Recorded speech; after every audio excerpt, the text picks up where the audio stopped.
Let's get it.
up those fryers? Weekends aren't just for barbecues, they're for esports. Happy Mother's Day weekend to you and all as we get into it with Stay Plugged In. I'm Hell Monkey Man. I will be occupying your face space, but alongside one of the greatest, possibly the best in all of esports. Joining me is the fantasticness that is the spice of life of Hot Sauce. My man, we finally get to populate a booth, not in opposite cubes, but together in real time. How are you doing today? Doing fantastic, and even better after that intro. Honestly, it's me. I feel not worthy to be in a booth with a legend like Hail Monkey Man, but excited to showcase all of the wonderful talent that we have here today in 2025 Spin Showcase. So I know we've got Rocket League, we've got Overwatch. At a bare minimum, it's going to be an exciting, fun day. Yo, shout out, bare minimum, maybe maximums. We've actually got Bearlight, Lanex, and Blasky that are running today's production. They're going to be putting on an awesome showcase while we give it to you guys for all the student talent that came out today. But we can't do that without our awesome partners. And one of those, of course, is Stay Plugged In. If you guys want to be able to be part of one of the greatest esports recruiting platforms in the entirety of the United States, well, you're in the right place. Create an account and you can compete in these showcases just like what we're doing today for free. A free account will allow you to search for college esports programs, build your personal esports brand, and gain competitive experience by competing in Stay Plugged In online recruiting events just like the one you're going to see today and tomorrow. And if you want to take it a step further, you can do the platinum plan, be able to make your search for colleges unstoppable. You get a spin profile. You get to see the entire works. There's 400 plus colleges out there that has been able to partner alongside Stay Plugged In. You can take down those actions and all the extra need to be able to reach out to those recruiters and make it so simple for you, your family, and everything you got to do. Make sure you check it out. Go to staypluggedin.com. That is staypluggedin.com. Start your journey to collegiate esports today. Of course, we got a lot of love with some extra speed to it. I put it out in the world, but I mean, Hot Sauce, it's all about going from those recruiters and also getting some very fast fiber internet. Why don't you tell them about it? Hey, if it's free, it's me. I love to see those students having all those opportunities, but we got to give a huge shout out to Brightspeed as well. And so taking a look at that quickly, new Brightspeed here. We got the new Brightspeed fiber internet. It's finally here. It's the ultra fast internet that lets everyone in your house stream, game, and do more. So don't settle for that slow and unreliable stuff. Switch to Brightspeed. Make sure you head on over to go.staypluggedin.gg/Brightspeed April. I know it's long, but I know you guys can do it. One more time. That's go.staypluggedin.gg/Brightspeed April. There is a limited availability in select areas, but we'd certainly love to see you over there and signing up. You know what? So you combine some very fast internet, you combine some fantastic recruiting platforms, and it mishmashes into a collision course together for the kind of things that we're going to be seeing today, Hot Sauce. So what is a spin showcase? Well, we bring together some of the best high school talent that is very much motivated to go out there and continue to compete. They're doing it with their high school program. Sometimes they also combine into these teams that are pickup, be it for any of these titles, Rocket League, Valorant, Smash, as well as Overwatch 2. We're going to be seeing Rocket League and Overwatch today, like you mentioned. But the coolest thing about this is that this allows basically a recruitment period. Students are going to be given a whole dedicated bracket to run through for their title of choice for today and tomorrow. Pretty awesome to be able to do that in front of some major recruiters, really kind of put your film out there for everyone to be able to see. Yeah, it's an awesome opportunity for players to really, speak and connect with college reps and see what they have to offer from their program. So, obviously it's something we all wish that we had when we were younger as well. And it's so great to see these young students get so many wonderful opportunities to not only showcase all the talent, but to further better themselves in life as well. Which is really cool. We talk all the time like, oh, I wish I had that. This is something that we're now able to promote. Literally just last week, I got to see my high school alma mater win the Texas State Championship in Overwatch 2. Some of you saw the cringiest picks ever, and I am so proud of them. And I even got to talk to their esports coach, and they said, you know what? The energy that's being brought for some of these awesome young talent before that collegiate, maybe even pro space, really motivates them to be able to go that long distance. So love that we get able to have some of that feedback feedback loop happening. But let's talk about today's showcase. It's a 2-day event across this weekend. Today's is Rocket League Overwatch 2. We got kind of a mix-up of a totality of talents, and we've got some double elimination brackets that they have to be able to walk through. Did anything surprise you for the scouting reports, the depth of the brackets that they have to run through? It's a pretty brutal, immediate system. You have to do a double elim in one single day. It's a double elim in one day, but it is a great opportunity for these students. I think it really kind of gets to showcase not only that talent, but the grit, the determination, and the willpower of these students to come out and be passionate about something that they enjoy and still have an opportunity, like you said, to kind of talk to some of these colleges, maybe look for some further advancement paths down the road. But yeah, I mean, I certainly don't envy a double elimination bracket in one day. They've got more skills than I've got, though, so I'm sure they'll handle it just fine. That's very true, and we've got all the scouting reports that goes to them. We have some of these players that are already committed to their collegiate programs. We have some that are seniors and juniors that are trying to find maybe those last little looks to kind of go their way. It will be 2 double elimination brackets for the formats today for both Rocket League and Overwatch. And if in case you don't see, the teams that there's a ton of them out there, on today's broadcast, we have another broadcast that's happening at the exact same time. You can find the main stream both on, well, Stay Plugged In, where you are right now on Twitch, as well as over on YouTube. But there's a Stay Plugged In B, literally same title, add the B onto it, on Twitch, and you can see the other broadcast for all the other talent and all the other matches that are happening away from it. So we've got all that well said and done, and I think it's time for us to go to our first featured match of the day. It's time for some Rocket League. Let's show the card, and let's get you guys into it, as it's best of 5s, baby. That's all we can ask for. Let's go to round number 1. Yeah, we got CFH Varsity taking on the Wolves here. So on the side of CFH, we got apparently Banana, Frames, Rylan. On the Wolves side, Esper, Doge, and they do have a God is Good and Sailing Steven. So I'm not sure if Sailing Steven is that backup player there for them, but I was taking a look at some of these scouting reports as well. And I mean, there's a lot of young talent on these teams. I think there's a couple more advanced members on the CFHS, but they do have one very young player in apparently Banana, and so I look forward to see him kind of see what they got out there on the pitch.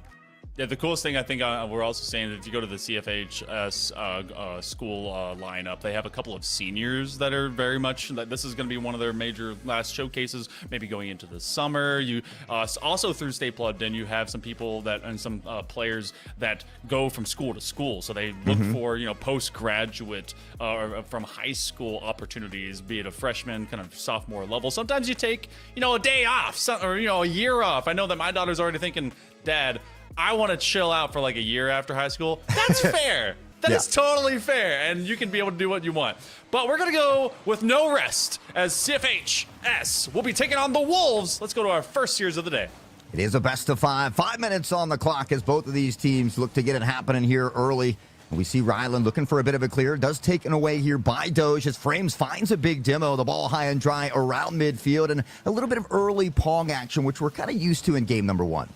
Very much so. Game 1, if you're playing a best of 5 or a best of 7, really just is that kind of feeler. Who is ready to go? And the sticks are drifted up early. Frames is going to let this one bounce on by, and now it's about kind of starting off with control. Who was ready first? That's all well and done. Now who's ready to really start putting the pressure on? Well, apparently Banana tucked in the goal. We'll find a nice save as Zach comes in with a big demo, but Frames a breakaway. Doge able to get back in time, and we'll find a big booming clear the other direction, but not able to maintain possession yet. Rylan, Doge back and forth. They continue to duke it out in front of the net, and it's Wolves looking for a second chance opportunity. They're starting to quick the pace. The pressure is there. The firing squad looks to be released, but CFHS able to find a stop. I do like Sailing Steven trying to get this one away, and you actually looked for a player to kind of step on back. That's a drop shot that nearly goes underneath crossbar. The Frames occupying that near side post, but what a find by Rylan to get this one out of harm's way, and a second touch now to drop it into Wolves territory. Goes into the Wolf Den for all of a moment, but everyone is reeling back here for CFHS. They don't really get a shot off on the side of the Wolves, but they're keeping it pesky out here in midfield more than 90 seconds. Yeah, looking to control the possession here and kind of maintain it down here in this CFHS territory as Wolves look to apply the pressure once more. This one gets pickpocketed, though. Banana the other direction, the young star here for CFHS. Unfortunately, can't find a play at the end of this one here. Taken away at midfield, and now Doge and the Wolves looking for something. Something can be carried forward. What a flipper reset. What a big save. Can Banana get there? Rylan will end up securing the bag. A threat, Hot Sauce. That one was looking much more promising. The Wolves have to reel away. They had a great chance at it, but now they're trying to bait out the defender. One last extra from the corner. Might have been able to drill it down, but the defense seems a bit shaky, especially because they're looking for boost. Yeah, they were all completely starved of boost. We finally see Rylan collect the 100 in the corner. It's a double demo to come out. There's car parts across the pitch, and Frames will step in to find the save off the back of a shot here from Zach. Frames across midfield, can't find the clear they're looking for. And Wolves, they continue to mount this pressure. They've done a great job of being relentless down here on this side. We'll see if CFHS can find that clear. Still looking for just something to kind of drop and to capitalize on. You've seen a lot more of the Wolves really prowling. You have at least a drop on from Doge, trusting in their teammate. The failure gong becomes one for success. The wind chimes will keep peace on the battlefield.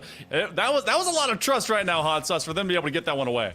That was a dangerous play indeed, but they come away unscathed for the time being. It's still CFHS looking to find and alleviate some of this pressure out of their back half here. It's a nice flick over, 1-2 defenders to beat. The shot a bit wide and to the right as Wolves will find a save here. The ball back at midfield, and honestly, a great start to game number one.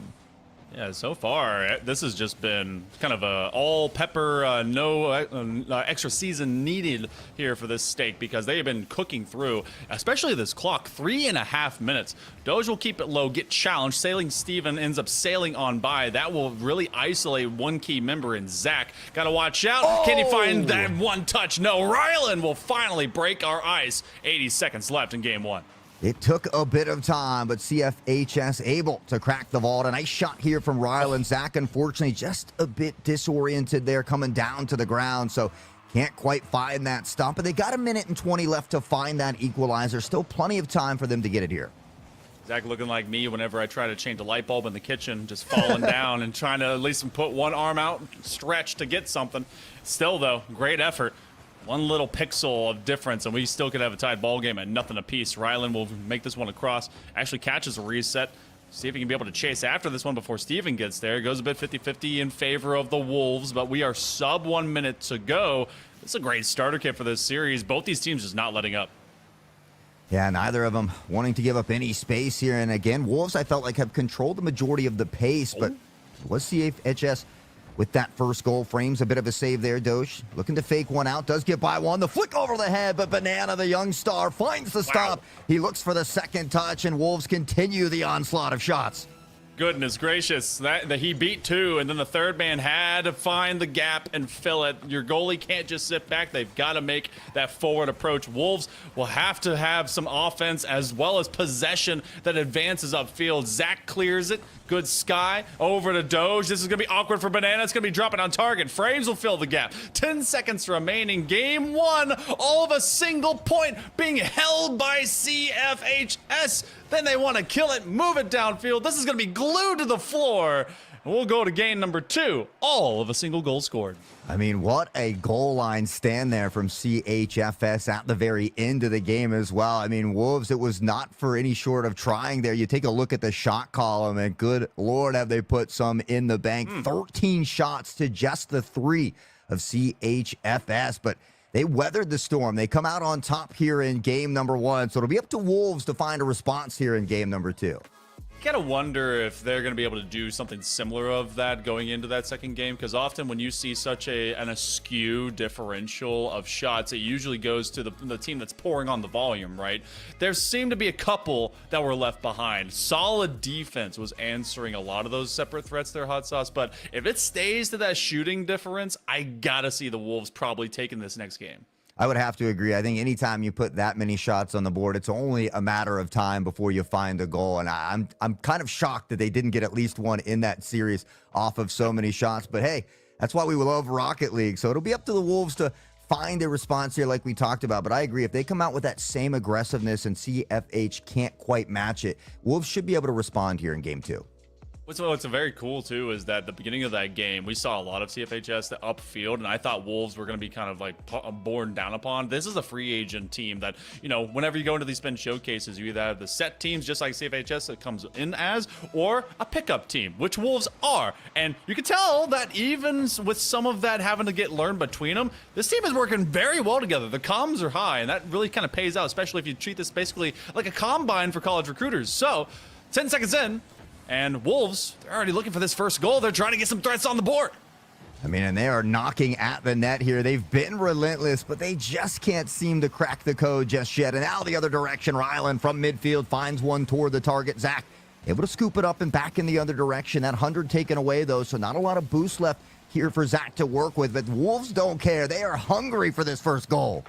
You know what makes a lot of sense between both of these teams is that CFH, they are the Carolina Forest High School Panthers. So this is a cat and dog fight, which means these two species really panning it out, trying to be able to go tooth and nail, claw and all. That's a fantastic save by Zach, having to play it patient. They want to find it from the near side again.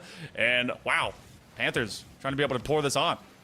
Yeah, I mean, already it looks like the Panthers are having a little bit better time shooting down here. They're getting more control, more possession early here in game number 2, where we saw Wolves really control the majority of that last time. So already taking steps to strides in the right direction, and Wolves the other booming clear, and it does get scooped up by Frames here at mid. So a bit of back and forth, but it's a wide open net. Little to the left here, not able to capitalize. Banana will scoop and look for the clear.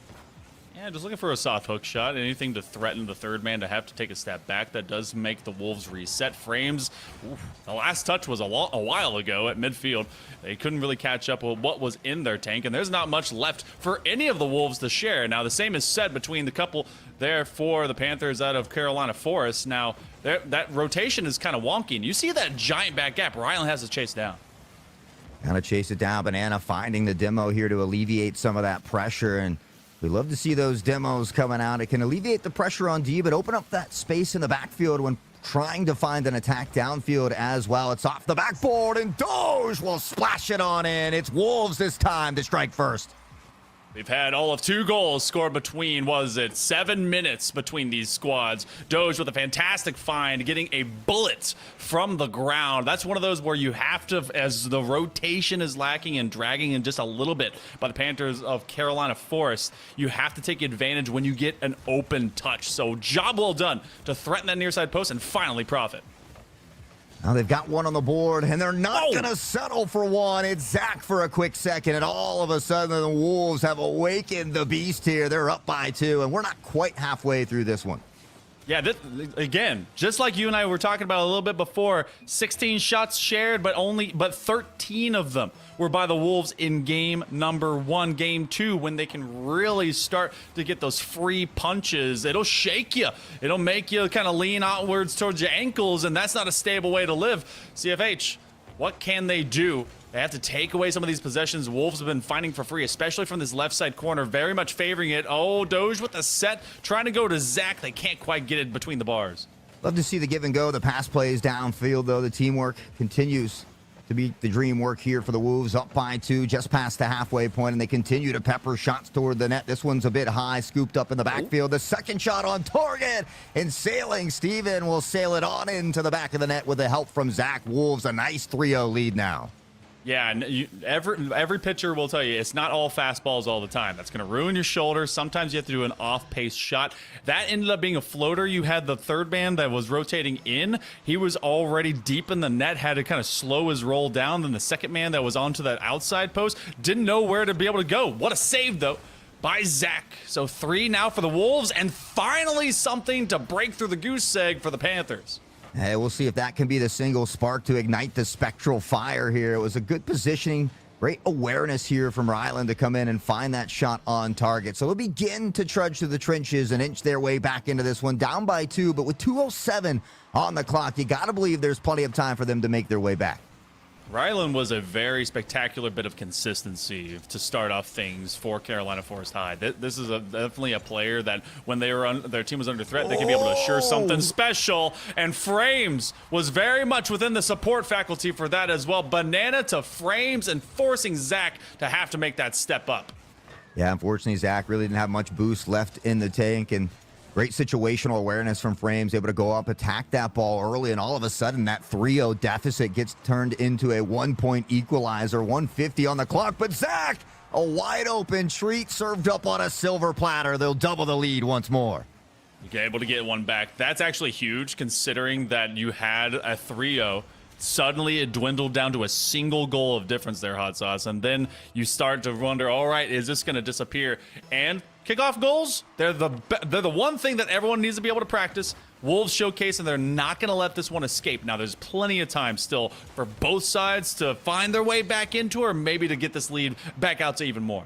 Yeah, I mean, you felt like the momentum was starting to shift for the Panthers. There's one way to stifle that. That's off a kickoff goal. So Wolves will quiet them momentarily, but already Banana down to the other side. Doge will tuck it in toward the corner. Zach a bit awkward here, has to back off, and now they bump into each other, but no harm, no foul. The clear comes in, and it'll be up to the Panthers to regroup.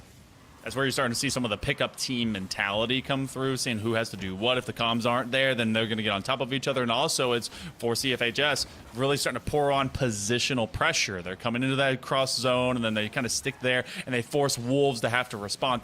Well, now if they keep calm, they might be able to get something cooking, but that's a takeaway. Frames of the set. He's going to be called up by Rylan. Rylan got him on an island. He has the fake. Where's the third man? He comes up just a little late.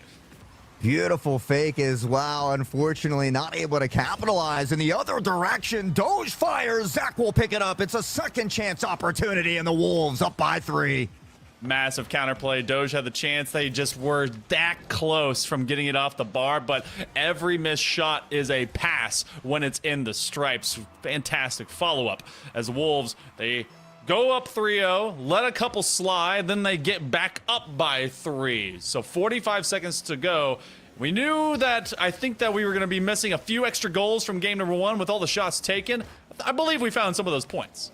Yeah, from a 1-0 to currently 7 and looking for more. Apparently, Banana channeling his inner Lionel Messi. He's breaking axles and finding nets. A lot of potassium to keep these muscles tuned. Just waiting, stepping all the way back in the Banana until he can see the whites of their eyes, sealing the deal. We're being given a show here, y'all, for this the May Spin Showcase to start things off with our very first series of the day. This is a round 1 matchup, and these two are absolutely throwing hands. Back and forth. You couldn't ask for a better way to start the day here. Unfortunately for the Panthers, they are still down by 2 with not a ton of time left on the clock, so we very well may see this series tied up once more. 15 seconds to go. It's all about sealing up and making sure that this one doesn't have any extra cracks, but you know what? Give it to CFHS. They went down 3, posted up a fight, and the Wolves much the same after what was starting to look like a promising comeback campaign. They were able to go back to the office and file this one under 0-second time. And as soon as this one touches grass, we will pass on to game 3. We're all tied up. Guess what? This one's now a best of 3. Back to a best of 3. Wolves showing that, even though they stumbled a little bit finding those goals in game 1, they certainly kind of answered all those problems in game number 2. As you can see, a ton of shots, some great saves there as well. And Zach, almost a score of 1,000, but he's got that SSL title, so it's probably to be a bit expected.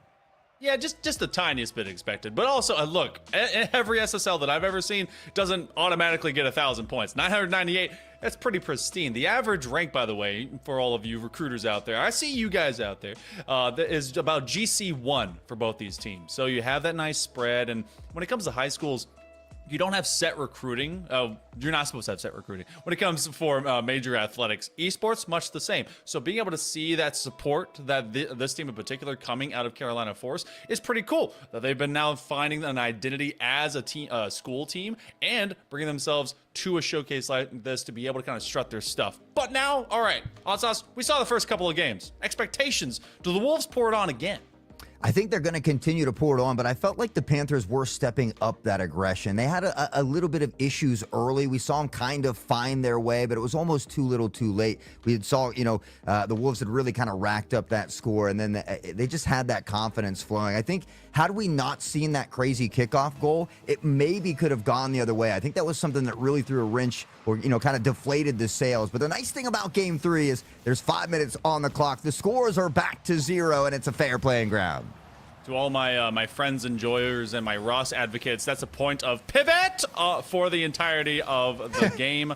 So In case you're too young to know what that reference is, I'll explain later. First 20 seconds feels very familiar because it looks exactly like how the first of game number 2 really kicked off. Pinch to clear it out. Oh my goodness, that one off the front face. Yeah, dangerously close there as Banana looks to step up and find an early goal. Now on the back pedal, Ryland tucks into the corner over the head of a defender here, and Banana looks to step up. He'll meet Zach, and the ball high and dry around midfield once more as Frames will scoop it up, look to settle, but unfortunately will be met by a defender. Still down here in the Wolves' territory, however.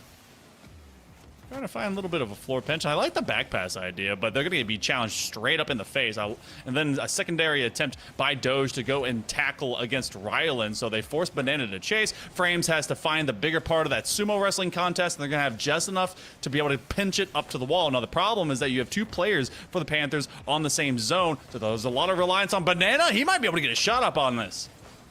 Looking for that shot here. Both these teams wanting to strike first, but it's Zach through the sky once more, met by Frames, and the ball will continue to drop near midfield here. Ryland waiting patiently, has some help here from Bananas. It does get it by them, though, and now Wolves look to apply the pressure once more. Okay, so you're seeing the same kind of issue between both these squads. You're seeing someone trying to acutely rotate right on top of someone, which is fine, but you better be absolutely able to react in just a half second for whatever mechanics are going to occur from these players. Zach stands out one up to the backboard. 2 sweeping Panthers will go side by side together. Sailing Steven just kind of lobs it up, doesn't have any extra boost, and he gets a bit of a high five on the way back by apparently Banana. 2 going up, double commit, and no shot that can drop it underneath the crossbar. So these first couple of minutes look like the Wolves just haven't gotten away with the things that really they've set up well. Shot up here. Oh, the second man, big bump. The bump. That's how you get it. Beautiful job here by Wolves, and this is one thing I always look for, that play after the play. Once you find a shot or a pass toward target, looking for that bump or that demo circling out. That's a big one there from the Wolves, and they'll solidify that first point. That's really big. That's huge. It's so easy to be able, well, I say that, to be able to get your first touch. That's fantastic. But having the responsibility for what comes next is what sets you apart. Now, swing and a miss. Second man will go forward for CFHS as the Panthers want a little bit more. Zach is going to have to jump off of that opposite side post. Does well to do it. Frames will give some time to his teammates. This feels like this clock is set to double time. We have already gone through half of this game. Yeah, almost a little bit more memorable of that low-scoring game in game number 1 as we see that save coming in from Frames. Doge looking through the flip reset through the sky. Frames won't bite just yet. Knocks it into the corner, but Wolves continue to maintain possession down here in the Panthers' territory. Wolves are really kind of starting to space themselves out, and this is exactly why they force the defender to have to bite on it. When they do, though, there was already too much momentum on that shot, and they'll go up by another goal. Yeah, and one thing I've kind of noticed, especially down here on the defensive side for the Panthers, a lot of times we see 2, if not all 3 members with no boost in the tank. Wolves have done a great job of kind of starving them down there in their own territory, and it's because they've been this relentless firing squad. The Panthers just can't quite seem to get that clear or something in transition quick enough, but we saw them begin to turn it up after the halfway point. We'll see they can do that here in game 3 as well. Yeah, they've definitely pinned them to the backboard, to the corners, and then when they're heading that way, the Wolves have been stealing that corner boost, so great work being able to kind of sweep that line. Now, Frames does pick up his own back boost. You have 100 seconds remaining here in game number 3, and they're just going to stick around. Doge, what an opportunist. They are just picking up profits when it's laid at the goal line. Yeah, I don't know if it's the final nail in the coffin, but certainly an additional one here for the Wolves if they've got another 3-point cushion to work with. 98 seconds on the clock, still plenty of time for the Panthers to work back in it, but they need to find this next goal before allowing the Wolves to get a 4th one. Yeah, this feels like, the previous 3-0 we got in game number 2 was just, all right, this is kind of your blitz. We're going to go and score. We left a lot of points behind. This one was a much more methodical shutdown style. Really just delete Carolina Force from the equation of threat. We have not seen a lot of blue cars into more orange grass. Now, this was going to be another of those lob shots. They've been received very well, but it's kind of a one-touch offensive out of CFH, and we got to see a little bit more because otherwise we're right back to the drawing board and Wolves are upfield. Yeah, Wolves looking to go to match point, or series point rather, already, and unfortunately for the Panthers, they got a lot of work to do in just about a minute to get it done. And with all of these big booming clears and the pressure, the space that Wolves continue to eat up, I mean, they're eating 7 to 10 seconds per play. And now another goal. You have to believe Wolves have probably solidified game number 3. And that was a little bit of a kiss between Zach and Doge just going to go and look for, I believe, more than a hat trick at this point. I think he's at least got 3 of the 4. He may even have all of them for the Wolves. So Carolina Forest, this one has escaped them. The comeback, much the same. And this game from kind of end to end has been a clinic. Now, Banana gets a demo. Even if this one might be written for the most part, there's still just a tiny paragraph still to smudge in there. Yeah, and who knows? They could come up with a crazy kickoff goal and begin to work toward it. But at a bare minimum, just find a couple goals, build that confidence and that momentum heading into that next game. Even if you're not able to take this one, you come away with small victories, little side quests to work on to kind of gather to complete that main quest of getting that big dub there. But Banana has really stepped up the demos here, consistently finding good demos on both sides of the field, but they've only got 30 seconds left to work with. Yeah, the demos are great, but if you take them a little bit too much and then you really can't develop anything going back upfield, then it just kind of gives your opponent some extra boost to work with coming away and then can reset freely into these longer rotations. Love the late looks that we're getting out of Carolina Forest High. However, it was the majority of the game that the Wolves held steady, and they will be taking this one now to series point for round number 1 of this May showcase for Stay Plugged In. Sailing Steven and the gang, okay, a little bit of 0-second time for the recruiters. See what else kind of comes about from it. Banana doesn't want none of that. They're just going to let that one drop. Yeah, I mean, there's no way to come back once that point hits the 0-second clock there. So the ball does fall, and with that, the Wolves will go up to series point. Again, you take a look at that shot column, and 11 shots just to 4. It seems like the Panthers are struggling a little bit to get it out of their territory. Now, we saw some late demos in that game that kind of allowed them to find a goal. So maybe that's something they can kind of revert to a little bit, look to be a little bit more of that aggressive team. Yeah, very much so. And for all of you that are coming in, I appreciate the players asking. It is a best of 5. So everything up here in the bracket is a best of 5. I think the lower bracket is best of 3. I can be, that can be asked to the admins as well for all that's going on. So that means there's another chance still coming out of the side of Carolina Forest. This one's not over yet. And if there's anything that any good recruiter wants to be able to see, it's kind of those gut check moments of finding what can come next and how you can bounce back into moments when you are down, because not every series is going to be a gimme. That's right. You're not defined by that loss, but by how you bounce back. And honestly, we've seen a lot of great grit from these young players out here. It's wonderful to really see. So, I mean, the Panthers still aren't out of this one yet. They've got an opportunity to work back in this series. If they can win game number 4, extend this series all the way to 5. And, a lot of times when teams win game 4, they have that momentum heading into game 5. But they've got to find a way to slow this Wolves team down, to slow Doge down, to not allow them to have so much retail through the sky there. And so I think if they can do those couple minor things, which is always easier said than done when we're sitting in the booth, but if they can handle that, they should be able to pull out a win here. I just need to see the CF form that they bring in like the latter 2 minutes, I'd say, of games 2 and 3. Yeah. If I can see that in the beginning of this game, we've got an entirely separate identity to this series, because especially if they do so with what they did at the beginning of game number 1, that 1-0, just masterfully, even if they have to answer with a lot of counterplay, shutting down the Wolves when they get into that back third. Again, like you mentioned, we can be able to, wax poetic about theory, but getting it done is a whole different story. Yeah, especially when the Wolves, the confidence is being exuberated all over the pitch at the moment, and you feel like they are feeling very strong after those 2 decisive wins. Zach will get one off the post here, and the Wolves another early lead in this one.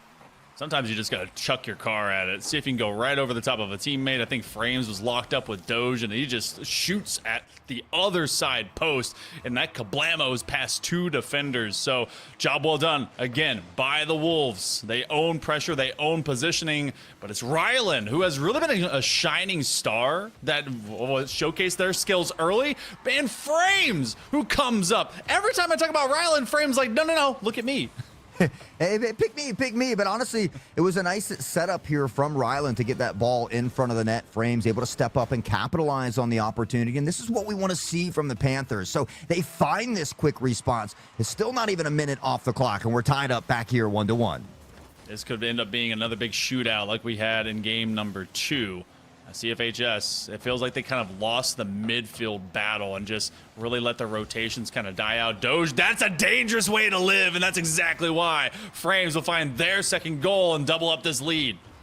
All of a sudden, 2 very quick goals in succession here, and it's great to see Frames stepping up, getting involved, and kind of being that shining light here in game number 4. So hopefully that could ignite the rest of the teammates to get going here as well. They've got the lead, but I don't know if 1-point lead is going to be enough against a team like Wolves. They're going to have to continue to score in bunches.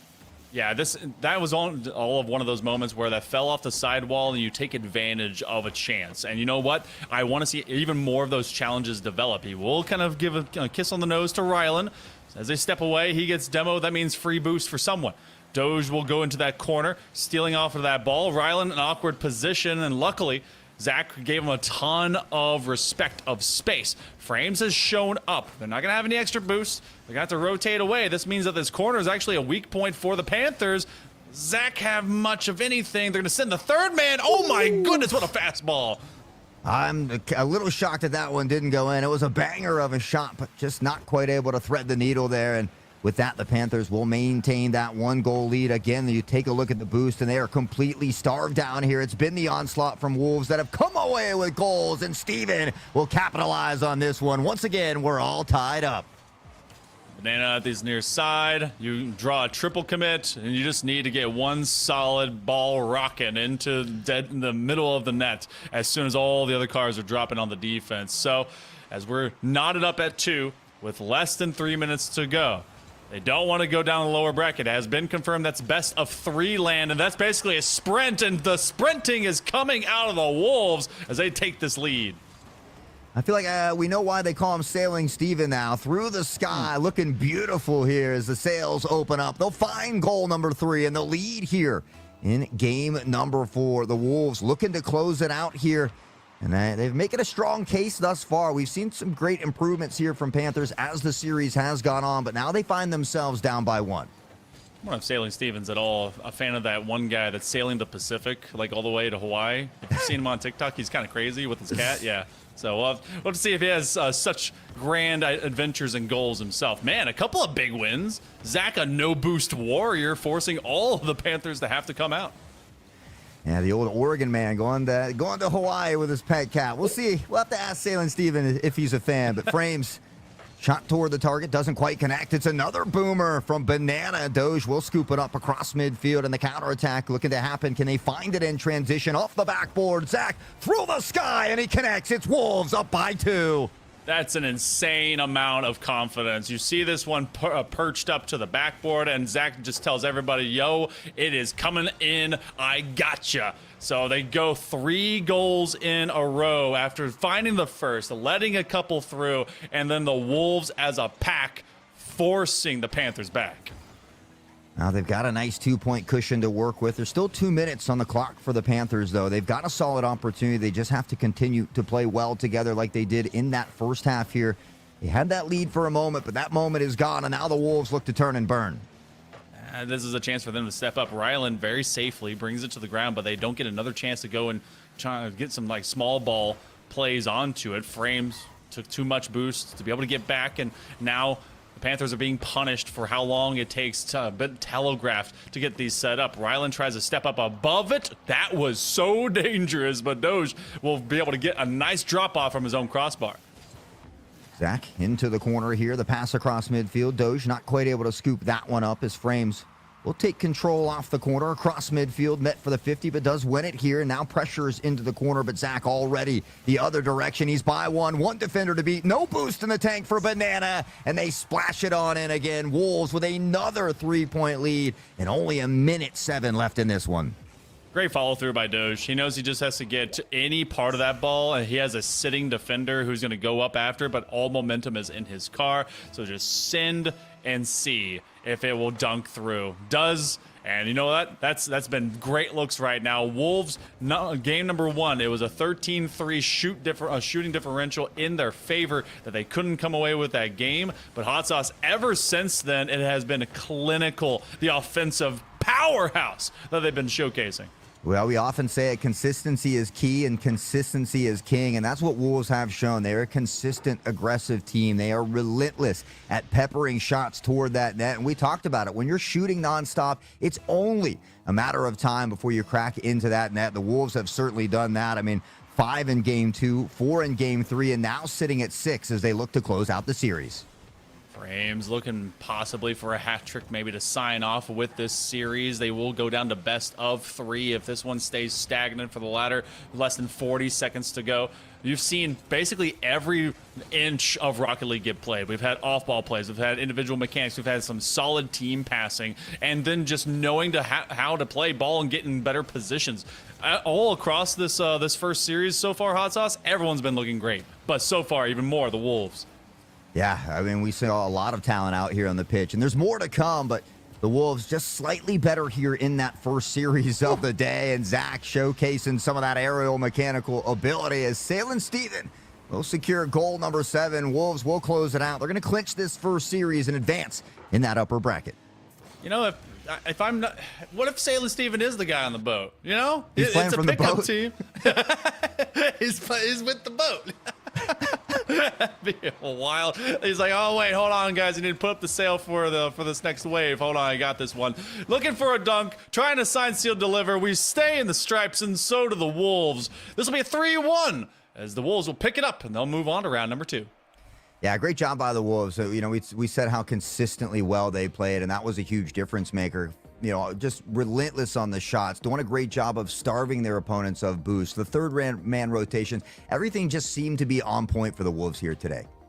Yeah, very much so. Hey, look, we got a lot of Banana and Rylan as well as Frames, but I mean, Zach and pretty much everyone on this. If you need to be going to check out the VOD, well, it's going to be here for you, both on Twitch as well as on YouTube. And you can check out the B stream, that Stay Plugged In B, that all of this student talent is being able to showcase what is going down. So if you think you're missing something, no, you're not. All of those results will be provided to you, but for right now, we'll be taking a short break. We've got some Overwatch 2 that'll be right around the corner, so don't go too far. This is the Stay Plugged In May Showcase, right? Well, it's coming right back at you in a second. Ah, come on. Come on. Before I switched to Brightspeed fiber internet, things like slow speeds and random dead spots really brought out the troll in me. I mean, I spent hours causing trouble. But then I switched to Brightspeed's fast, reliable fiber internet, and the rest is sunshine and unicorns. Looks amazing, Barbara. Ultra-fast, Brightspeed fiber internet. Switch to the bright side.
Welcome back, everyone. It's time for some more Stay Plugged In. It's our May Spin Showcase. And again, I'm Hell Monkey Man in the booth alongside Hot Sauce. We're going to get back to the spice of life with this, but we're switching titles and we're going straight over into Overwatch 2.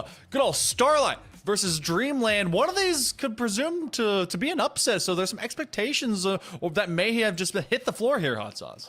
Yeah, both these teams able to 2-0 in that upper semifinal. Now heading into the upper finals. It is just a best of 3 as we start out on Ilios. So the submap appears to be ruins here as Criffle already on the Widow finding a snipe on Donna.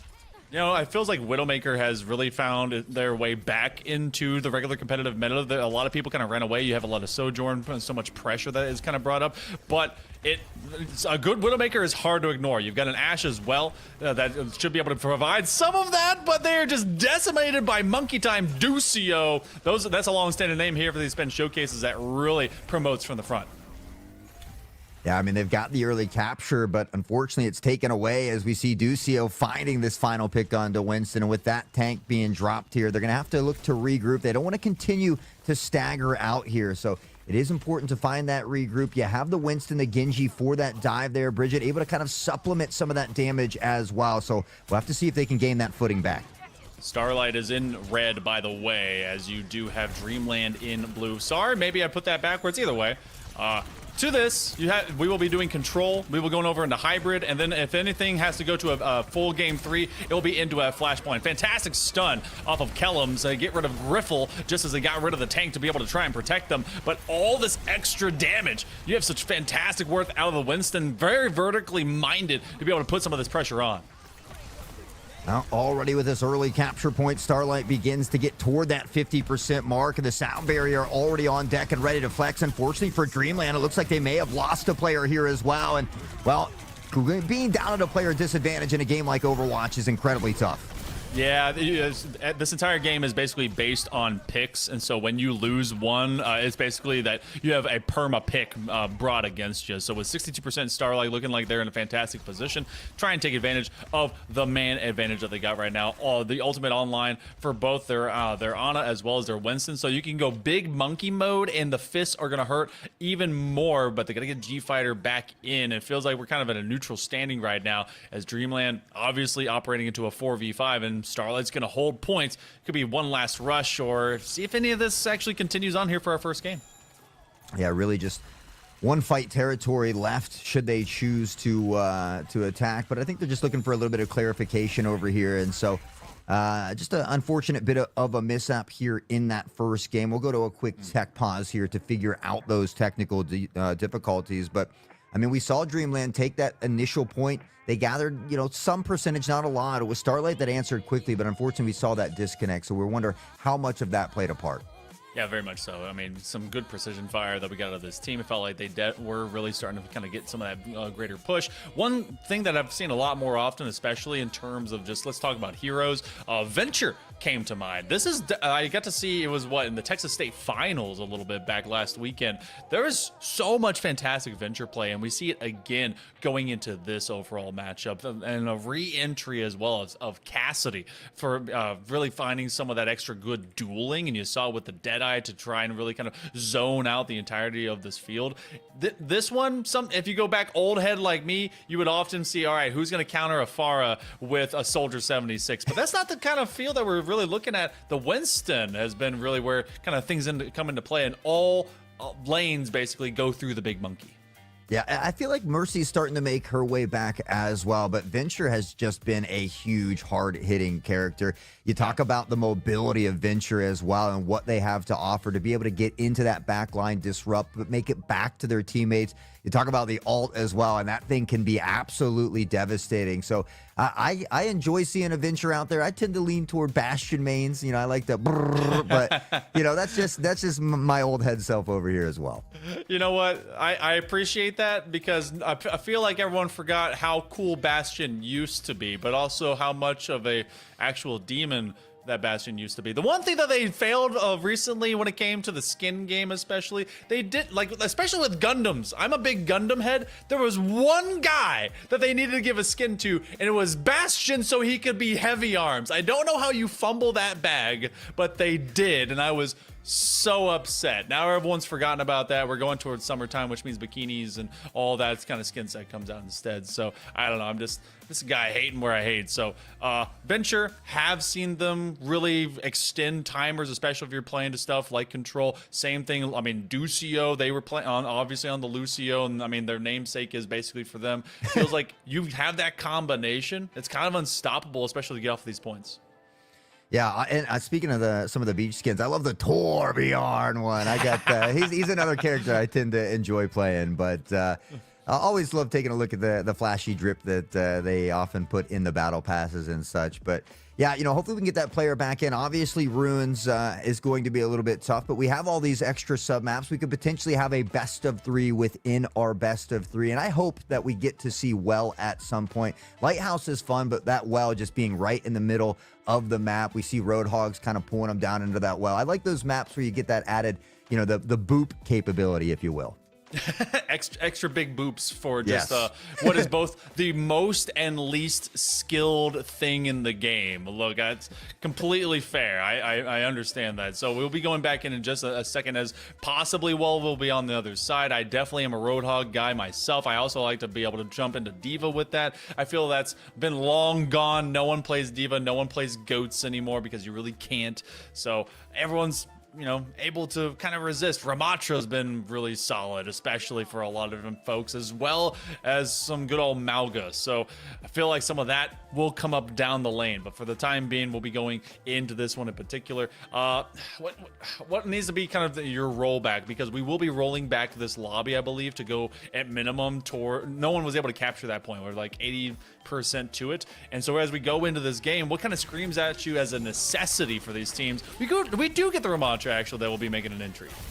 Yeah, you know, honestly, I think Ramatra is great. One of my favorites as well. You couldn't find a better alt name than Annihilation, because that's exactly what it does. Unfortunately, being put to sleep there, putting a little nap and a timeout. They do find a pick on the Blender, though. A bit of back and forth as Tippy finds the 2K. There's Plaid Stripes in the kill feed, and, well, Starlight looking to come out on top. It's Genji with a blade, and Cripple will cripple the other team.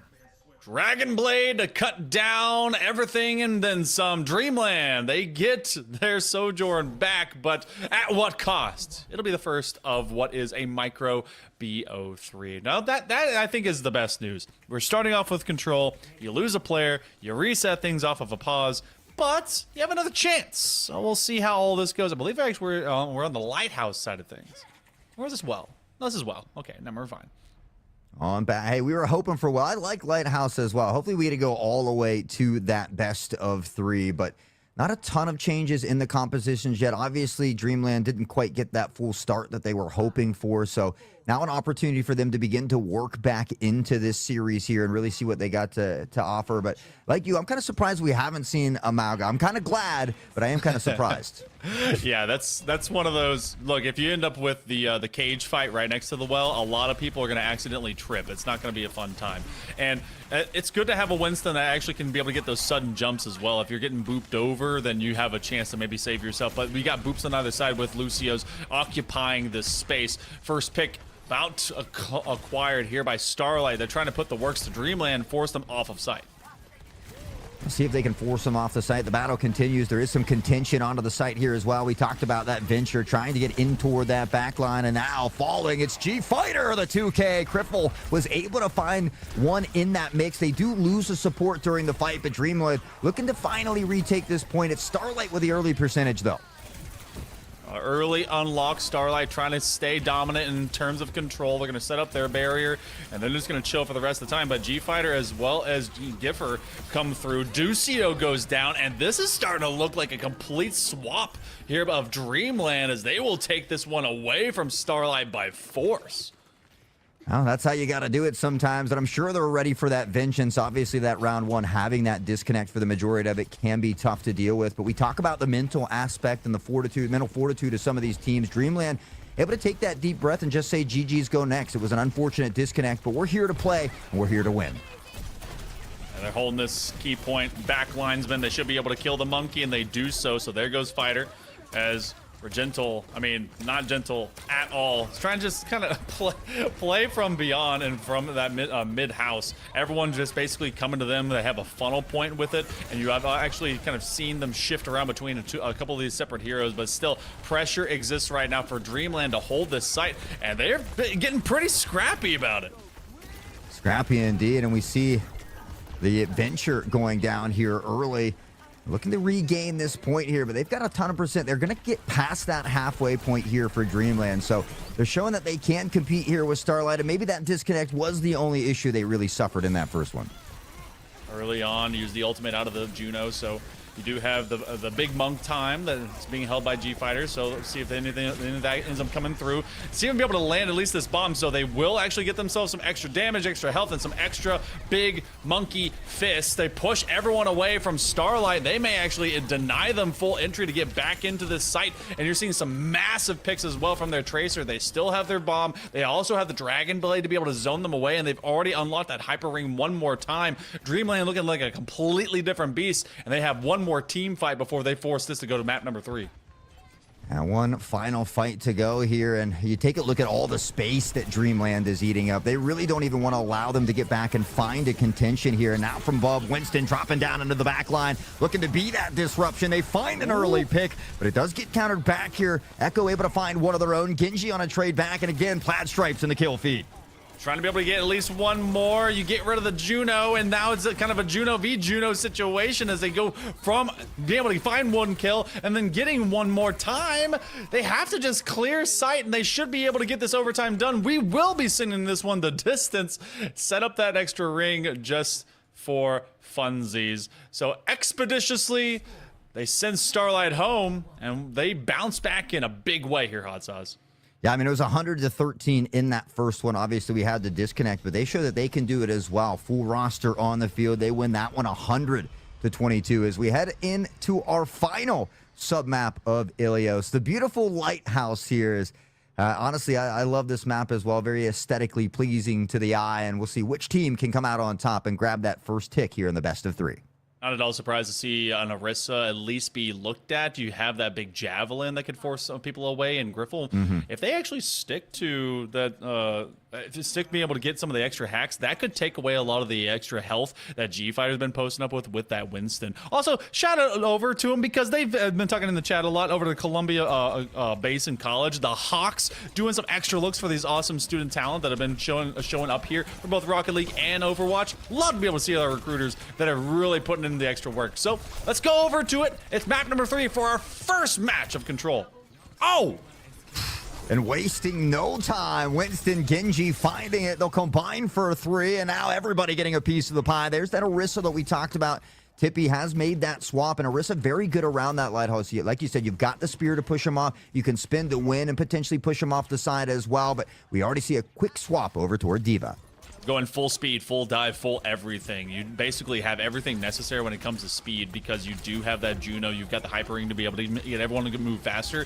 And as soon as you get them offside, they're just going to play into these funnel points. So trying to get some extra healing. You do have the Kiriko that has the ability to kind of keep them up, but you don't have any sudden kill moves except for the bomb. And that's going to take an immediate reaction if you're going to be able to save them. Onto that Diva, kind of losing value from her considering they're basically just kind of stuck in this hallway. Yeah, you know, and that's the great thing that Dreamland has done. Once they capture this point, they eat up a lot of that space, and they try to take these fights away from that point, but they have been pushed back toward. We can see Ducio beginning, looking for that loop around, and almost was able to get that one. Unfortunately, just not on that character there. So they continue to contest around this point. They haven't been able to capture it just yet, though. Looking to be able to get that dive off the drill. Again, even when you want to flip this point, you still have to get it away from a burrow. Basically, the dig move, that TM from Pokemon. Now you're going to get a few big picks, and they just continue to snowball. Everyone disappearing from Starlight. They'd unlocked half the point, but we're 2/3 the way of Dreamland reversing out here on Control. Yeah, you know, they were just showing, hey, you know, it was unfortunate we had that disconnect, but we are here to play. They took that last one pretty decisively, and they're looking to take Lighthouse in that same manner, already at 80%. And really for Starlight, they've got about 1, potentially 2 more fight territory. They've got 3 ults on deck ready to flex. They're going to need them here. They use the bubble way far away from sight. That means they have to fight their way through. They're going to use the Kitsune Rush to be able to get a lot of extra damage. If they do not clear anyone here, it is going to be over. They do combine to at least get rid of one. So you get rid of your Genji. That is a kill potential off of the Dragon Blade. They're going to be reset away. But at what cost? 3 are spun right around. They go big monkey mode. It's overtime. They do have the nuke going off, but everyone hides in just the same amount of time. And so the mech will go down. And I think that's the same for Starlight. Dreamland. Good defense. They will take this one 2-1. Yeah, pretty decisively in those two that they were able to win here on Wells and Lighthouse as well. So we'll check that first tick here in this best of 3. And I believe we're going to be getting ready for a hybrid coming up next. But we'll take a quick look at the play of the game here from Criffle on the Genji. Yeah, this was right in the middle of a kind of nice little flank. This one was actually, I think, cleanup duty when we saw those last couple of Dragon Blade kills that assured the end of the game. So good play of the game and good bounce back by Dreamland, showing that they definitely need some solid fiber internet. Maybe they could do that with Brightspeed with one of our partners here for the Mayspin Showcase. So you see that first one. We'll be going over to hybrid. So half of this next matchup is all about doing what you basically did in the beginning of this. So as we flip-flop sides, who attacks, who defends, what kind of stands out to you? A lot of what I end up seeing kind of works off of your main DPS, but we had a Winston that really wouldn't die out there. He wouldn't. And, you know, for me, I'm just one of those guys that's kind of a control hater a little bit. I like the maps that have the payload, whether it's hybrid or escort. So this is what I always look to. I always, you know, I lost control because I'm just not good at control. That's my excuse. But, okay. You know, honestly, we'll probably see Kings Row. I know we talked about it earlier. And so you do have a little bit of that control point. I think that's going to be the big issue for Starlight, is being able to crack that code and just unlock that payload. Because if we do go to Kings Row, that first checkpoint or choke point, excuse me, can be very, very difficult to go through. And it looks like Dreamland has really got a solid defense. They very much do, and I agree with you. If we go Kings, or if we end up on kind of Route 66, Route 66 is kind of a brutal mistress because you can immediately just be clobbered right at your door, and then even if you're able to slowly get up that hill, you get cut off at the elbow. So I will be very curious which one we kind of end up on the other side of for this hybrid map, and it feels like they just weren't able to find greater picks on the side of Starlight once all of Dreamland showed up together. That dive composition just nasty strong, and that may have to shift your mindset about what you want to do, because when they sent their venture in, felt like, all right, if they can be able to kind of crush out the, you know, just getting around them, that's what's such a strong mechanism built into that hero, is about how they kind of remaneuver around the map. But if they end up letting their team go into a 4v5, then the weakness just kind of shows, and it's basically like a DC happened in the first place. So this next one, I want to see who starts off offense, defense as well, because if you're very confident, you can minimize what your opponent does if you go to defense and just hold them back. I'm a huge fan. I say always start out on defense on these types of maps, because if you can find that early stop, you know just how far you gotta go. But you know, it's something Llama and I often argue about. He's kind of the other direction, where you want to start out on offense and show him what you really got. But you know, we've got Kings Row. I'm kind of hoping to maybe see like a new Numbani or Paricio. Midtown was really popular in a different league that we had when we took Kings Row away from the kids. So, but you know, every time it tends to be Kings Row. So we'll have to wait, you know, just a little bit patiently here to figure out where we're headed. I like that we recognize, all right, there's been way too much Kings Row. There's been way too much of one thing. You're like, you know what? It's gone. See you later. Not happening. Go on, get out of here. Look, put your cell phone in the corner of the classroom. No one gets to play with it. Same thing, I guess, when it comes to favored maps. So you have to reinvent something new. But I'm also an advocate for trying new things, even on the old sites. Like again, I'm showing my age. You get some Junkrat, you'll be able to get those first picks off of a nice Widowmaker. Do feel like May is very strong if you just want to play hyper defensive off of a Kings Row setup and see what you do. I've also seen people kind of go into Hazard, consistently trying to play jagged Minecraft in Overwatch, putting all your extra crystals and bricks where you can. Well, I've seen some teams do well with Hazard when playing against Amalga, and so I think that's a lot of times why we see that as well. Personally, if we do go to Kings Row, I love May on Kings Row, especially on that initial choke point. You can really kind of cut off the tank or some of these other and isolate those 5v1, 5v2s.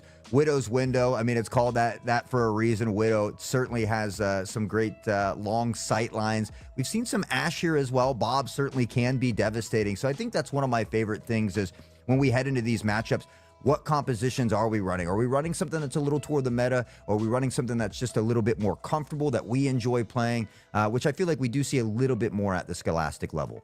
And also, in case you guys are wondering, first off, when we are looking over at Dreamland, this team in particular, I believe, is around that average of Master 2. And there's a lot of juniors on this team. So you want to be kind of watching out who is basically 1 year out from getting ready for college. On the side of Starlight, it's kind of a mixed bag. I believe that they're kind of in that high plat, so heading on upwards, a progressive kind of rank style. And a lot of them are also junior, and some of them even a couple of seniors that are on this team. So it depends what kind of got thrown together for this one. Very tight-knit group with the 4 teams that we have for Overwatch 2 today. And they're going to be looking for a chance to try and get into some of the big programs forthcoming. So you know that if they're playing here, they're also playing in big, like they're trying to get their solo queue, maybe play with their friends and kind of the online queue and see what they can do there. That's, I mean, when you see those big purple ranks, it starts getting like, okay, they kind of know what they're doing, and they can have some sway when really getting to these recruiters and how they could positionally help them out at their next program.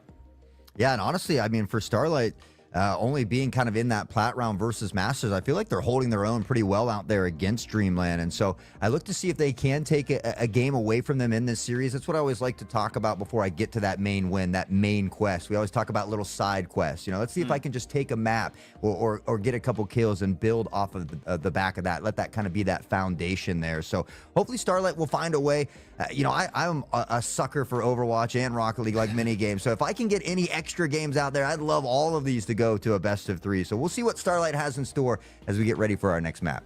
Very true. And as well as to point out, because I've been talking about the sophomore, or rather the seniors and the juniors, there is in fact, let's see, hold on, 25, 26, 27. There's a freshman that is here. You'll never guess which one unless you're looking at the same spreadsheet as me.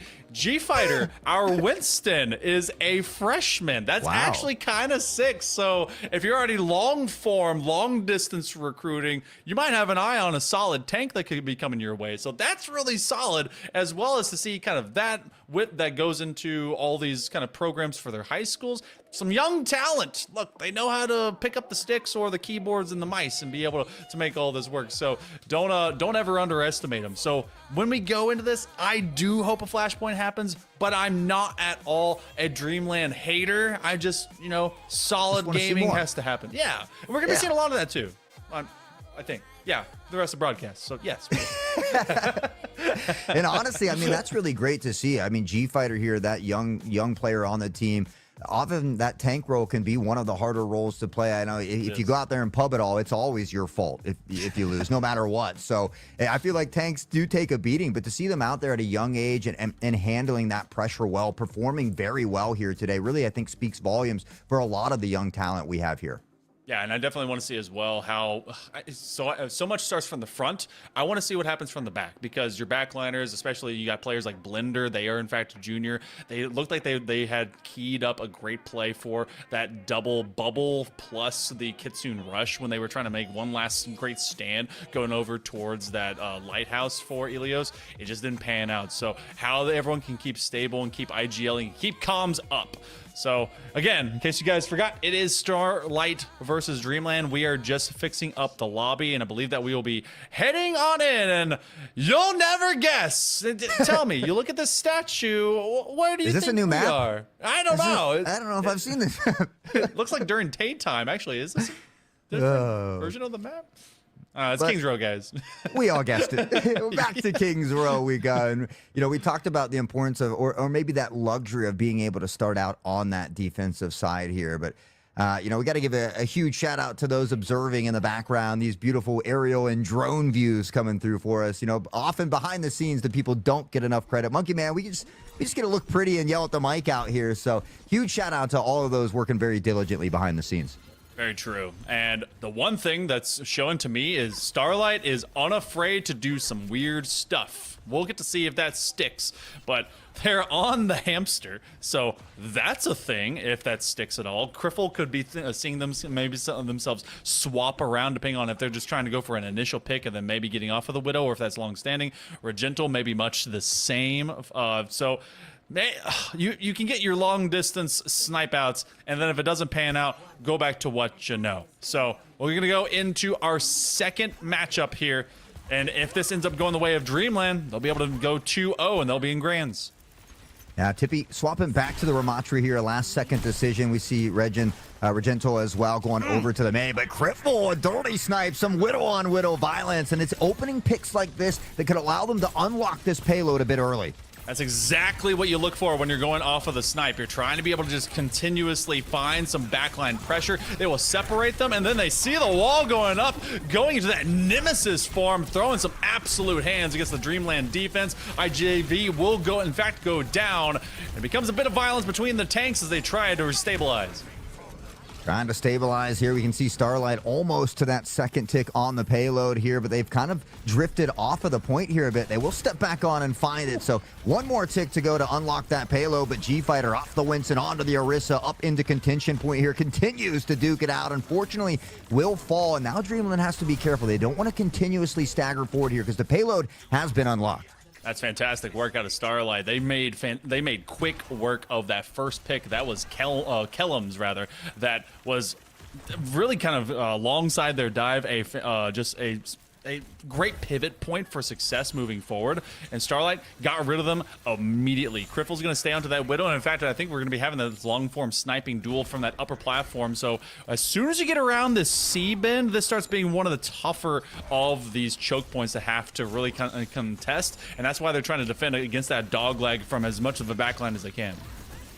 Yeah, they continue to pressure forward here, though, with these. They haven't really been stifled just yet. The Terra Surge will rain down. Unfortunately, not a ton of value from that, and just toying with our emotions out here. Unfortunately, we do have to take a quick tech pause here to get that ironed out. But honestly, Starlight looking very good at the start of this one. Very, very much so. And I think that I saw in the chat as to what was going on. I believe this is on quick play settings and not regular settings whenever you go into match. And so in case you did not know, I believe that is a health pool differential. You have like a certain amount that goes over to your tanks, and it's anywhere from about 100 to 150 HP of difference, which is pretty measurable whenever you want to have a surviving frontliner, because quick play is like, all right, get in, get out, go find a ranked game, get something happening. But I do like what we saw initially out of Starlight. They were able to actuate off of some fantastic early picks, and Criffle was looking like he was basically unmatched early on. Yeah, I mean, he did it on the Genji in the previous one, had the play of the game, but showing he can snipe as well. And it was some Widow-on-Widow action to start things off, but it was Criffle with a nice snipe. It gave him that player advantage. They were able to trickle into that site, find a couple additional picks, and then from that point, we saw Dreamland, unfortunately, just kind of staggering onto the point because they had to contest. And so they lose that tank late in that fight. They've got to regroup. We see Starlight making a great initial push even after unlocking the payload. So they've made the proper adjustments here on Kings Row. We do have a little timeout, so hopefully that doesn't affect them too much. What do you think of, like, you were telling me about defense-wise, the May very strong, be able to kind of really narrow those basically functional funnel points. But as an attacking May, really feels like, all right, if you're going to bounce onto us, they recognize that this Dreamland composition was very dive-heavy. Feels like they built into having, whether it was going to be defense or offense, for them to put a May into their fold so that if they came to them, they could have that deep freeze and slow them down from otherwise being able to capitalize on some of those big sudden ultimates to find those big picks. Yeah, I mean, we saw a couple of nice ice walls as well that cut off some of the team there, even just shortly after they had unlocked that payload. And so I think the May has been a valuable asset.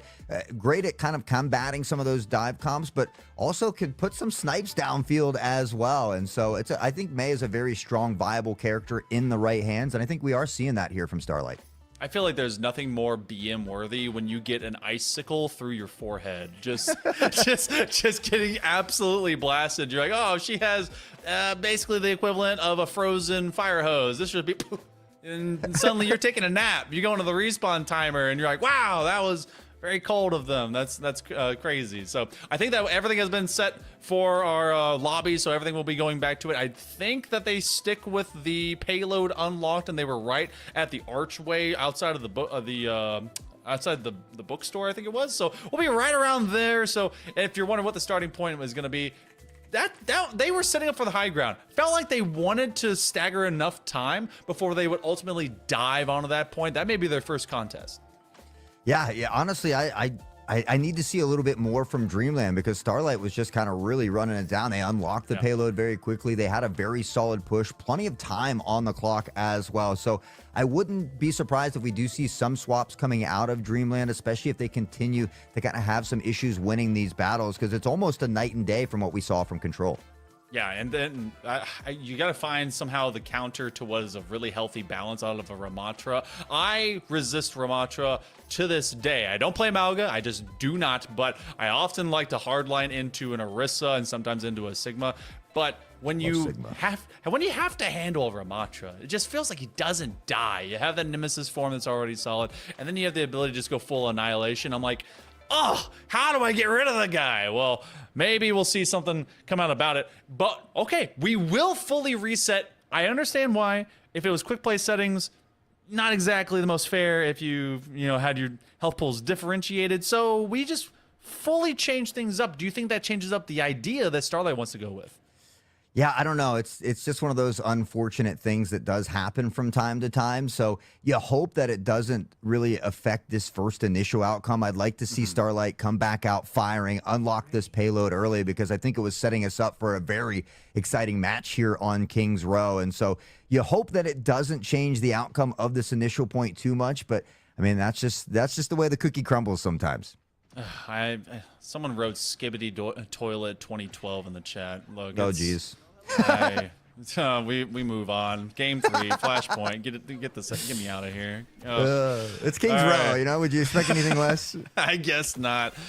They do in fact bring a counter Ramatra, so G Fighter will stave away from what we saw before, which I believe they were on the Orisa, so they'll be on to their Ramatra. You basically got everything else the same except for, I think, was IGAV, were they on the Lucio last time? I believe they were on the Lucio, but I thought I saw a Brigitte. Okay, either way. I'm good at being wrong, so you're probably right. I'm going to go with what you said here. We are bringing the May, though. So Regento is at least pushing up with that, and I think they want to be able to really separate this field. However, they've trapped that tank well into a choke point, so they're trying to bully him a bit. Yeah, and last time we saw it was Kriffel who got the first snipe onto Kalems, but Kalems was able to hit that shot onto Kriffel this time. So a slightly different start here for the crew. Regento will find Big Jipper, though. We know how good May is at countering the Genji, and so Starlight, some good early picks here. We'll see if they can work off the back of that. No Genji wants to be slow. It is all speed. They am speed. And as soon as you make his legs go stiff, he's like, oh no. Everyone trying to climb the old ice wall, but abuse is happening by Ducio as he is trying to dunk on him from side to side. That is one of the meanest healers I've ever seen, but he gets caught. Yeah, G-Fighter finding a couple picks here early as well. And I think that's kind of the unfortunate thing, right? We saw that Orisa initially, but now they get to know kind of what they're playing against. You make these swaps early, and now all of a sudden you're finding this hold. And so G-Fighter's got the Annihilation on deck here as well. They continue to find these early picks. It was Starlight who got a little more than one tick toward that payload, but already a much slower start for them here since the reset. Hey, at least you got a single tick. If they didn't get anything out of that, then I would start to feel even kind of worse. It feels like Starlight has to kind of reset the idea behind this one. They do have the blender, and Kriffel has switched over to the Junkrat. So aiming for high ground, maybe to put some extra abuse into some thicker bodies, but this is definitely the in NBA or just in basketball, you call it small ball. So it's maybe going to be difficult for them to be able to get some people out of the way. You do get a lot of fighting happening directly into this near side room, and everyone's just basically trying to play directly from off point around the healing pod. The Annihilation goes up, and everyone's being fed directly into Dreamland. Yeah, IGV, G-Fighter finding a 2K there as well. They find a ton of picks here. It was actually, I think the Junkrat was the first to go down here. Kriffel hitting these shots. So Starlight struggling a little bit now in these opening moments. Kalems continues to find these snipe shots. Kriffel was able to get a consolation on the prize. It's a 1-for-1 trade. And Griffle has in fact switched back. They're going to go over to that Widowmaker. You got another orbital ray that's also coming down. So already some extra healing, some extra damage, and some extra nonsense for Starlight to have to deal with. Now the Deep Freeze gets used as well. Will they be able to get any extra picks from off of that? You do also have the Ravenous Vortex, such a great zoning tool from this Ramatra. 2 ticks now on the clock, and it continues to rise as they are bullying Dreamland off into this topside corner. They just have to play into this AoE, but look at this off angle from Griffle trying to support their squad from the outside. They're so close to being able to get this one done. It feels like and will be the payload finally unlocked, but not without Kalems finding a double kill. 2 nasty headshots from Kalems, but Starlight able to get the job done. They unlock the payload. They put 3:23 back up on the clock here to work with, so a little bit slower than that initial push, but they found a way to unlock this payload. We'll see what they can do with it next. About a minute and a half lost from the last time around, but we go to neutral settings and an understanding of what's going to come next. So now your first major choke point is this archway. They're going to play from these off-flank angles. You have at least that Nemesis form to try and basically box about it. Oh my goodness, Kalems! Goodbye, Ducio! The snipes continue to rain down here for Kalems. They haven't had an answer yet. They're getting in that back line or finding some snipes here from Griffle, and we see Jiffer beginning to toss in the Shuriken here as well. Ramatra up in the front line. It's G-Fighter. He did it on Winston. He's looking to do it on Ramatra, and he's going toe-to-toe, throwing bows. Oh, the Annihilation form. Will G-Fighter also use theirs? You're going to see Crave probably drop out. G-Fighter will, in fact, open theirs up. So now Kalems, they're going to have that full visor go online. See if they're going to be able to get some quick percentages. But that is 3 big picks now for Dreamland. Remember that Archway is the first beast you have to overcome. And they're trying to stagger them away. Blender does have the extra pump up to put into some damage into one of their players. Gotta wonder if you're gonna give that to Regental, if they can get that Deep Freeze online, if you can get some extra damage for them. Oh man, right now Dreamland has them exactly where they want them.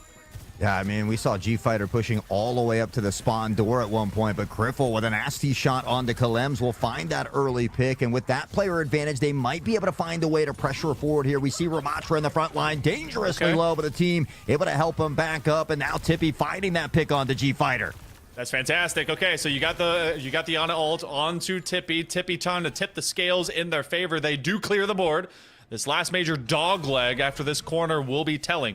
Do they switch anything? Big Jiffer and Cray just still on the same after they both drop out. You have the big bubble drop as the beat could be applied here into this rhythm from IJV. Kalems is getting shot from distance. Kalems and their Kalishnikov has been doing great work from making some of these snipes. Now we see Tippy up in this front line just trying to eat up some of that space so the payload can be pushed in toward that next checkpoint. Only a little more than 3 meters, but the Blizzard comes out. Kalems finds Ana and Regental on the Blizzard looking for a bit of help. It's Griffle to find G-Fighter. The tank goes down. The sound barrier pop from Ducio, and they're looking to say deuces to the next checkpoint.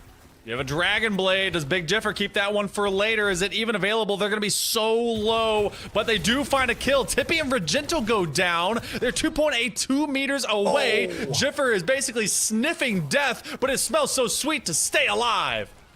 I mean, they were so close, and they took down the tank of G-Fighter first. They had a real opportunity to finish that push, but I mean, Kalems and the rest of the crew were getting nasty with the snipes and the Genji plays there, and they somehow come up with a goal line stand, if you will. And now there's just 20 seconds for Starlight to find a way to add some more time. Griffle goes to the Sojourn. You already got the overclock. You have that online, and they're going to bring the Annihilation form, and they're going to try and bring the Hurt Locker. Who drops out first? Kalems, they're gone. But Jiffer, they're going to find a couple. Dragon Blankets pop. Jiffer will go away. But they're even 3-3. At the last contest point, you can really find trying to be able to put us out some of those big torpedoes, and they just got to keep their tank up, but he goes down. G-Fighter finds a team kill, and overtime won't amount to a second checkpoint for Starlight. Dreamland knows what they gotta do. They just gotta get 2.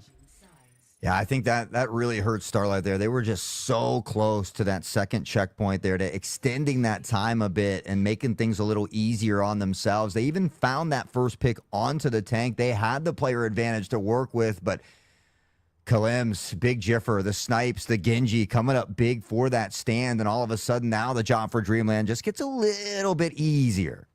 It's definitely more well defined.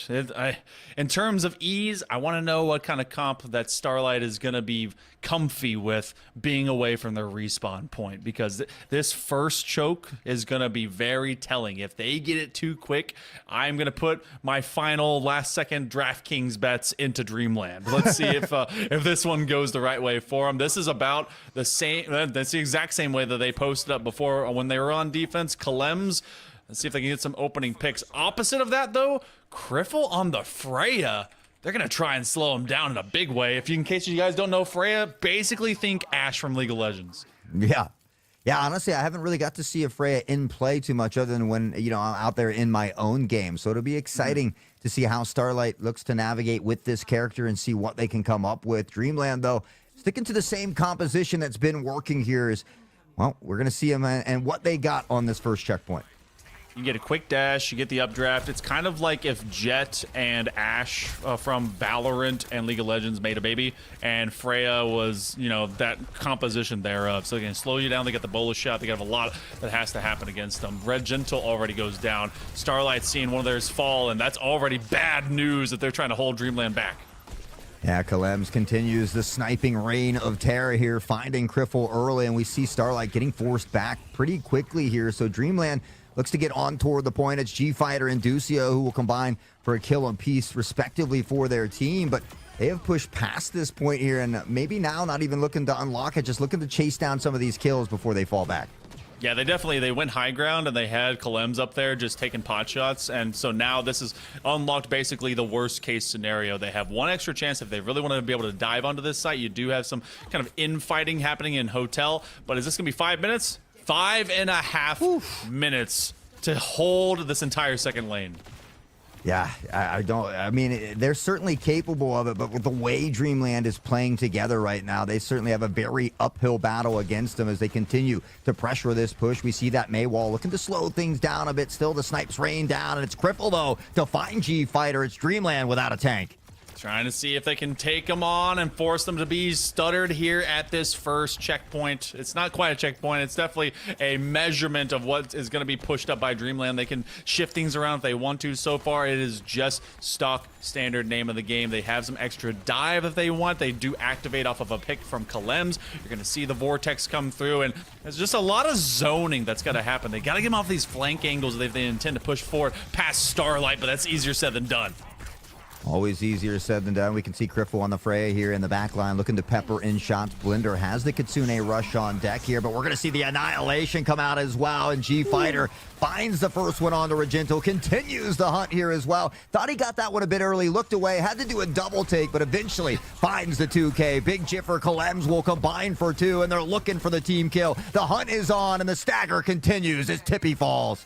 You only see Starlight if you're able to look out the window, and this one has been slammed shut tight. It is basically the evil stepsisters beating you down, and you do not get to see the night sky. So if Jiminy Cricket can help out Starlight, that may be the last little miracle to help them out defensively. Less than 4 minutes to go. Plenty of time for Dreamland. One last team fight might do it. Yeah, you feel like it's more like a Lemony Snicket out there with a series of unfortunate events that they've had to face, but Starlight still fighting tooth and nail to the very end. The Annihilation, the Kitsune rush as well, and they got to find the way to win this fight without expending more than these two ults. Tippy finding this first one as well. They've got the Blizzard from May. Kriffle, Ducio very close to the ult, so they have potential to win a couple fights in a row, but they still have to do it for 3.5 minutes. They do have the beat drop available now. They also have Kriffle's Bola, which can really slow people down. And if you're talking about slow, we're gentle with that Blizzard. So just like you mentioned, I think they have the ability to really hold for at least another couple of fights, depending on what big picks come through. They do utilize the Annihilation form as well as that early Kitsune rush, so they slam them back. But off of this angle of play, Tippy, they get rid of Cray. They've been so good about utilizing the Juno and all the extra speed that comes with a G-Fighter, gets rid of a Gentle, so there goes your Blizzard. You have only a couple extra options here before this one begins to renew its way towards checkpoint number 2.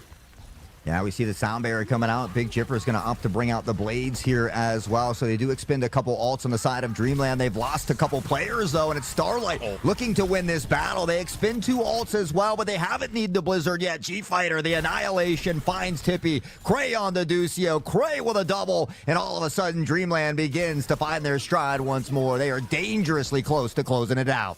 Hey, they got the Blizzard, though. This is going to be a great position. They use the Orbital Ray to try and get rid of them. They do go to Ice Form, so they're holding their own as long as they can. Regento gives their life for the cause. They're going to have to start jumping onto it. 2.42 meters to be able to get to this barrier. It is street side antics, and they're fighting right on top of the cart. Big Jiffer comes up huge. Ducio goes down, and I think the rest of Starlight might very well do the same. They will hit the portal, and they will hit a 2-0. They're going to the grand finals here for our May Spin Showcase. It's been 2-0s in that upper bracket in Dreamland. They'll find their second one, as you had mentioned, making it in toward that grand finals. Luckily for these teams, there's still that lower bracket to work through, so not out of it just yet as we take another quick look at the play of the game, and it's the young star of G-Fighter. Everyone coming in. This freshman doing fantastic work. They all wanted hands from G-Fighter, and his hands were rated E for literally all dim. So, good looks by Dreamland. Starlight, we saw the adjustments. We, unfortunately, they didn't have as much time whenever we initially had the wrong settings. Still, saw them stabilize, but that last fight, being what, like less than 2 meters to get to that second checkpoint, they now just have to rebound. Luckily, there's a lower bracket for them to be able to do that.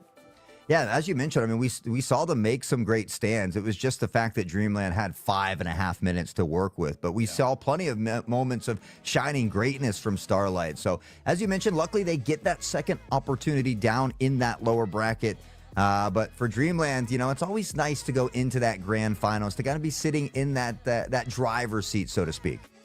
Well, hey, you know what? As long as you guys have your licenses, you'll be able to drive alongside us into a short break. We're going to be going back into the Spin Showcase, maybe some more Rocket League right around the bend. Make sure you check out staypluggedin.com to be able to check out all the recruiting platforms possible for these awesome students that are looking for recruiters just like yourself. We'll be back in just a moment. Come on. Come on. Before I switched to Brightspeed fiber internet, things like slow speeds and random dead spots really brought out the troll in me. I mean, I spent hours causing trouble. But then I switched to Brightspeed's fast, reliable fiber internet, and the rest is sunshine and unicorns. Looks amazing, Barbara. Ultra-fast, Brightspeed fiber internet. Switch to the bright side.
Welcome back, everyone. Oops, I almost forgot. It's Rocket League time. Here for the May Spin Showcase. I'm Monkey Man back with Hot Sauce. And Hot Sauce, we switch gears, literally, again, going from Overwatch 2 over to some Rocket League. We are deeper in the bracket, though, this time. We had a round one matchup that went to game number 4. So let's check out this one. And some spice has started, finally, in the quarterfinals. We're going to be covering that upper semi, but look at how these teams progressed.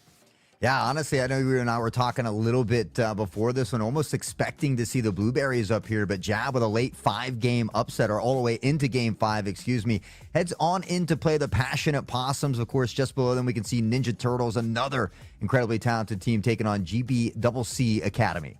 Yep, and you've got a lot of all-stars from our Coca-Cola All-Stars events that are actually perched up into this. You have one per team on Ninja Turtles and GBCC, but the one that we will be most apt to cover coming into this is going to be Jab versus the Passionate Possums. And this is a neat mixed bag of players. We talk about a lot of high schoolers that are looking for kind of the recruitment ability to kind of showcase and strut their stuff in front of all the collegiate program partners that are out there here for Stay Plugged In.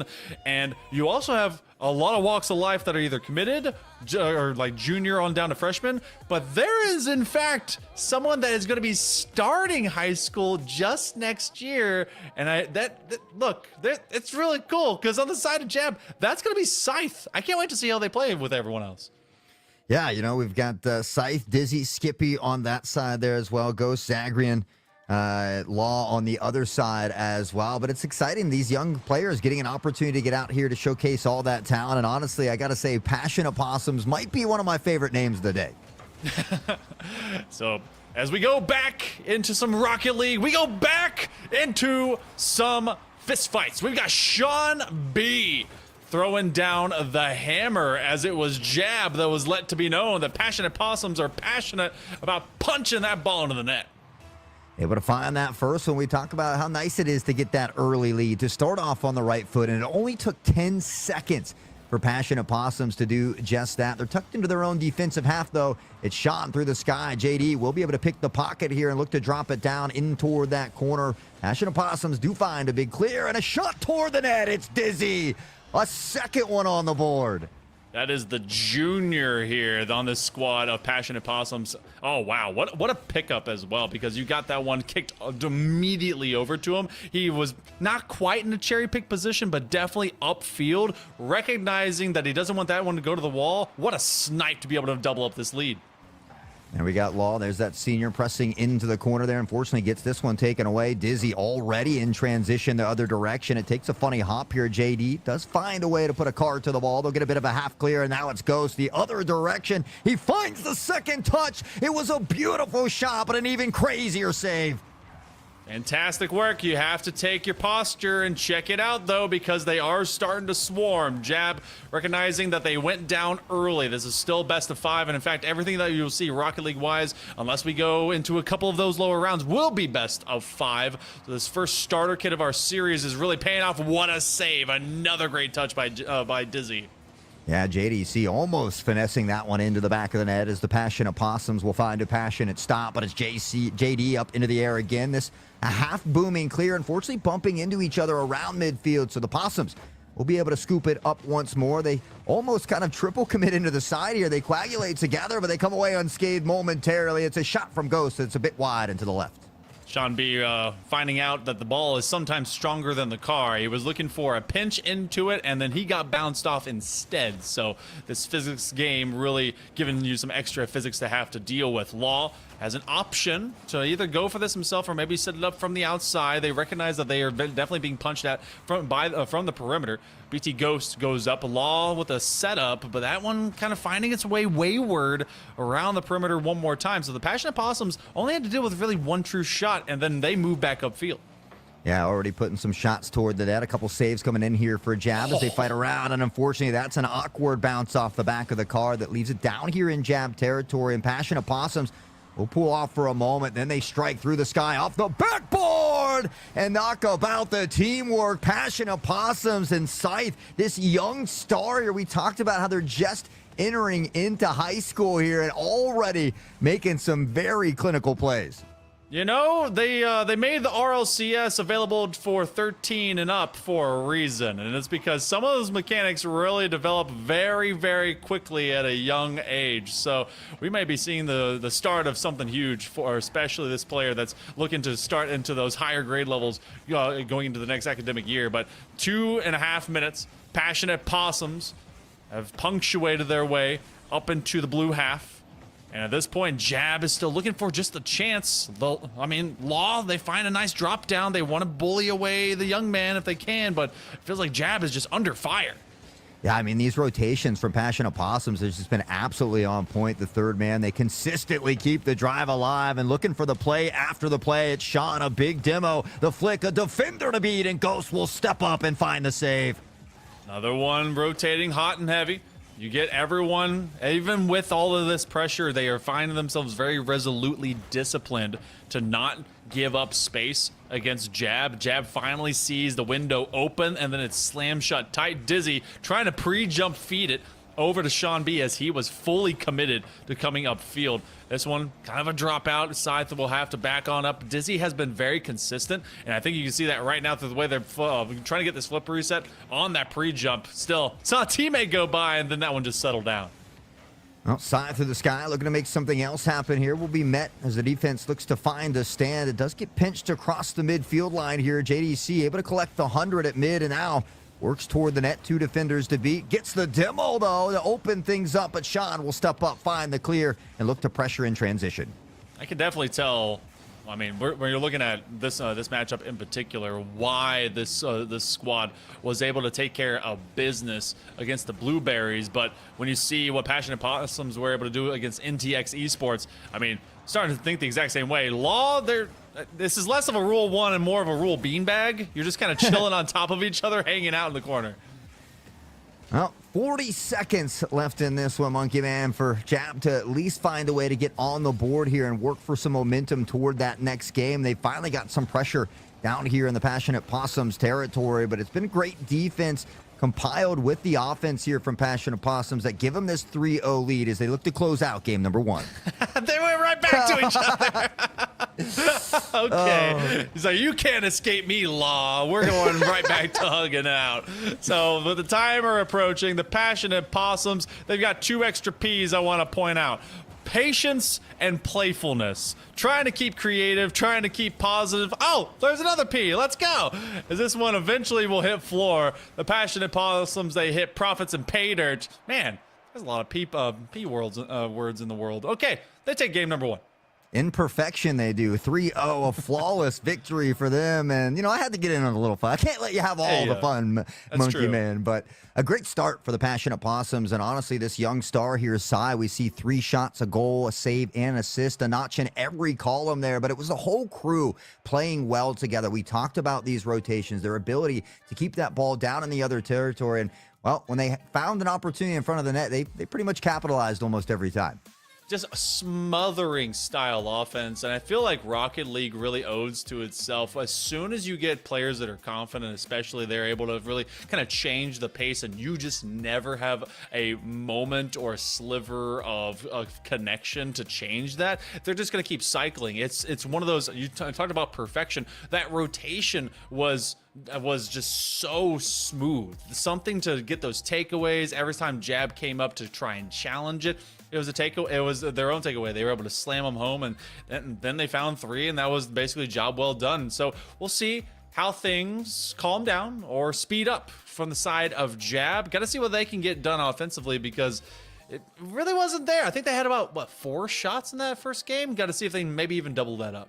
Yeah, it just didn't seem like they were able to apply that same type of aggression or pressure. And honestly, I'm pretty impressed with the Passionate Possums, especially playing with such a young player on their team. A lot of times it takes some time to build that team chemistry or that team synergy. But with a senior and a junior leading the way, it seems like everything is just falling into place here for Passionate Possums. But it's game number 2. We start off with 2 demos. The score is back to 0 and 5 minutes on the clock. I actually run a separate organization that does some draft leagues, and I believe that I've seen Sean B play before. Sean B is a menace, so you don't want to have to deal with them, and they definitely have fit very well into this total composition that Passionate Possums have coming up. But JD, they want to be seen, as they have at least a couple of extra touches to lay this one to the sidewall. Is there a third man? No, and that's because Jab committed all their resources onto that front corner play. JD will be able to disrupt, and there was a lot of trust for the Passionate Possums. They thought that was going to be brought over the goal line, but they will rack back with a couple of extra shots. Yeah, Ghost stepping up to find a nice stop here as well to keep that one out of the back of the net as Sai looks to strike once more. And Now in transition the other direction. Law will bump him off the ball, but he's got a bit of help. Dizzy, a nice subtle touch to Sai, who fires a shot a bit wide and to the right, but he's back for the touch yet again. And it's Passionate Possums who get second and third chance opportunities. Jab, a nice one there, but they can't jab it on in. Oh, look at this passing play. It's just so clean from board to board. Scythe over to their second man, and then it just became the 1-2-3 to completion. Wow. Probably my favorite play of the day so far. Great teamwork, great passing, great give and go, and the Passionate Possums showing that they're passionate, not just about possums, but about Rocket League here as well. And already a great early start for them. It's going to be up to Jab to find a relatively quick response. They can't allow Passion to get that 3-0 comfort lead again.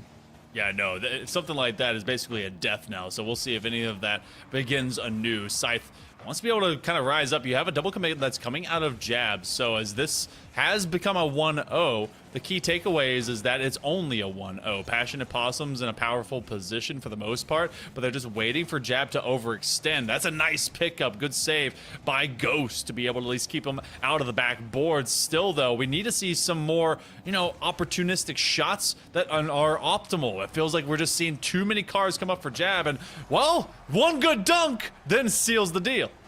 I mean, you talk about the aerial prowess, the player with finesse and looking to progress into the grand final. Sai, the razzle-dazzle, Mr. Automatic dripping Sunday best because he's done it again. It's 2-0, and the Passionate Possums up on top yet again with an early lead. So go back into this one. Hot shot off rip. Hey, you know what? If there's one way to get on the board, get it from a kickoff. They're finally able to get something in between these first couple of games. Love to see it. I mean, we talked about it earlier, how a kickoff goal is something that can maybe deflate some of that momentum of your opponent. So they've been able to find a way to strike here in game 2. They're only down by 1. And so for Jab, a real opportunity to work back into this game. Look to see if they can tie the series up. And I'm already loving the demos. I think it could be huge here for Jab. Yeah, this is something that has started from the first, 20 or so seconds from out of Passionate Possums. Man, a lot of trust, also just general sense as to where that last post is going to be. So can see that one coming in, but we've seen some double commit issues really coming up for Jab for the last few minutes. So that has to find some separation. Whereas Passionate Possums, even if they're on top of each other, mechanically, they're just finding good looks. However, Law at 2:22, we got 2-2. That's one of my favorites in Rocket League. Not only is it 2-2, but there's 2:22 left on the clock. So the lull of twos will strike upon here as they find a way back into it. And honestly, all of a sudden we talk about that kickoff goal, maybe dampening some of that momentum. It feels like it's begun to shift toward Jab. So hopefully they can take that momentum, turn that snowball into an avalanche and tie the series up. Can they win the foot race right now? Dizzy forcing that to go to that 45 corner just so he can have his next touch, but it was a great read by Jab. This defense, I believe, has found at least some wind in the sail. Now, unfortunately for them, they don't have any boost in the tank. That will go from post to post. Ghost comes in to make the most of this, and now JDC. They take that one away. They clear all that space. However, they are so good at counterplays. Scythe may be able to lay that one up. I mean, through the sky, on the ground, it doesn't really matter. A dangerous asset to the squad here at any point on the pitch. But you add in Dizzy and the rest of the crew, and that's what makes the Passionate Possum so dangerous. They look to strike again. Sean does find a secondary touch, but it gets away from Ghost. A big booming clear that goes the other direction, and now it's Jab who's looking to turn up the pace. You wouldn't think, with the way that we've seen basically the handles and the possession right now, very much prefer and lean into the Passionate Possums, that this will be a tied ball game. Jab got a couple. They got one off that kickoff you were talking about, and then they got one to be able to follow up. So Jab is still in this, but it has been the lion's share of ball touches going the way of the Possums. They will congregate into a 3v2, not any boost for JDC left. He's looking for small pads. Ghost is going to use the rest. They will guide them away with a nice little bump. Hey, sometimes you don't need those big hundreds, just the nickels and dimes and that pathing to set you straight. It's a big demo in front of the net, but it doesn't matter. Law, JDC, they'll combine for this one, and Jab up on top for the first time here tonight. Sometimes it doesn't matter if they got the lion's share. The old mythos is that they're afraid of the little rodents, and these are some mighty Mises out of Jab. One solid touch, take off the pace from it. They may be able to get another one. Ghost escaping with a kickoff goal, and this one's all come to ruin. We still got 46 seconds to go. He said, forget the jab. He's hit him with an uppercut. And with that, they've been able to double the lead now. So Jab playing from behind. They find themselves up by 2 with just 46 seconds left in this one. They look to tie this series up, turn that best of 5 into a 3. And they're looking mighty good here in game 2. Passionate Possums, I've seen this one kind of go sideways on them. Have some extra time, but not that much. Half minute to go. A couple teammates end up pitching between one another for Jab. Dizzy's going to stick with this one, then get it past the third man, might be free. This one falls to the wayside corner. Ghost doesn't want to hit it too hard. Again, they're just kind of lurking into that midline, but I think this is burning too much time for Passionate Possums to afford. Now ball floating high and dry around midfield. A ton of time eaten up, but Sai at the moment's notice finding a late game goal, and all of a sudden there's not a ton of time. It's only 12 seconds, but you cannot count this crew out. 12 seconds. Look, a kickoff goal, the average amount to be able to get it done is 7. So they've got at least a couple tries, depending on how quickly they can gather this one. They will lose it out to the side. Can't quite get it. Not going to have a fake, just going to go purely head still for it. This is going to be one extra shot. That will do it. No, it will land on the stripes. It's going to stay airborne for all of a half second. But that one will send us to game number 3, all knotted up. MVP, the most valuable post out there, putting in some big blocks, but Ghost does it. 4 shots, 2 goals, 2 for Law as well. And it was that kickoff goal that really seemed to ignite the flame here for Jab. So they battle back in this one. 4-3 victory for them as they tie up the series here. And I mean, we knew it was going to be an exciting matchup. Both of these teams went all the way to the best of 5 in their previous series, and certainly not disappointing in this one. And also, there's some players on this Jab team that especially they show, all right, we're not going to be completely shaken by what happened in game number 1. It was a shutout, able to come back after getting a little bit buried under that pressure that was happening by the Passionate Possums. This is also a team that is congregated by majority juniors, except for Law, who is currently committed. But you've got both Ghost as well as JD. They're in their junior year going. Sorry, they're not in the junior. They're freshmen. Sorry, I was reading that wrong. So they have a lot of time actually to continue developing through this scholastic situation. So really loving the youth that we're getting from both of these teams. I mean, it kind of exists throughout Rocket League, but they may be here showing their stuff in front of recruiters for a long time. Yeah, I got to say, I'm incredibly impressed as well. And so just getting to see how much hard work that these students put in and week out, and getting to see all of that pay off here in big moments like this, you just got to feel happy and proud for them. But they're wasting no more time. They're hungry for the dubs, and it's JDC to start with a demo and a beautiful save to keep that shot from Dizzy out. Next one's coming, though. There's Scythe. Oh, my goodness. Look.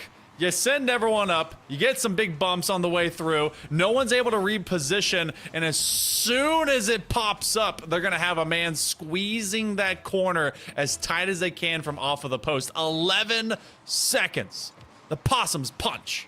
Almost a dangerous kickoff goal as it has come back to haunt him previously, but able to stop this one here. And now the ball around midfield. JDC looks to get by one. He does. One more to beat, but it's Sai. No boost in the tank. He finds one stop. Can't get the second, and it's a quick answer here from Jab. This is starting to look like a UFC main event. We're getting so much off-ball play. You have JD that went and pressured the goalie, and he really couldn't get any extra oomph behind that touch. So at this point in time, it has been just so successful to follow up on your first touch with something to just kind of hurt the third man or kind of get in their way, trying to turn in an individual play. Now let's see if they can skirt this one upfield. Sean B didn't have a chance to get to it. Dizzy. Nice booming clear the other direction. Will be scooped up by JD, but it's a subtle touch on the side that Sean will pick up here as well. They look to pick the pocket, but it's Ghost who turns the other way and looks to drop it on a dime. It's a chip shot. It does get stopped here by Dizzy. Passionate. Really showing great displays on both sides of the field, but it's Jab who I felt like has really stepped it up here in these last 4 or 5 minutes. Really have. And Jab is really showing that it's not just a fluke from the previous game, not just a counterplay for heroic moments, it's consistency. JDC is looking to Ghost. Ghost has plenty of boost. Law wants to make sure that moves upfield, swing and a miss. Sean B gets there first. Little hop and skip and trying to jump it over to a teammate. He gets the boost instead. What was looking to be a primed hook shot ends up kind of dead in the water in midfield. Double commit, he jukes him out of the shoes! Oh, corner pocket for Dizzy. Now the other team's going to be dizzy after that display of razzle dazzle. He's breaking axles once more. A bit of a double commit that haunts him here. Ghost almost able to get back in the nick of time. Unfortunately, can't do it. They'll find that second goal here with 3:33 left on the clock.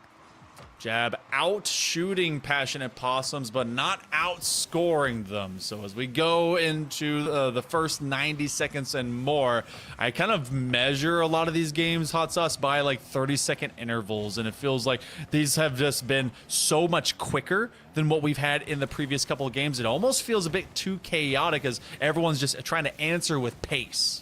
Now, I'm glad you said that because you got Llama tomorrow, and I say the same thing about 30 seconds. He's more of a 10-second guy, so you two can hash that out tomorrow. But I agree with you. I look for those 30-second intervals. I think it takes about that 20 to 30 to set up a play to be able to find that goal. And right now, Passionate Possums has been slightly better, but I mean, we've seen so many times where Jab has been able to capitalize and turn it around. I think if they can find another goal here, they're good at putting them on the board in bunches. So they just has to make sure that they don't allow Passionate to get that big lead early as Sai finds the demo. It's a downward bouncer that Dizzy capitalizes on, up by 2.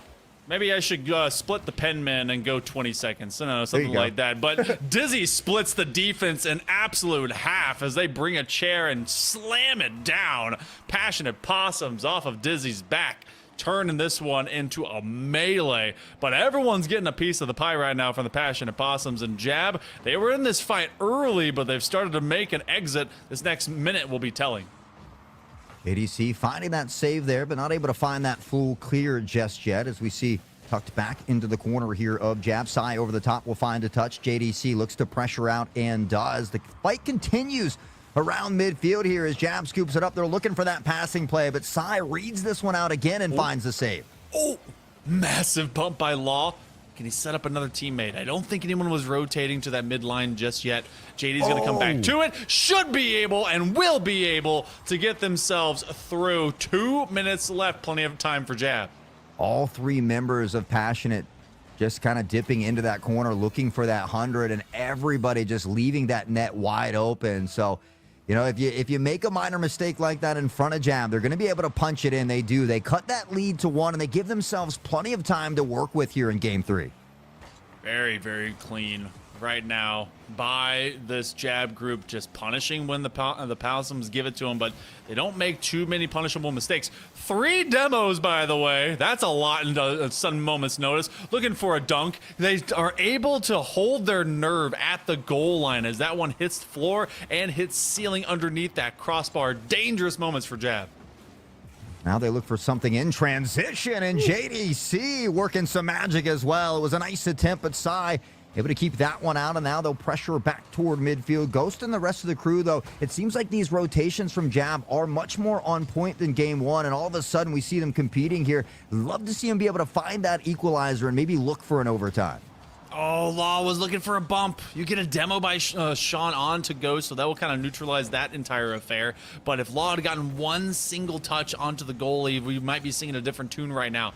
Less than a minute to go here for game number 2. Whoever wins this game will have match point, and we'll be able to move into the winners finals. Here for this bracket, Sean gonna keep his nerve very, very still, trying to be able to sweep that goal line. Can't quite get a shot, can't get a bump, and now JDC has the entirety of the net to score at. He does have the flip reset, but he can't get back to it to do much more. 35 seconds, Passionate Possums holding a thin lead. Thin lead at the moment, but they look to extend it by 2 here. It's who else but Scythe or Sidekeep back at it yet again off this sidewall. You talk about the situational awareness, the mechanical ability, and he continues to display it at such a young age. Passionate Possums looking to be that first team to go to match point. Fixin' 2 might very well have all fixed up going into this next series, depending on what the Possums find. Jab has been existing, they have been persisting, and they've been resisting. Law trying to scoop it in! This one will go backwards. You gotta get one extra possession, but the passionate Possums might be able to kill time. Yeah, I mean, just these big booming clears, 7 to 10 seconds off the clock each time. And so now even if Jab finds one after regulation, it's just not going to be enough. They'll get a good attempt here, but no boost left in the tank for Law. It was a close nail-biter, but Passionate Possums bring it back. They'll be the first to get to match point. All right, so you got 2 chances before your opponent do. You got 11 shots coming out of Jab, and I want to say it was probably near that, maybe even more for Passionate Possums, but otherwise they kept it close. Still, though, close is, horseshoes and hand grenades. This one is all about being able to get it into the actual net, and so job well done for staving off what could have been a stellar comeback, maybe some OT. So Jab's in a position.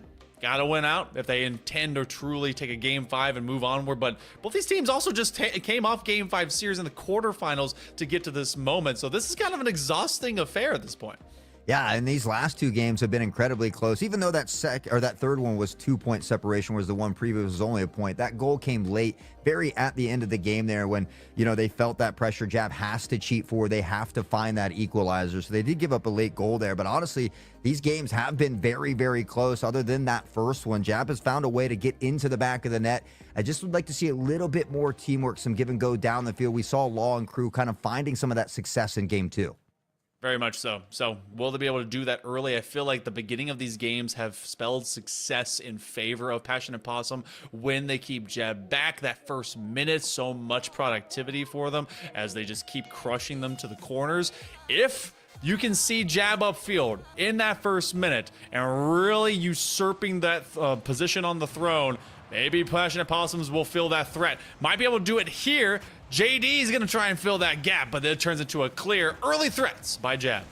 Yeah, and the awareness from Scythe here continues to amaze me. Such a young age, finding these great stops, both on the defense and the plays on the offense. It's a big demo to alleviate some of that pressure as the ball falls around this Passionate net here, but Sean, a secondary touch, now has Sai coming in around the horn. The pass is there, but Dizzy can't connect. Passionate continues this early aggression. And Sean B, that was actually a very smart move. They are able to finesse a back pass over to their teammate in Dizzy to try and keep that one going. All 3 on the pre-jump, by the way. You've got a lot of options, and there was a couple sweeping. Goodness gracious, Passionate Possums looking deadly. And they continue to look deadly here as Dizzy tries to sneak that one on in between, but Ghost will find the stop. It's JDC on a nice demo here as well, and they need to take the ball away. They do. It's met the 50. He'll be able to scoop it up, looking for the reset, and JDC, the help is there, and Jab, the first to go up. Net with a vacuum, sucking that ball in from that post. JDC hands it from the crossbar, and then they hit extra pipelines and eventually bend it. Just a few extra pixels to get themselves a lead. A full 60 seconds elapse, and Jab will hold a 1-0. Passionate Possums want to punch back. Yeah, and you feel like if your Jab, one is great, but you're going to have to find a way to put a couple on the board. Passionate has been able to put a minimum of 3 goals in each of these games so far. So it'll be important for Jab to continue to play their style and what has been working for them. They take this one away at mid, but can't quite capitalize it on it here. A bit of back and forth now in this one. You're seeing a lot of great fundamentals also coming out of Jab. They are just not letting themselves kind of get too fired up as well as overextending. Passionate Possums feels like they've been very lateral with one another, which is fantastic if you can confirm these midfield passing plays. But see how they're right on top of each other right there. Any extra to the left, that one is going to be a 2-0 lead. But Jab is staying very squared up, and they're just not letting them get through for free upfield. We'll see if Ghost can find a way to crack the code once more. It's a flick over the one defender. A nice shot, but Sean does knock this one away from the net. Does get by Law, but JDC able to keep the drive alive for the time being. And back toward the net it goes. Law fires, and it's good for 2. Jab up, and they'll maintain that lead. They get that 2-point cushion to work with. Law in a lawless land will absolutely slap this one through. A fantastic feed. JD just finds that little spot on the low side wall between a couple of Passionate Possum defenders, and it just escapes them. And even better was the wide angle shot to the other side of the net. But we've seen dunks before, so we're going to see another one again. Great takeaway by JD. They still have to get out of this defensive onslaught. Haven't been able to find that clear just yet. They'll get a half one here that Sean scoops up and looks to turn on a dime. A nice pass play to Dizzy, and they continue to work with the teamwork, and the communication has to be on point. But they find themselves down here by 2. They fought the Law, and the Law has 1 at the moment. He's got 2 on the board, both of these goals for Jab, and they continue to work toward this pressure. 2 minutes 15. That's an immediate shot on target, and Law turns around, realizing that it was a top shelf shot. Upper 90 it would have been. Sean wants to just delay for time. This loose ball play is very dangerous. You do not want to let that one go skipping through the stripes. So Jab finally at least batting an eye, and Passionate Possums, though, have not found their way onto the scoreboard. This has been the longest time so far, Hot Sauce, we've seen the Passionate Possums without anything on the board. You must be living in my head, because I was thinking the same thing. We haven't seen Passionate Possums go this long without finding a score. So not only does it speak volumes for what Jab has been able to do on the offensive side, but these changes have been working for them. They have now held Passionate Possums scoreless, where, as we said earlier, well, you know, maybe one caster's curse is another player's caster's blessing, because Dizzy and the Possums will get one here. I want to see how this goes through. You have Dizzy. Oh my gosh, he was able to use that inverted shot just to barely get a nose between a couple of Jab defenders. So for all intents and purposes, as much as we've seen some improvement out of Jab, it's just a 1-goal lead to this point. Less than 90 seconds to go. Passionate Possums, flip reset, held by Sean B, and he absolutely held it as long as he needed to. We're suddenly tied. And this is why I was worried. I felt like Jab has to get at least 3 goals if they want to win or beat Passion, because we've seen them get at least 3 every game. Now, they did a great job holding them at bay for the majority of this game, but all of a sudden, we find 2 in a row here, and now things are tied up. They've got 83 seconds to work with, so Jab needs to get back to what was working for him in the first 3.5 minutes. All the worries might come to ruin. You saw a very active and online group out of Jab. Everyone finding those moments when Passionate Possums were at their weakest, but those are now very slim and brief timelines. You're trying to get something from the midfield. Law sends that one at least to the wall. He's not going to be able to catch up to it. And in fact, is looking for some extra boost to fill his tank. Ghost doesn't have much either. A lot of resources all coming up short right now for Jab. They're just trying to keep Passionate Possums from setting up for the next shot. And that boost, equally important aspect to a game like Rocket League that we don't always mention, but you got to be able to utilize and maintain, manage that boost consumption here. And Passionate Possums, I felt like, has done a little bit better of a job early on, but we've seen these changes from Jabs. They've made steps in the right direction. They need to find a way to finalize it and send it into a Game 5, though.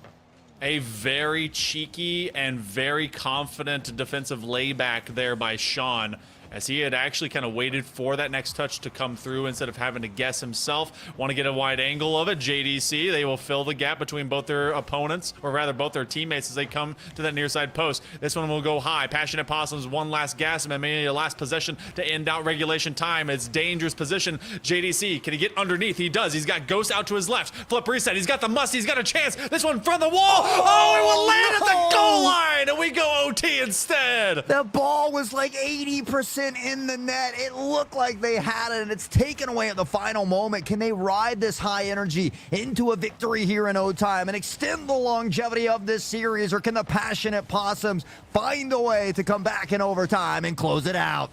You've got to stay consistent if you're Jab at this point, Hot Sauce, because that would have taken some wind out of my sail. You see a 2-0 lead just get deleted. You see your teammates getting deleted, just gone away. Sean B, they will finish off the run. It goes 3-1 again on broadcast. Passionate Possums, they complete the comeback. I mean, the double demo in front of the net, and cool guys don't look at explosions. We see amongst the dismay, the ball makes it into the back of the net. Passionate Possums will close it out in overtime in 3-1 fashion as they punch their ticket on in toward that grand final. Goodness gracious. That is a feisty team. Jab, gotta give them some love. That ball was so close to getting us to a game number 5. Oh, just I so wish we could do like an immediate another instant replay just to see how far it was. But congrats goes over to Passionate Possums. They will be moving on to the winners finals, and they're going to be going against Ninja Turtles, who I believe, let me make sure I check my show doc. Yes, has one of our previous Coca-Cola All-Stars in it in Crypto. So one of those teams, they were able to take down one of those pesky style teams before. Might be able to do it again, but that's a very I want to say that's a very highlight reel style winners finals just at the top side of this bracket. Absolutely. I mean, we see it come down to the wire, 80-90% of that ball in toward the goal, and all of a sudden, I was expecting it to say win, but I saw overtime pop up on the screen, and so just toying with the heartstrings. But I certainly don't envy Passionate Possums, because Ninja Turtles has basically 3-0'd their way through the entire bracket here, only dropping one round to Wolves earlier in that second series. So they are looking phenomenal here through their run. Passionate Possums, looking equally as good, but I think that next one between those two is going to be an absolute banger. Well, if you've ever wanted to see Ninja Turtles especially, and Possums fight each other, you're going to have a treat. On the other side of this short break, we've got more Rocket League coming at you for this May Spin Showcase. Be back in just a moment. Ah, come on. Come on. Before I switched to Brightspeed fiber internet, things like slow speeds and random dead spots really brought out the troll in me. I mean, I spent hours causing trouble. But then I switched to Brightspeed's fast, reliable fiber internet, and the rest is sunshine and unicorns. Looks amazing, Barbara. Ultra fast, Brightspeed fiber internet. Switch to the bright side.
Welcome back, all you esport knowers. We're getting into our next matchup, and yes, it's exactly what I promised before. I was so worried I had lied to you, but I didn't. I'm a truth teller, and that's exactly what we're going to be doing with some more Rocket League. And again, I'm Hell Monkey Man alongside Hot Sauce. It's our winners final here at Hot Sauce. As let's check out this bracket, the pathway they took to get here.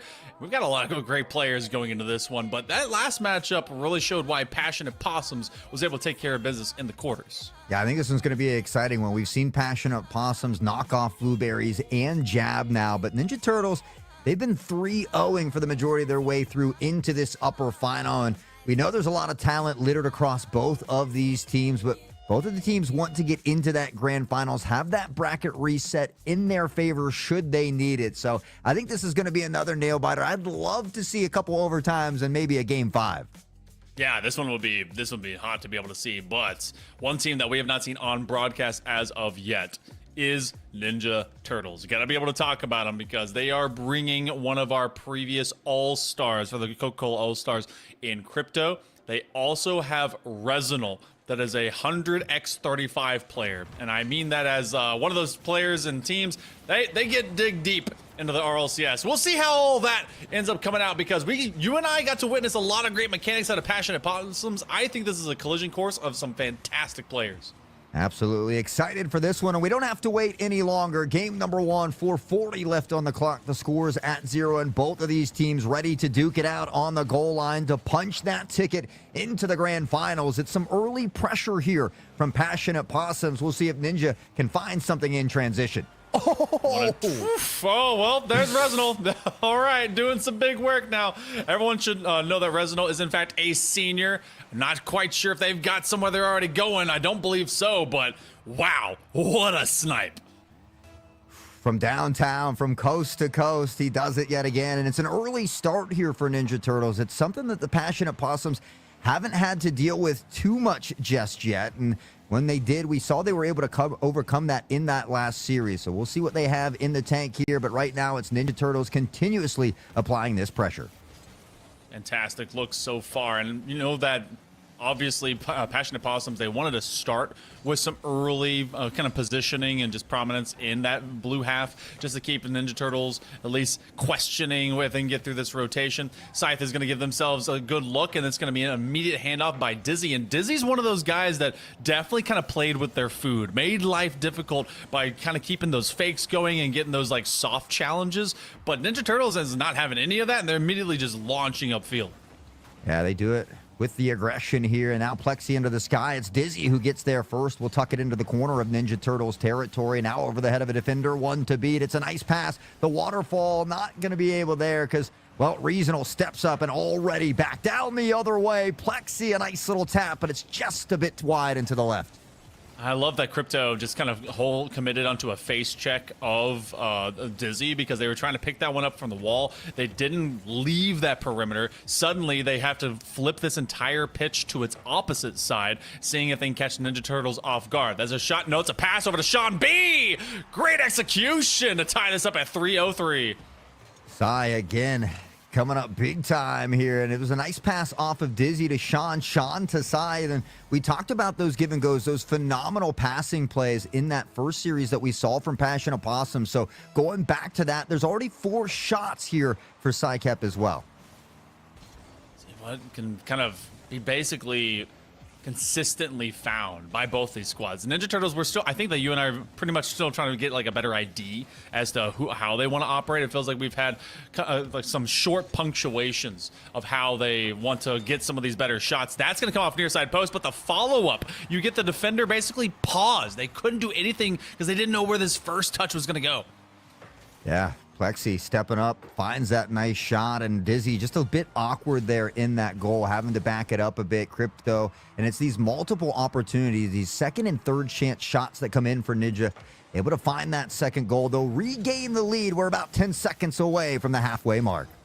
Dizzy calls up Scythe, tells him, hey, give me this pass. But they don't have a lot of boost, so you're just seeing that little bit of abuse against Plexi as they try to get to that top level. But again, a very necessary resource to be active here on the pitch is very short-handed. They find a couple of big pads. Plexi with a ceiling reset, trying to drop into the face of Sean B. Scythe with a back pass. That was great over to Dizzy, but it was in traffic with a defender. Plexi still fighting here in their territory. Sean able to take it away, heading toward the net. Crypto does punch it out. Plexi a second touch as Dizzy looks to keep the drive alive, but Crypto over to Reasonable, and now an open net. Sean able to get back in time, though, but Reasonable not done yet. Looks to keep the drive alive for a bit longer. They just wanted to get them to faint against that first look. They had him basically stacked up together. Dizzy's going to send this one high, give himself a vertical chance. No one there defensively, but there was no true threat because it was heading towards the backboard. Now Resinal's going to be doing the same thing. Oh, Sean B, he goes slow with it. They have a man tackling. The up-ball play opens the lane.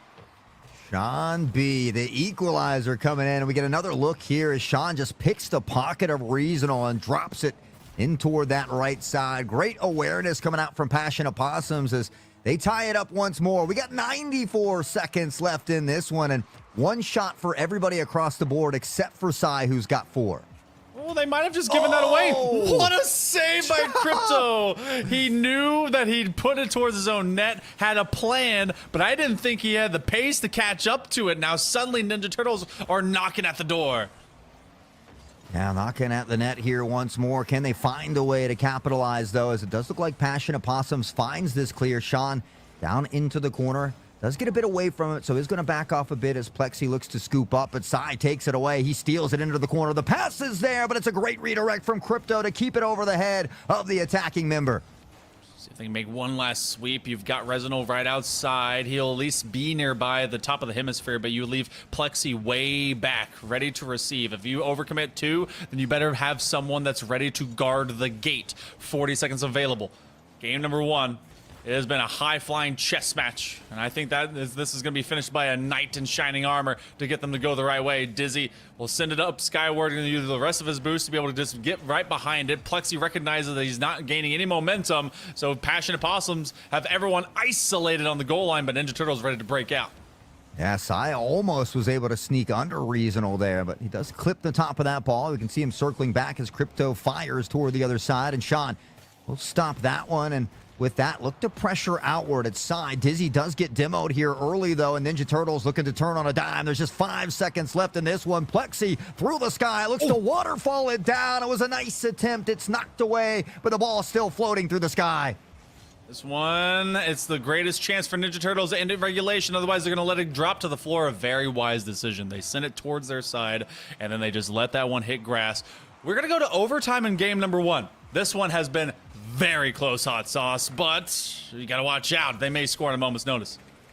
You just never know. We've seen some short overtimes, and well, in the history, we've certainly seen some long ones, but Sean and the crew looking to close this out here. Passionate Possums, they're coming hot off that win, as well as Ninja Turtles. Both of these teams looking to punch their ticket into that grand finals and avoid that lower bracket if possible.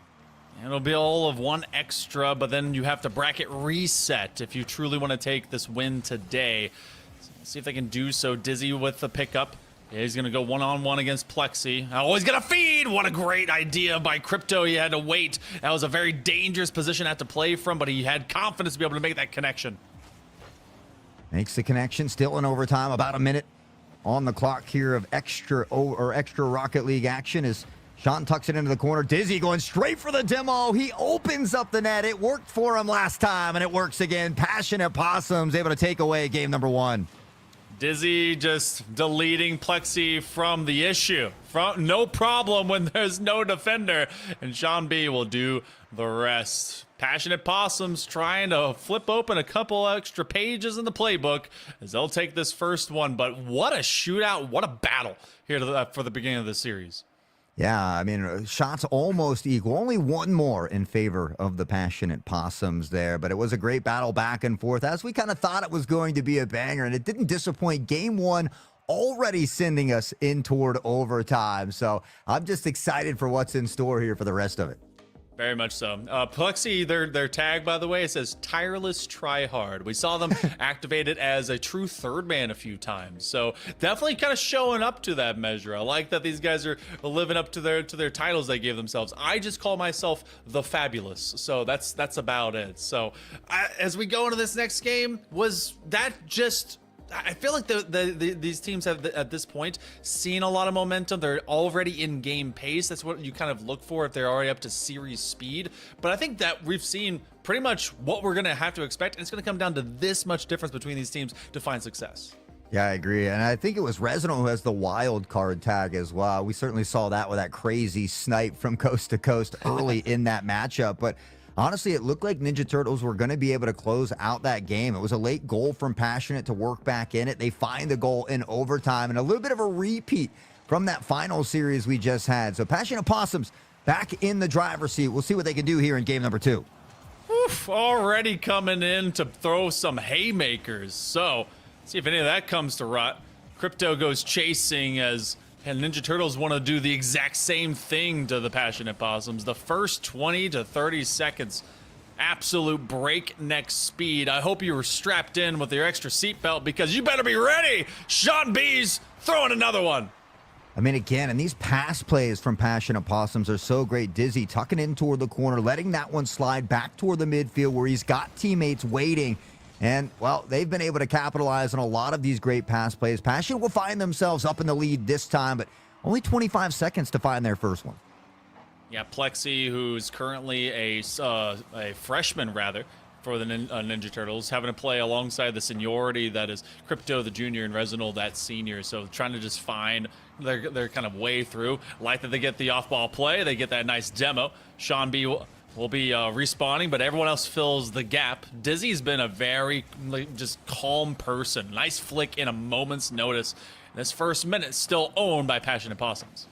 Yeah, it's funny you touch on that because Dizzy's been a huge playmaker, but he does it so calmly. Just great positioning, finding these, and Sean has been relentless, setting themselves up again. It's Sai with the assist this time. Sean will find their second goal and get a bit of a breathing room. Just a nice little touchdown to be able to at least force that against the backboard. If you can get a double, sure, but at least force the defender to have to come to you. Thank you so much, by the way, to our observer for that stat line. 8 shots by Passionate Possums in just over a minute with none by Ninja Turtles. Yeah, I mean, a much different showing than we saw in game number 1. A lot of demos in front of this net. It's a double demo again for Passionate Possums, and they continue to up the ante as far as aggression goes, but I love seeing the car parts explode across the pitch, so I'm certainly not complaining. Yeah, my insurer does not, as they've seen that happen a few separate times. Like, hey, please make sure it's not you. And for all intents and purposes, these guys at least got better insurance than what I got. But they're trying to get themselves out of this back line. How many times have we seen Ninja Turtles just find a Passionate Possum just kind of on top of them, challenging? Finally, we're in orange grass with these blue cars following.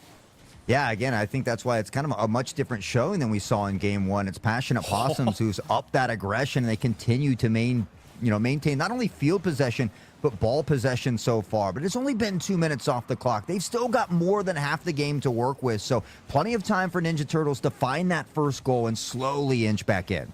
I wonder if any of you guys saw how smart that previous play was. Scythe was going for a shot opportunity, recognizing that he was falling down. He decided to tip his nose down and get a pogo, keep his car aerial high to be able to at least take away and get a dunk on that challenge. That was so smart and very kind of getting some eclipsing of how mechanical and how knowledgeable they are about the game. Couple of minutes now left to go for the Passionate Possums, and this is as easy as it could be. Scythe will get one of a fantastic layup by Sean. Yeah, I mean, all of a sudden, things just really clicking here for Passionate. I mean, we've seen the great display of teamwork all day, but they continue to find and thread these passes in toward front of the net, and Passionate Possums often capitalizing on it. If they don't find it on the first attempt, you've got the rest of the crew, these third-man rotations, everything on point and looking near flawless at the moment for the Possums. Sean B will be the first to interact with Plexi if he's able to at least get around one. A very sure-handed member as well. He's been basically their primary shooter whenever they need an ace to get beyond that goal line, and he takes it from that backboard. Big demo by Crypto. That's your Coca-Cola All-Star from 2024. See if he can be able to get around this one. If cannot navigate through traffic, Dizzy has to leave it over to Scythe, and we're less than the 2-minute mark now. We're going into this weird lull right now, Hot Sauce, where it's all about possession. Ninja Turtles trying to inch their way outwards.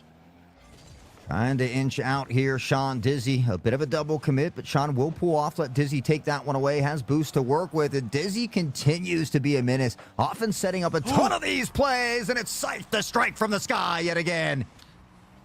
Man, Plexi, they went out, this bounced away, and I thought that there was a chance that would get found by Crypto, but instead it separated just enough. He didn't have boost to pre-jump with it, and what a slapper. Passionate Possums, 4-0. Looking exactly at this point in time of what the Winnipeg Jets did to my poor Dallas Stars. This one will go off the front face of the crossbar, and as I wax poetic about hockey, we get back to some good old car ball. Good old car ball, and it's been all Passionate Possums here in game number 2. It's Scythe through the sky once more, met with a bit of help here from Sean, and now Dizzy pressures in. The relentless teamwork here has been fun to watch, but the Ninja Turtles just haven't been able to quite find that response yet, and they've only got about a minute to do so. Yeah, you got to be scoring probably every 15 seconds. I mean, very much virtually have to be able to get something with time on the clock if this is going to be reasonably brought back. With the way that Passionate Possums play, though, this one feels like it's out of reach, at least for game number 2, which will put the Possums in a fantastic position. This one gets cleared out. 45 seconds. Sean B with another 1-2, possibly the third. They isolate one last member, but Crypto, even on low boost, is able to defend. Yeah, but again, they eat up so much time here, so they'll be able to solidify game number 2. For Ninja Turtles, you'd just like to see maybe a goal or two come at the end and maybe work to build off of that for the next game. But Passionate showing not only are they deadly on this offensive side, they're equally as dangerous down here on the defense as Sean B comes up with another beautiful save. Oh my gosh. Well, this timer is going to be all about can you get a trash time goal and find your confidence going to game number 3. And for the Possums, it's all about making sure to put an exclamation point at the end of this sentence. They are going to force the Ninja Turtles back. That's a nice extra. And in fact, they do so. That'll be 5. And they are forcing the Ninja Turtles to have to reevaluate because they'll be on match point.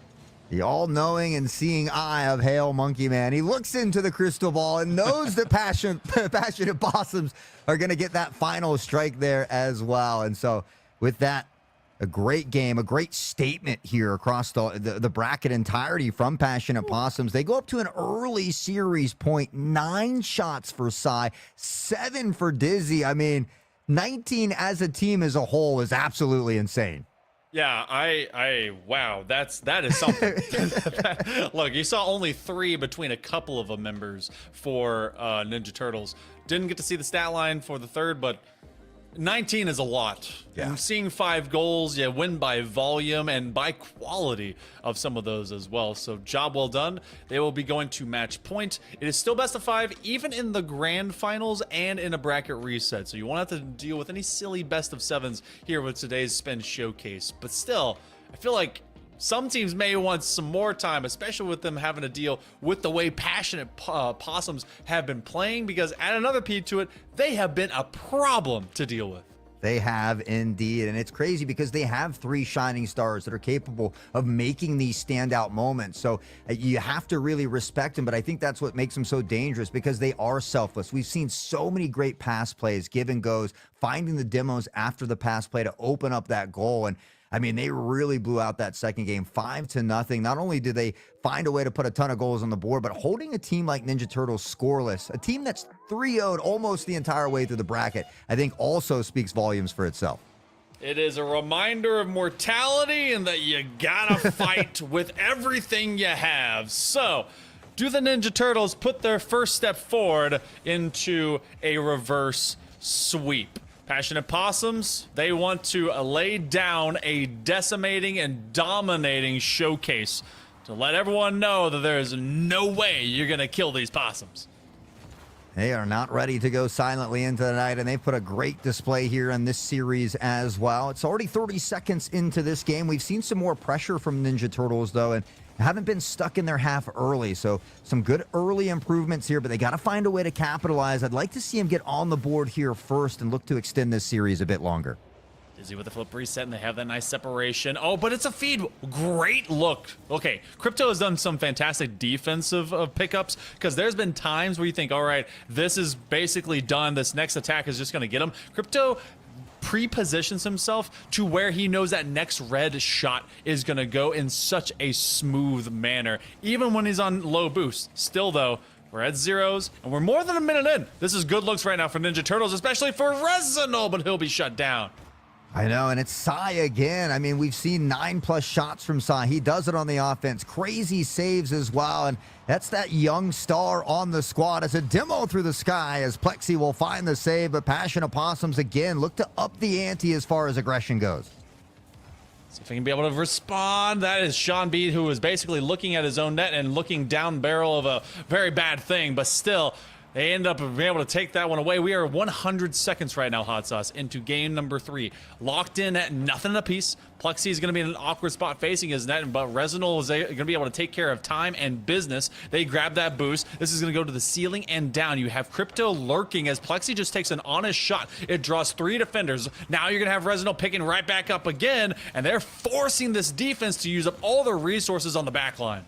Yeah, but Passion Opossums showing that they're capable of making great defensive stands here as well. They've been fortunate enough to find stuff in transition as well, and now they look to do something similar. It's a booming clear that Resinal tries to scoop up. Will tuck in toward the corner, so it's no easy shots here for Passion Opossums. He said, you got to work for these goals. As Sai will meet him at midfield.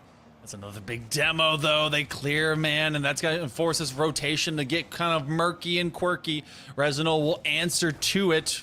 Talk about trades and FPS games. Well, the same thing is happening when it comes to these rotations. Look at both Scythe as well as Sean B. They're on the same corner, which means that attack is kind of muted. You don't have the same passing efficiency if you have everyone locked in onto the same kind of moment and zone. Resinal will send this one up. Dizzy's already pre-positioned, but we're more than halfway through this game right now, Hot Sauce. Nothing on the board.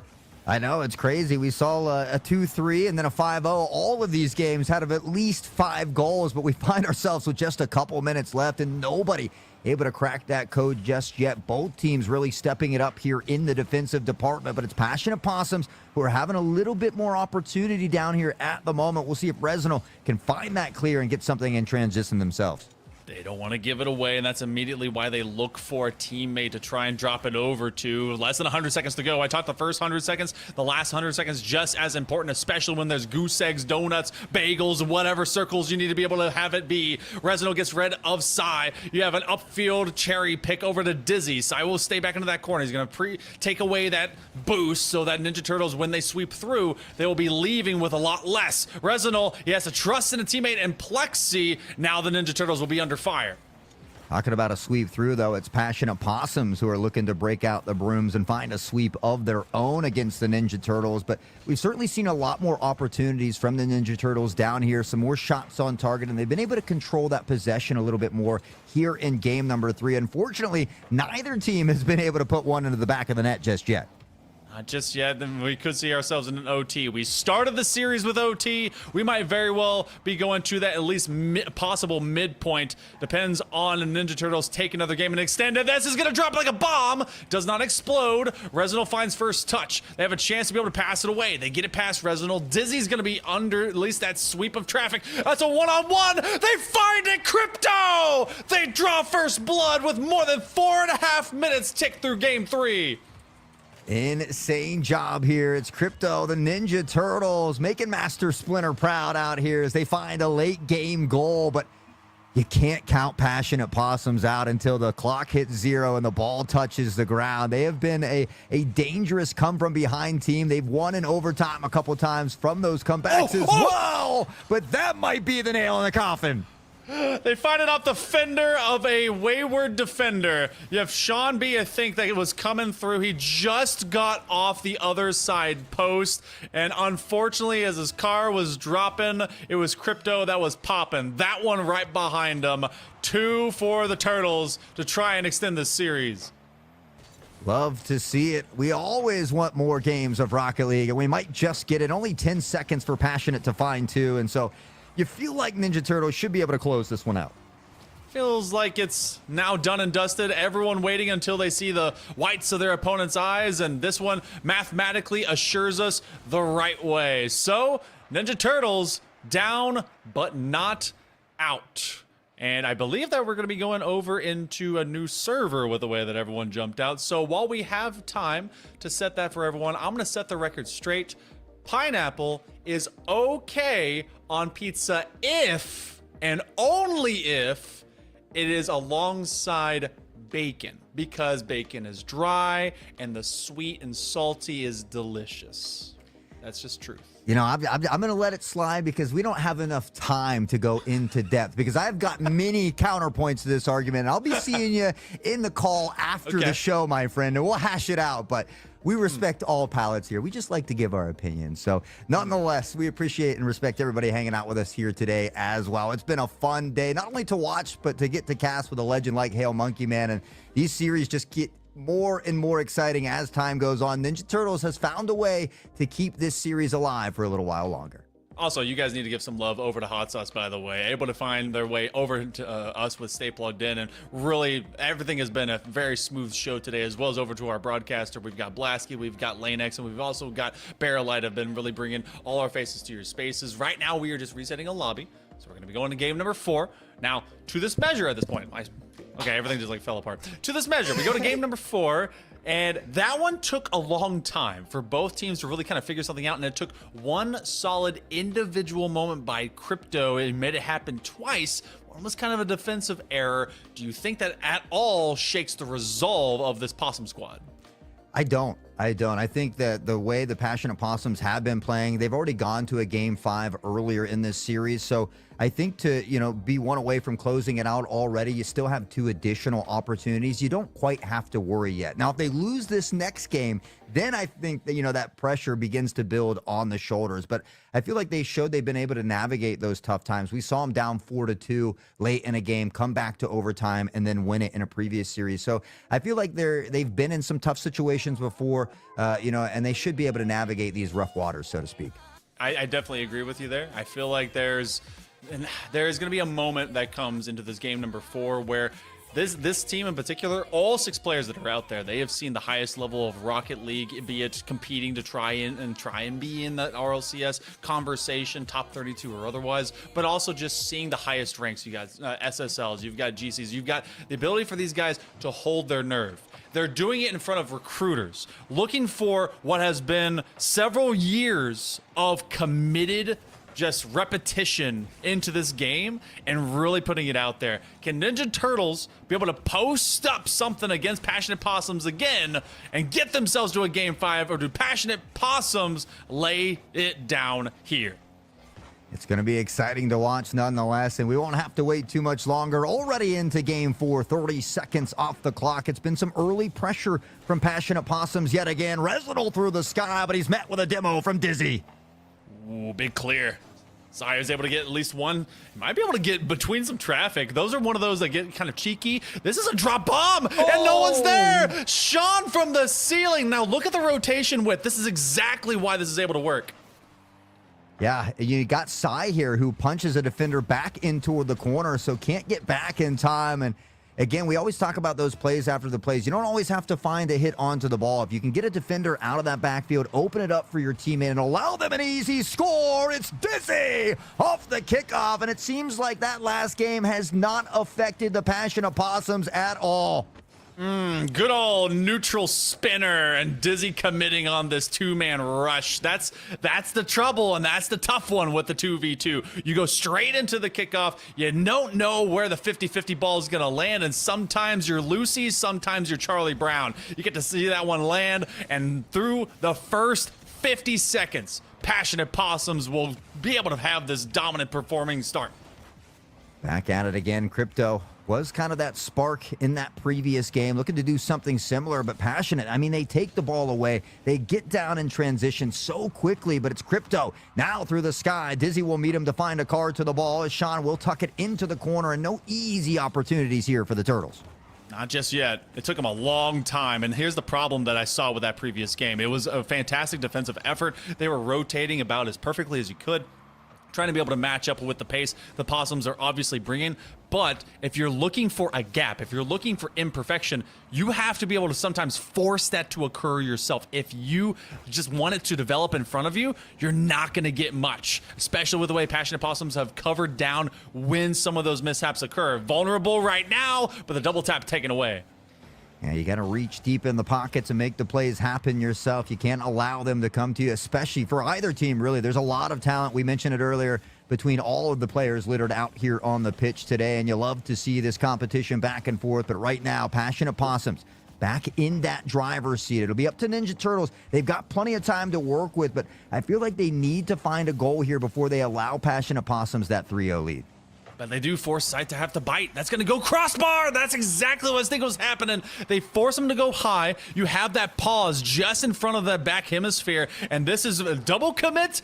They're lucky they're able to get this one, and it does fall off of Sean B, because otherwise that was a free runaway the other way. Well, they're able to slightly work back into it. Now just one away from the equalizer and still a little more than half the game to work with. So Ninja Turtles have given themselves plenty of time to get back in and maybe even take the lead themselves. It'll be up to Passionate Possums to turn it back on here. It seems like their aggressiveness has been stifled just a bit. It's been used against them. They know that they want to jump up. Every single jump is an ego just challenge, seeing what they can be able to go and find. And the patience has kind of run out of the equation that the Possums are able to have. Now, they have some fantastic passes. That back pass was directly on point. Crypto has an option in Plexi. Plexi's trying to dodge away, and you see how he's being chased down. He had to take that cut earlier than he wanted, but that's an open goal. Big save. They do it twice. What in the world? It was two insane shots from Ninja Turtles. Passionate Possums reach deep in the pockets and pull out two insane saves to keep him up by one. It's a relentless attack. Plexi, a banger. Sean B, the save. Passionate Possums finally getting out of their territory, but that was a dangerous series of events. What an onslaught by the Ninja Turtles, and they are not done yet. They have 95 seconds and less to get the job done against Passionate Possums. They need one to force overtime. So much easier said than done. And they'll still have you tripping over your words. Crypto's going to have to roll back. He's going to have some boost. Resolute out to his right in the middle of the pitch, but as soon as he gets that ball, he is challenged by Dizzy, who is always the initiating man here for the Possums. He's been that initiator. He's been that menace in the back line to disrupt the opponent's defense as well. But Ninja Turtles have seen a lot more opportunities here in Game 4, and they continue to pressure down here. But it's Sai taking it the other direction, and this is where they get dangerous. You can't give them too much space to work with. The passing plays have been on point, but Ninja Turtles able to find a nice stop. Resident gets a demo, so he gets rid of at least one threat. This is just going to be a big booming clear, and Sean B actually pre-jumps. A lot of trust in their third man to cut off that one at the pass. Resident try to at least lay it from that backboard, but look at this rotation. It's a bit oblong for the Ninja Turtles. You have them kind of going one-man stints upfield. They will dive! Crypto! They tie us up late in Game 4. Well, it was Crypto in the previous one, and now Crypto does it again. All tied up, 32 seconds left in this one. And, I mean, what a blessing we could have if we get pushed into a second overtime in the series. That's when I start considering, you know, you talked about that resiliency, that mental ward, feeling fine, but even the best see the stress as well as the threat of a reverse sweep. Scythe with a shot on target. Crypto, he holds his nerve, and they will hold this one 2-2. Counterplay coming up, and it's on target, baby! Top shelf! Plexi, Ninja Turtles late in this one, and we talked about if Turtles could get 2 games in a row, all of a sudden the Passionate Possums begin to feel the pressure and the weight of these games adding up as we get hopefully ready to go to a best of 5, but we've seen Passionate Possums with some very last second goals, so it'll be up to Ninja Turtles to play tooth and nail for the remaining 10 seconds. What can they do from this corner? You have the ability to feed it over directly from the wall. Dizzy's going to try and receive this one, but that forces them to use their extra boost. That's just going to go ground, and the Ninja Turtles, they let 2 go by. They take 2 in a row. They cannot 3-0 this team, but they could get 3 in a row to try and complete it in Game 5. I mean, A reverse sweep. We talk about how tough a sweep is. A reverse sweep even tougher, but Ninja Turtles now dangerously close to breaking out the brooms and creating that reverse sweep. Passionate Possums, they've had a couple opportunities to close it out. They've gotten to the wayside, but this is their last chance. They're going to have to buckle down if they want to punch that ticket in toward the grand finals. This is going to be a tough one. Winner of this one moves into that grand final position. They get to wait for all of a second. Loser of this one, they'll be waiting for at least a couple series to advance from that lower bracket that's currently going on. Everyone's about to eclipse from that best of 3 into best of 5 land in the lower semis. You've got still Gene Burton College, Blueberries, Jab, and Dreamland, a few teams that we've been talking about before, all fighting it out down there to try and maybe have a ticket to one of these teams, which can still come back and bracket reset. There's a lot of action still going on. A game 5, Hot Sauce. Look, Ninja Turtles got the momentum, all the wins in their sails, just like our man from Oregon traveling the Pacific to into Hawaii. Yeah. And Passionate Possums be the cool cat in the boat. Hey, and you talked about Dreamland being down there as well. They're doing well over on the Overwatch side of things. We got to see them a bit earlier, so it may be a bit later here as well. But yeah, Ninja Turtles, Passionate Possums. We had some inclinations that it may go to best of 5. We asked for a couple overtimes, and well, we've been, I think, delivered nicely here. Yeah, we've been rewarded out there. Yeah. Be you a pineapple on pizza lover or not, it's okay. We are all welcoming here, all handshakes. This is from 2 separate people. I'm not involved in this one at all, so wait, yeah, make sure good hug, good love. So go into it. Who is your player to watch from either side or the entirety of the pitch that really either should, need, or will show up in this match? I mean, it's really tough to make a pick, but I think earlier on in these games, we saw Sai 9 shots, a bunch of saves, a bunch of goals. In these last 2 games, we haven't seen Sai be quite as active. So I think that maybe that could be the big difference maker here, but obviously it's really tough to pick when you have 6 incredibly talented individuals like this. I feel like Sai definitely is a solid choice. We definitely got a couple of times where Sean B, he kind of was the finisher to a lot of efforts. I'm looking at Crypto again. Obviously, he does fantastic work. Dizzy, however, cannot be ignored. The dude has been consistent, and he does it with persistence here. Yeah, he said, how dare the casters not even mention me within the first 4 names? Let me just go ahead and stab this one on into the back of the net and let him know that I am the man. I am him. Dizzy finds that first one within the first 30 seconds, but Passionate Possums had a nice 2-0 lead previously, so we know that consistency is key. You have to play near flawless for that full 5 minutes. Yes, very true. This is a full clock, and you cannot stop until it's zeros, and even then, there's a rule that we have to be able to hold up. Plex is going to try and keep this one cool. He escapes from Sai, but Crypto has to find a demo before finding Ball. He then works this one off the sidewall, a chance, but Ninja Turtles were not ready for that one to actually cross the arc. Yeah, not a ton of boost, though. Passionate needing to find that clear, and they get it to ease up some time. Dizzy back the other direction, and you talked about Dizzy. He's been a big playmaker here for the Possums, but they've only got one to beat. Sean, the only one with boost is Sai, collects the 100 into the corner. The waterfall in front of the net, and it's Residal yet again, and we're all tied up.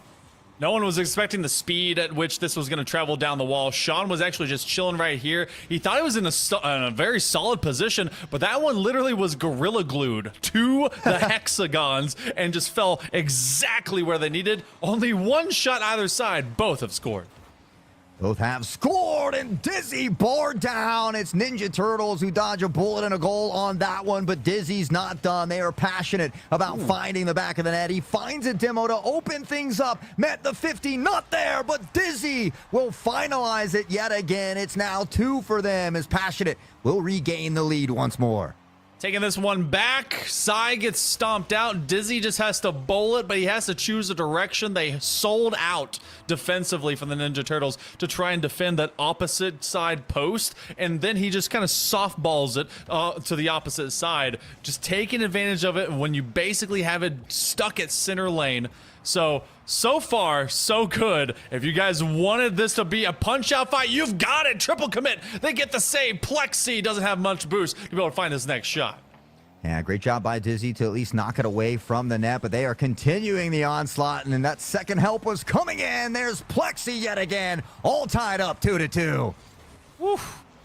Goodness. This is just shot for shot. And they get a bump in transition. Plexi finding him past both their teammates. Everyone showing up in a big way. Dizzy currently at 66% shooting. That junior right now is keeping Passionate Possums in this game, but not by themselves. We go to minute number 3 to start getting back to work.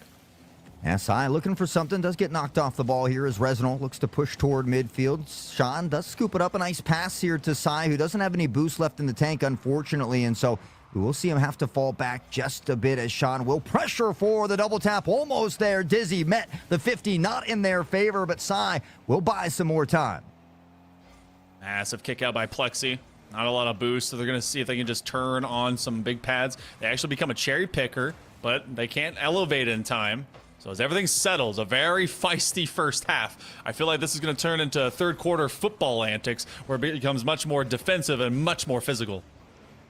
Now we've seen him kind of pick up that aggression, but all of a sudden stealing this one away at midfield. That defender stepping very far forward here for this one, so it leaves that net wide open, and Reznol doesn't have to get fancy or flashy. A nice touch toward the net will find Ninja Turtles up in the lead. Yeah, that's one of those few kind of rotational mistakes. They definitely get aggressive and they like to be lateral from one another because of those inside passing that they can accomplish. However, that was one of the few times that you had no one to that back line. Someone had overextended, and now a couple of double commits are on top of each other. They quickly separate, and now it's about recovery time. That third minute has already ticked off the clock as fast as you can be able to count it. Ninja Turtles with this lead. If they can hold this, they got to build this. Passionate Possums got to find a way to undo this. Yeah, all of a sudden we're seeing some double commits from the Possums. We're seeing bumping into each other as well. And so just need to take a deep breath, get that mental reset and back into that play style that's been working for them. We'll see them pressure down into the Turtles territory here as they do scoop it away. Sai on the other side looks to push it back toward the center here, but unfortunately not quite the touch they need. Plexi will look to carry out. Musty from Plexi to Reznol. Reznol for the double. No, they're going to leave it to Crypto. Crypto's back over to Plexi. Doesn't have any extra boost, so that one will go away. They couldn't quite get it underneath the crossbar or even between the beams. 70 seconds. Passionate Possums are starting to hear that clock just be a little bit too loud. Dizzy with an honest shot. He goes for the double to follow by their teammate just a step late. Yeah, when they started to turn off, he felt like that double commit, they were going to get that block, started to turn away, realized they got behind him, pressured forward, just couldn't get there in time. And so the Ninja Turtles not only come away unscathed, they get one in transition. It's Reznol to Plexi, and all of a sudden, that 2-point cushion late in the game could spell trouble for the Passionate Possums. What a wonderful pass by Reznol. Not only does he set that one up upfield, but he's able to follow after it and get that one to bounce. We are severely lacking in some shored up shots by Passionate Possums, whereas the opposite is completely true for Ninja Turtles. They're coming through and just getting the job done. Reznol, they're going to have one extra, and they slot it home 5-2. This reverse sweep nearly complete here. Yeah, you know, again, we just see the Passionate Possums cheating kind of far forward. That third man nowhere to be found in the back line there, and it was a bit of an easy goal again here for Reznol, but it was a tough shot. I shouldn't say easy goal because it was certainly a tough shot they put on target there, but they just made it look easy. Yeah, some of the best athletes at their craft, they just make us laymen think that we can do it too, and then we go out there and we're like, whoa, okay, maybe not. Maybe not. 20 seconds approaching, and this is go time for the Possums, but it's just chill time for the Turtles. Yeah, I mean, 3-goal lead. You feel like no matter what happens at this point, Passionate Possums to find 3 goals in 10 seconds is pretty unheard of, especially when the Turtles continue to maintain the possession of the ball here. So they're going to run down that clock. It was a dangerous start for the Ninja Turtles. They fell and stumbled just a bit, but they found their stride. It was 3 in a row, and they advanced in toward the grand finals. Congratulations. At the timer and even before then, we saw them kind of leave. They realized, all right, if we're going to win this tournament, it's going to be at a later time frame. So job well done. Executing very well and finding a way to bounce back from an 0-2 deficit in that series and getting 3 in a row. You said it was very difficult not only to sweep, but to reverse sweep. Apparently the experience is on the side of these Ninja Turtles, and they'll be our first in the Grands. You expect them to defend their seat well. You know, and they got the bracket reset, so I feel like they are certainly sitting in the best position to do so. And I think, especially in these key moments, these big games, and you do have recruiters watching you, I mean, what better showcase than to be down by 2 and show that you have the mental fortitude to bounce back, to win 3 in a row and put yourself into that grand final. We'll see if it'll be a rematch of certain things, but for the time being, we're going to let this bracket roll on, and we're going to roll over to a short break. We've got the Overwatch Grand Finals right around the corner. You don't want to miss it, as more of the May Spin Showcase will be back in just a moment. Ah, come on. Come on. Before I switched to Brightspeed fiber internet, things like slow speeds and random dead spots really brought out the troll in me. I mean, I spent hours causing trouble. But then I switched to Brightspeed's fast, reliable fiber internet, and the rest is sunshine and unicorns. Looks amazing, Barbara. Ultra fast, Brightspeed fiber internet. Switch to the bright side.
Are you ready for superior German engineering? Because we're going into our Overwatch 2 Grand Finals here for the May Spin Showcase. Again, I'm Hail Monkey Man alongside Hot Sauce and Hot Sauce.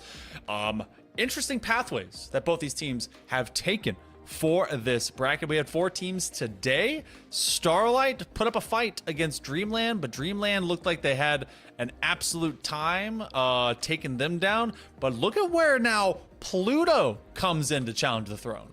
Yeah, I mean, Pluto's the team that kind of, as far as skill differential goes, was the team that was closest to Dreamland, but they dropped 2-0 to Starlight early. We saw Dreamland beat to Starlight 2-0 as well, and then in that lower bracket, Pluto had a chance at revenge. They were able to secure it in 2-1 fashion against Starlight, so they've made their way into the grand finals, but we certainly don't envy them because we've gotten to see how good Dreamland is, but I'm excited to see what Pluto has to offer as well. Yes, and we will be going into a best of 3 again. We do not change the format for this one here for Overwatch. It will be best of 3 for this Grands. And if Pluto does end up winning, in this first grands, we will go to a bracket reset. So you got to know that for right now. Also, Pluto, 3 of their 5 members on our scouting report are committed to colleges. So you got 1 single senior in Shadow and a junior in Kazakhstan that have not moved, or at least decided where they're going as of yet. But this is a team that is very well accomplished and experienced and kind of ready to be able to set the stage maybe for a comeback in this bracket. Hey, I'd absolutely love to see it. We've seen some upsets, and me personally, given where I live and my football team, we're always the underdog struggling to get wins. So I'm always rooting for the underdog when I can. But yeah, you know, I think you take a look at, like I said, the skill difference there. Both of these teams, as far as their average skill, is very, very close. Masters 2 for Dreamland, Masters 3 for Pluto. So I wouldn't be surprised if there is a potential bracket reset on the cards. That's very true. And this was a very dive comp heavy style. Kalems ended up being like their main sniper, very targeted to be able to kind of get a lot of people out of the way. IJV and Cray, very solid as their overall supports. They went over to that Juno. They loved having the Lucio. So we'll get to see if any of that changes. Right now, they post up with Kalems, possibly on the Cassidy. Don't know if that's just for playing around, but G Fighter continues to be kind of my player to watch right now, the youngest in the lobby, but really showing up as that proper tank.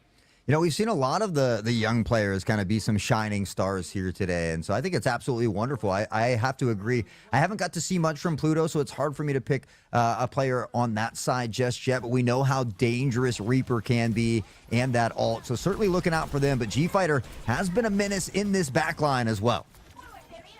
So we'll see if that continues to persist as we go into our first matchup of Control. Remember, it's Control, Hybrid, and then Flashpoint as necessary. So a miniature BO3 and then, you know, your single run-up and then a BO5 as it is. Oh, all right, Kalems on the Cassidy apparently is pretty cracking.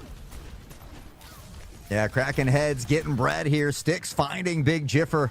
Radio Lamb did fall as well. It kept it into a 4v4 for the time being, but it's an early point unlock here for Dreamland. Cray trying to make something happen here as well. G-Fighter in toward the back line, looking to gain control. Finds Sticks amongst the mix here, and now raining down from below. It's Keflims, this time on the Cassidy to find Shadow. Ooh, Kalems gets another one, and they're just cleaning up duty. That's AJ that's on the Diva as well. I haven't seen them in a while. Okay, just ignoring them. Look, you were also asking for the Bastion. Gotta wonder how long that's gonna stick in. They're gonna have the Deadeye, High Noon, was waiting for him to clear the board. Shadows gets run out, and they are pressing up this high lane. It's taking everything they've got from Pluto to be able to get Dreamland off of this road. Yeah, I mean, I kind of like the Reaper pick. I think Reaper can do very well against Winston as well, but maybe wanting that Burr to eat down some of that shield and maybe just feeling a bit indecisive, already over toward that Torbjorn. So we'll have to reset that ult percentage there. Pluto has a couple to work with, though, and their ult economy slightly better at the moment, but Dreamland already 60% on the board. All right, so which one of these Deadeyes? I mean, you get that High Noon that's able to really kind of work out. Then you also move over into the Brigitte. I saw IJV on that when we were on King's Row in our previous matchup, and they switched over to the Lucio Toot Sweet to really support Cray, because Cray is kind of more of your point-and-click main tank healer. You're going to go and now have them at least onto this Deadeye. Can they get any extra targets? They find a couple, but nothing that really sticks. Kalems is able to get a couple them their own way. They use that Kitsune rush, and Pluto again wiped out. Yeah, I mean, we saw Pluto come in with the High Noon, but Dreamland said this town ain't big enough for the both of us, and they look to lock down the point already at 90+%. There's some contention there. The sound barrier dropped as well. They are a bit staggered, though, and they're just looking to hold on and hopefully light that overtime fuse. They're going to have Mini Diva out there, Big Jiffer, who really hasn't had to do too much considering the effectivity that we've gotten out of all these players, has now finally come back in, but as a team wipe off of Pluto. The tiniest little moon that I guess deserves to be called a planet will be on outer orbit away from Dreamland.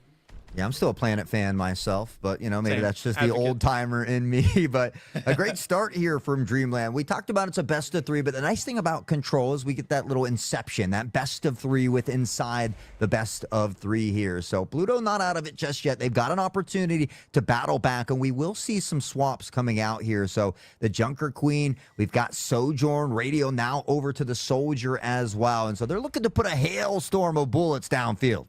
That's a lot of bullets. And it's interesting because that's going to be playing kind of very, I want to say kind of away from your Junker Queen. Your Junker Queen is going to dive deep into backline off of AJ, and they're going to have to play a little bit of give and chase to really find that hit scan to kind of work out. So going to be curious if that sticks. G-Fighter will stick to the Winston.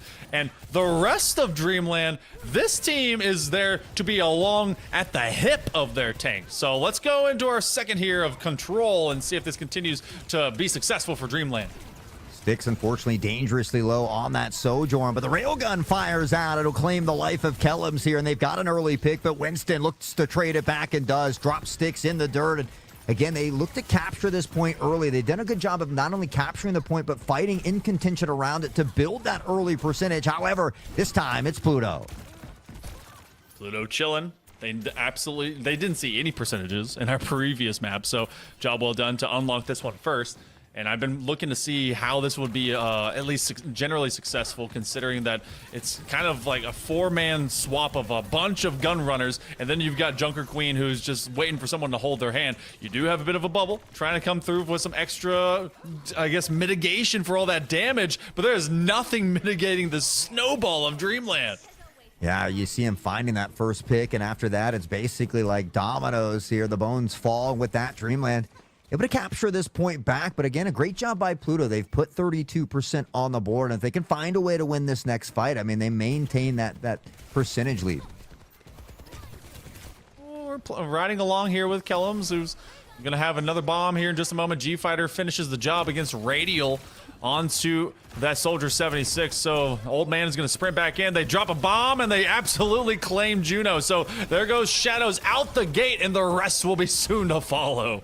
And this is what they're so good at. They find that early pick, and then they jump and pressure as a squad. They bully and brawl in toward your back line, and they've got three alts to work with still. Big Jiffer dangerously close as well, so they're able to win these fights without expending too many resources. And so with all of these alts left on deck, the economy in their favor, they should be able to win the next battle or two. See what happens going forward. You have your man sliding on by, your Ana goes down, so there goes the nano boost, and as they try to put some extra damage on top of AJ, well, the rest of the team just falls out. Even if you're going to make a few of them bleed, there's plenty.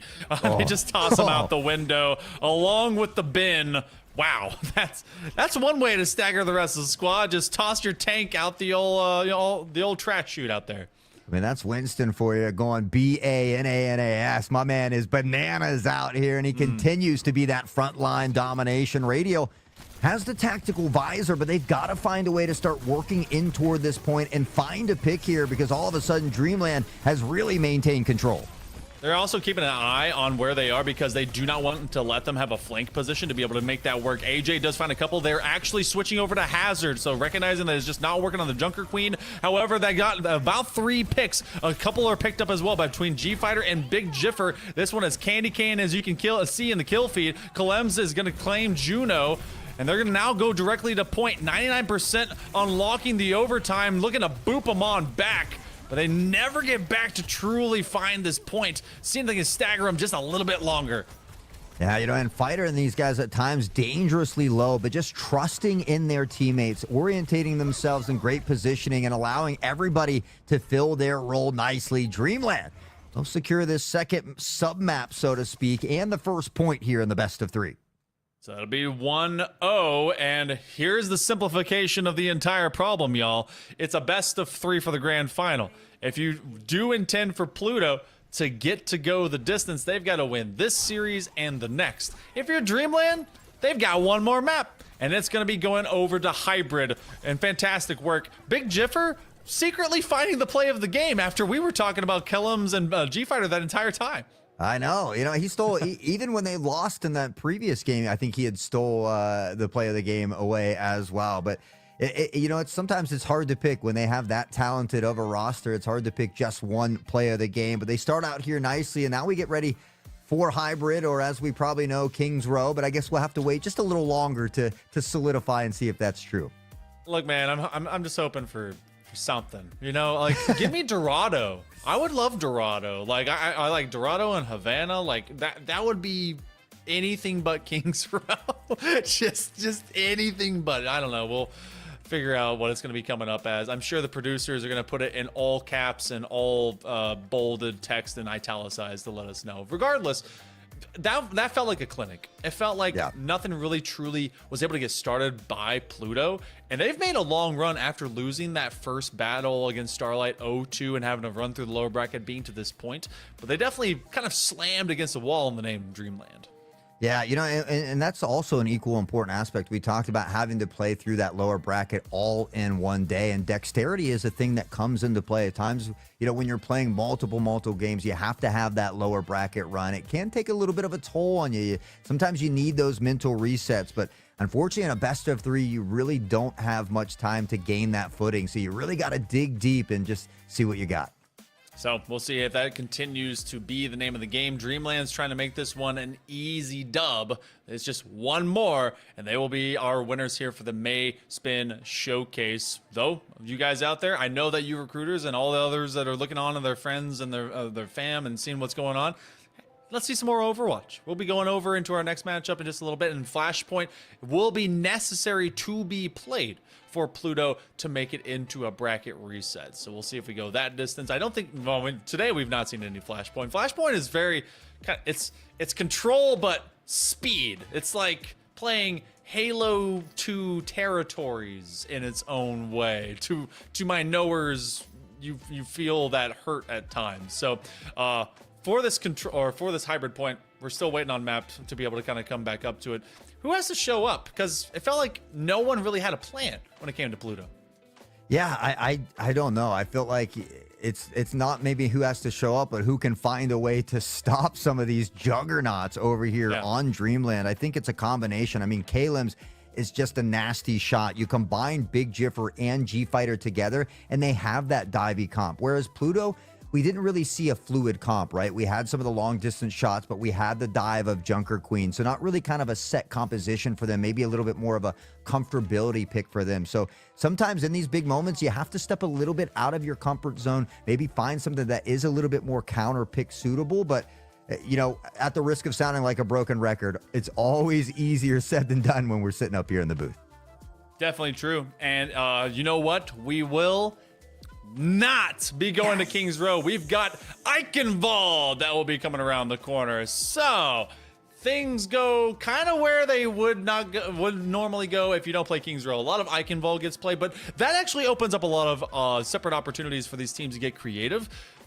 If you go that right side lane, don't do it. You're basically dead. If you go straight to bridge, you're sometimes playing to a kind of a two instrument tune, because I've seen a lot of teams go full up and over if you're playing into basically the portal, and if you get a diva farm, a pharmacy, and you go over the house for that initial point unlock, that's super fun. But sometimes you do that as a distraction method as well, if you do like a pharmacy and then play straight to bridge. So any key kind of heroes that really might be able to just draw some eyes, at least. I like a pharmacy to kind of open up this map, at least to test the first minute. Yeah, we always say the pharmacy is the prescription to success, but honestly, I've seen some good echo plays here as well. You're able to get over quickly. You start to cap that point, and like you said, you get the whole team to turn around. It allows your other team to press forward, and you kind of just skate around on that bat. You're not looking to do it all yourself, but it does kind of draw them away from that choke point of the bridge. I absolutely love the map of Eichenwald. We get ready to head on down to the outskirts of Stuttgart, Germany, where we take on this medieval castle here. And so certainly excited to not be on Kings Row.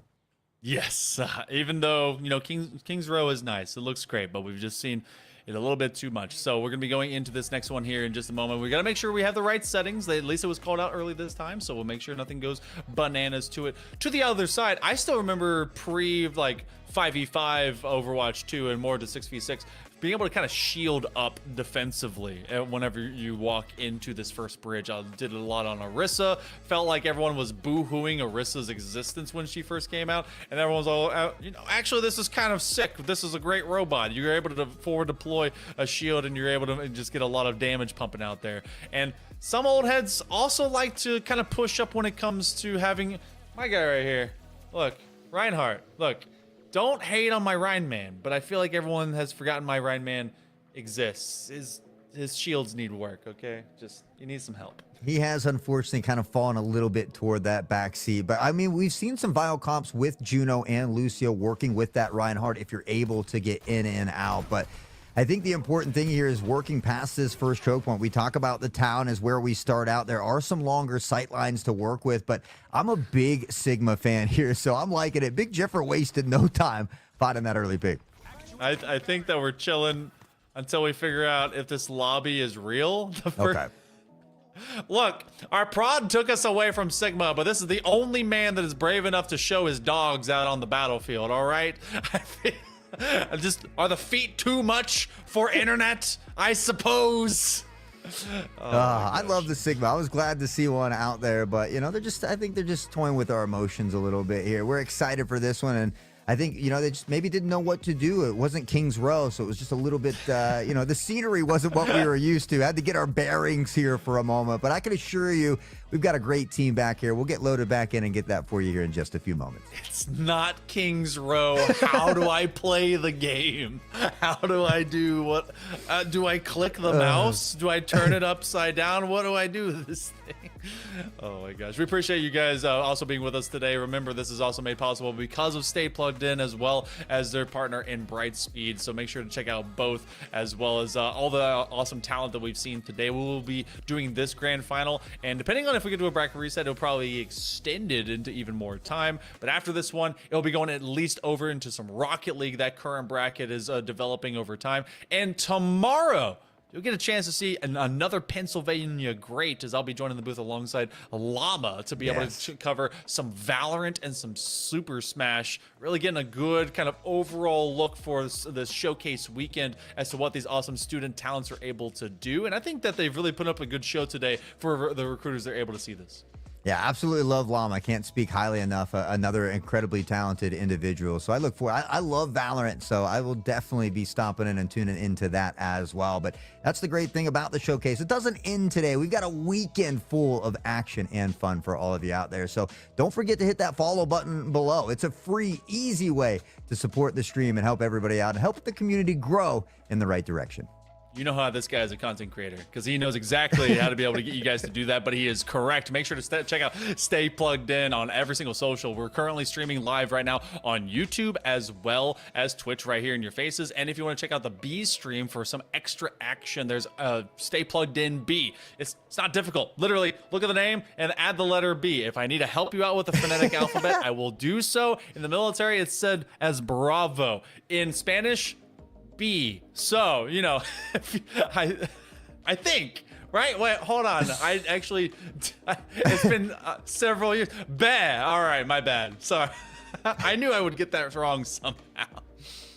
Oh, hey, gosh. That's right. I always said if there's one thing I'm good at, it's being wrong. So we certainly don't fault you. I'll be good at taking some of the blame myself. But honestly, I'm ecstatic to be in the booth today. We've already had a lot of great series, both on the Rocket League side as well as the Overwatch side. We've made it all the way to the grand finals. Dreamland looking to secure it with just one more dub. It'll be up to Pluto to find a couple wins in a row if they want that bracket reset and their opportunity not only to hoist that trophy, but get a little bit of those bragging rights.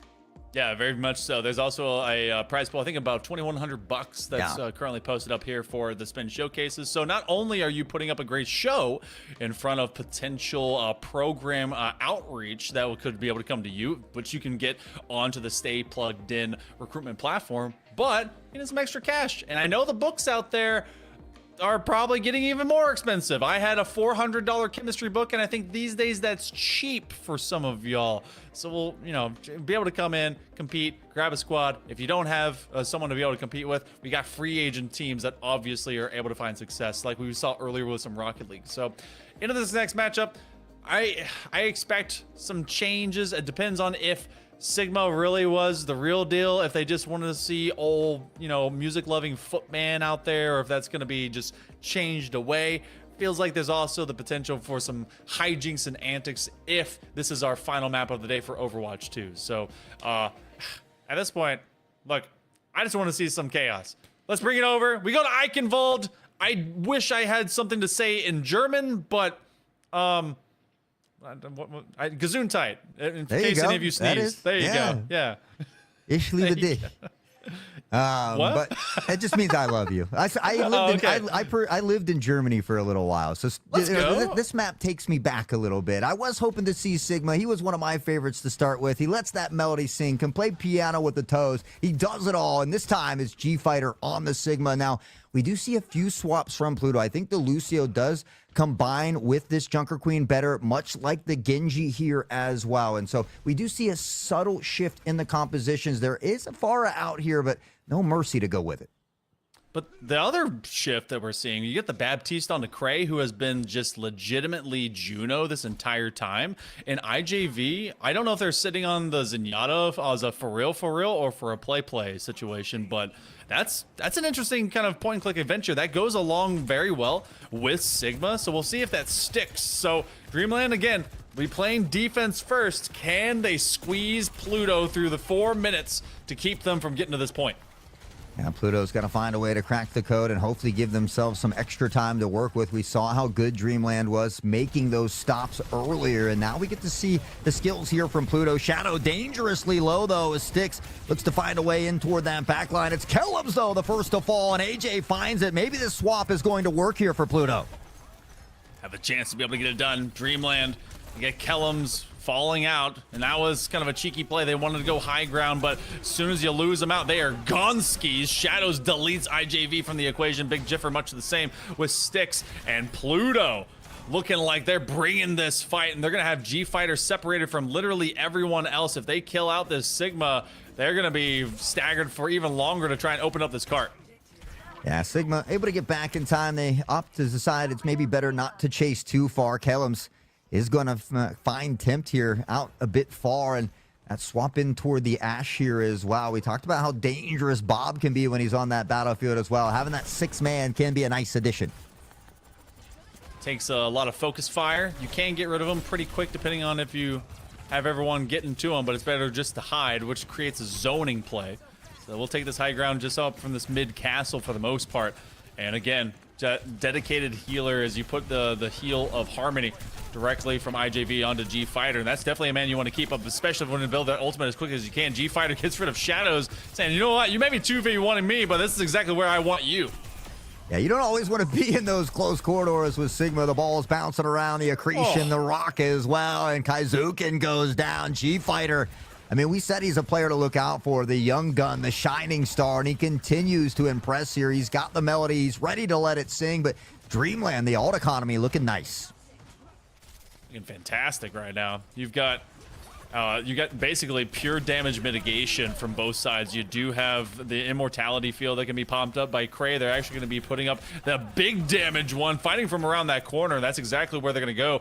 This may be a trap point right now, Hot Sauce. All of Pluto being stuck in spawn, and this is going to be Dreamland trying to just buck them back. Yeah, you know, it was crazy because they unlocked this so quickly, but now the melody comes out, the slam down to the ground. Tempt is the first to fall, but without a support, things get tougher, and now Fighter finds the second. AJ able to find some Genji on Genji violence, but Styx has to back off in towards spawn. Gravity flux hitting the right way, and now this is where things start to sting. Yes, you opened up point very early, and you had about 5 minutes and change to get the job done, but you're on the 3.5-minute clock, and if this is where your story begins, it may very well be where it ends. You're actually going to get that Kitsune rush. Pluto going to try and punch their way through. Can they be able to get to that backline? You do slice up one. Shadow actually finds a couple from that one. Big Jiffer and Cray hitting the floor is good looks, but G Fighter's still making it tough.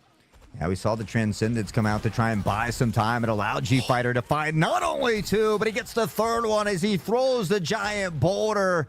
And with that, Shadow falls. IJV will be the cleanup crew. Call them the janitors. Dreamland sweeping them up.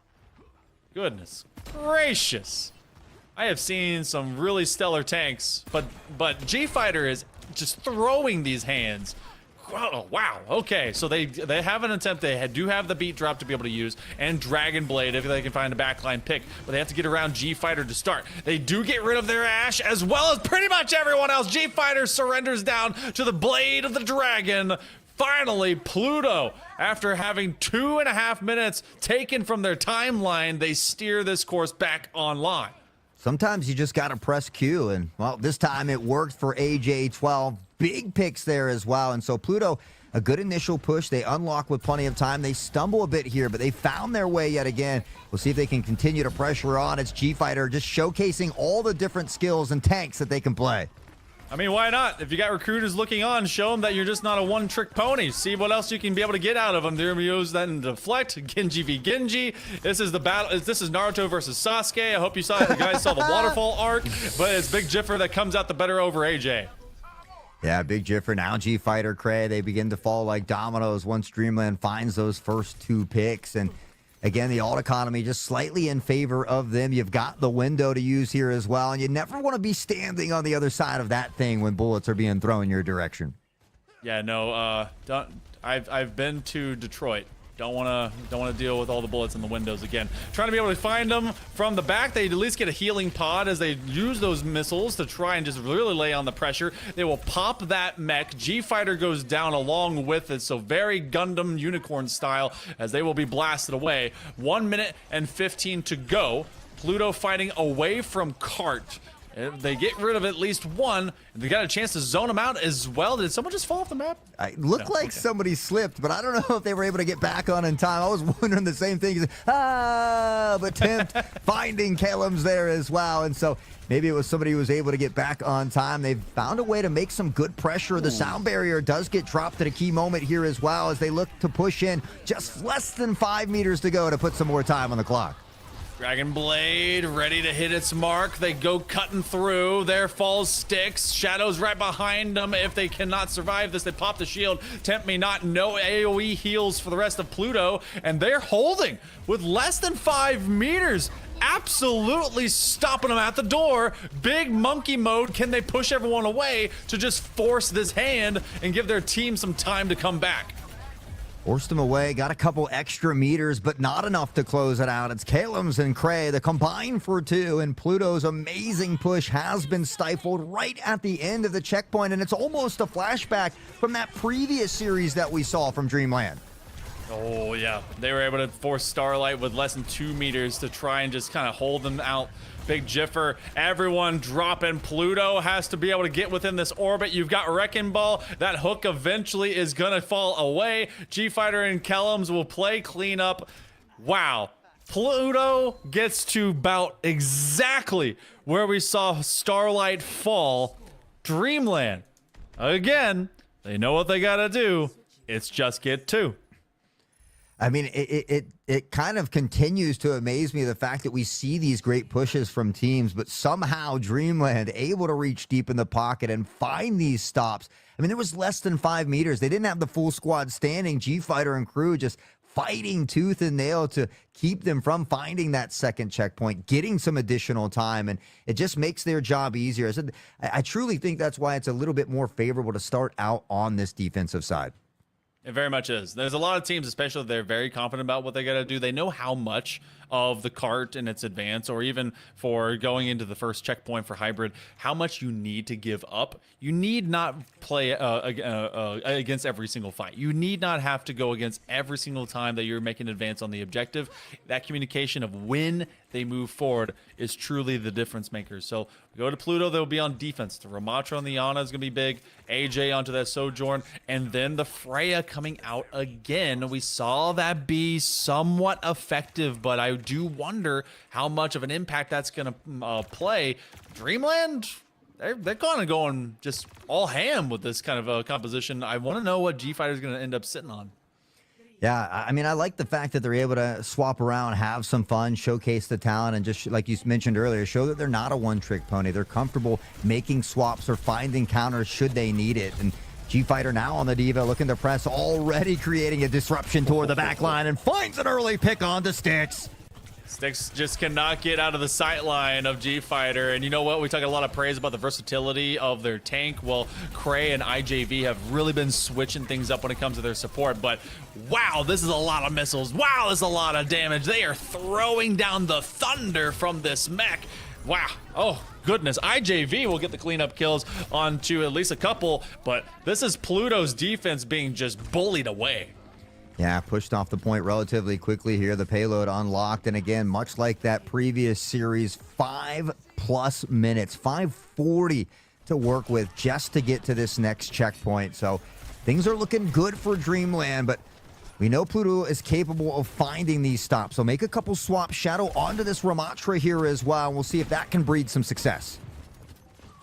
Try and catch him onto that high ground. You are seeing Kellums consistently playing into these hit scan style characters, these key snipers. The Ash is so pesky to have to deal with. We really didn't get to see a Bob last time around, so we'll see if any of that continues to develop. They're very, very low. From this high ground position, though, this is exactly what Pluto saw Dreamland do unto them, and then they kind of chase equal efforts to try and get everyone off. But this bridge and this cart continue to move around, and Pluto's seeing themselves losing on multiple fronts. Yeah, I mean, Dreamland's just doing a good job of contesting on that high ground while keeping somebody around that payload to keep it moving. So they eat up a lot of space here, and now getting that much closer to closing it out. Sticks trying to find something on the fray. It's AJ to pick up Kellums, though, and they'll find an early pick. They need to find a way to get them to fall like dominoes and reset, though. You have this Nemesis form to try and just at least stay defensive and chill on point if they can. Shadows eventually goes down, though. Remeching is G Fighter, and they're just aiming to clear the gold zone. Oh, this consistent abuse. Now, they're not going to want to stick around. That's a lot of damage that can be pumped up out of AJ-12, but still, it's just a few extra meters. They're within the zone, and I don't know if they're going to be able to dive on it in time. They do get there just in the nick of time. They've got to stay nearby. Don't C9 this one, and you've got a lot to have to deal with. The rally cries here by Tempt, but they are cleaned up. Oh, it's just as fast as that. As they try one last annihilation call, it's a bit too late for Shadows. Team kill comes through. Dreamland and a 2-0 will be your May Spin Showcase champions. And we got to see Bob come out finally at the end. Bob and Kellum combining for a triple there. The blades were popped. There was plenty of ults that were used, but maybe not needed, as Dreamland will secure it up. And here is your play of the game. I guess it comes here right at the end. This is where we get to see Bob come out. Kellums is going to find two. Bob gets one as well. And, well, Dreamland certainly deserving of the dub here today. That was a point-and-click adventure for Kellums. Champions go the way of Dreamland here for Overwatch 2 in our May Spin Showcase. Wow. Look, we could boil that down to several different kinds of plays, but across the entirety of this bracket, Dreamland has a plethora of players that obviously need to be noticed. Kellums, a fantastic DPS. G Fighter, a wonderful tank. You had Cray, that was a kick butt support. Like, everyone literally showed up into their role and did not disappoint. Yeah, the fact that you have to deal with G Fighter on the dive, and then you sprinkle in Big Jiffer as well, and it's just it's so hard to pick one player because they play so well as a cohesive unit, and that's what's really important. You know, you can have some shining stars in Valorant or some of these other games, but when everybody has a specific role like Overwatch, you know, it can be tough at times. You nailed it perfectly. Everybody filled that role near perfect here today, in Dreamland pretty much 2-0ing their way all the way to victory in that grand finals. No bracket reset needed, as they are your champions once more. Cool thing as well, when you think of Valorant or Overwatch, when you're looking for a role-specific player, well, literally, there you go. If you have something missing and you need one of these players, you can reach out to Stay Plugged In and be able to pick up someone just like that, as long as they're able to go up to college that next year. Hey, look, they're available. Go ahead and make it happen for your program. But for right now, our role is to tell you that we're going to take a break. We're going to take a short break. We got some Rocket League on the other side. I'm thinking it's probably lower finals, but you can figure that out if you stick with us right after this. Ah, come on. Come on. Before I switched to Brightspeed fiber internet, things like slow speeds and random dead spots really brought out the troll in me. I mean, I spent hours causing trouble. But then I switched to Brightspeed's fast, reliable fiber internet, and the rest is sunshine and unicorns. Looks amazing, Barbara. Ultra-fast, Brightspeed fiber internet. Switch to the bright side.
Welcome back, everyone. We're getting into our final sprint here for the May Spin Showcase. Again, in case you have forgotten, or maybe you're here for the first time, I'm Hail Monkey Man alongside one of the most gorgeous-looking men on the planet in Hot Sauce. As Hot Sauce, we have gone through the entirety of some brackets, and we've gotten even more as we go into this bracket, trying to develop for us. We're in the lower finals right now, between the old Blueberries and the Passionate Possums, but look at the pathways both these teams took to get here. Yeah, I mean, the Blueberries had to beat Jab twice. Passionate Possums were able to topple Jab, but now it's up to the Blueberries to see what they have. We know that the Passionate Possums are going to be passionate about getting back to that grand final, looking for some revenge amongst the Turtles or the Ninja Turtles, but they've got to find a way to get through Blueberries here first. Because you guys did not know, Blueberries, they've got Tiber, Jer Bear, and Juice. Jer Bear, it was our 2024 Coca-Cola All-Star. They're going to be going up against this Passionate Possums group with Sai, Dizzy, and Skippy. You've got a pretty widespread, actually, amount of scholastic years within this one, with Tiber into that senior position. Jer Bear, they are a junior right now, and Juice over as our only sophomore we've actually seen on broadcast today. So interesting to see that kind of spread. But we go into the first 30 seconds. Oh my goodness, the bump secures the deal. Yeah, they don't even want to let you finish your statement before they're looking to strike here. As we see him pressuring quickly, you talk about that bump, the play after the play, the ball sneaks in, and Blueberries find their first one with not even 15 off the clock. Scythe was parked up at that corner saying, all right, this is going to be easy business. And then our Coca-Cola All-Star populating the lobby, showing exactly why he was picked from his friends and fam to get into that position. So good looks already by Blueberries, but Passionate Possums, they're under fire yet again. Under fire once more, a bit of a triple commit in toward the side that doesn't come back to haunt him yet, but not a lot of boost in the tank for either of these members. And with that, Sai will come across to scoop this one up. Still haven't been able to find that clear that they're looking for. They get a half one, but it is taken away. After what was an early melee here from out of the Blueberries, Passionate Possums have been able to clear this lane. And that's honestly where some of the more chaotic moments that have allowed teams to be profitable against the Possums have come through. You have to close that door, conceal everything of those opportunities. But with the Blueberries, they'll take a step back. And they don't at all kind of fade away from the idea of just setting up for yet another scoring run. Yeah, Dizzy trying to find this clear. We'll get a bump onto Tiber, met for the 50, and Passionate will send this one booming the other direction here as Juice looks to scoop it up, collects the 100 in the corner. Tiber, the pass toward mid, and Jer Bear not able to get there in time, though. But honestly, the Blueberries looking very good through the first minute and a half. Yeah, they've not let them go alone, and Tiber will get yet another one. My goodness. So Blueberries have really not allowed the Passionate Possums to see more than just blue territory, and it feels like they are just lacking in the execution department because everyone is everywhere all the time. Yeah, I feel like we really haven't seen Passionate Possums kind of this disoriented around their own net, but I think it's that quick aggression from the Blueberries, and now Dizzy looks to match it. We'll find the demo. Sean will get in on the action as well, but the ball's still floating dangerously down here in front of their net.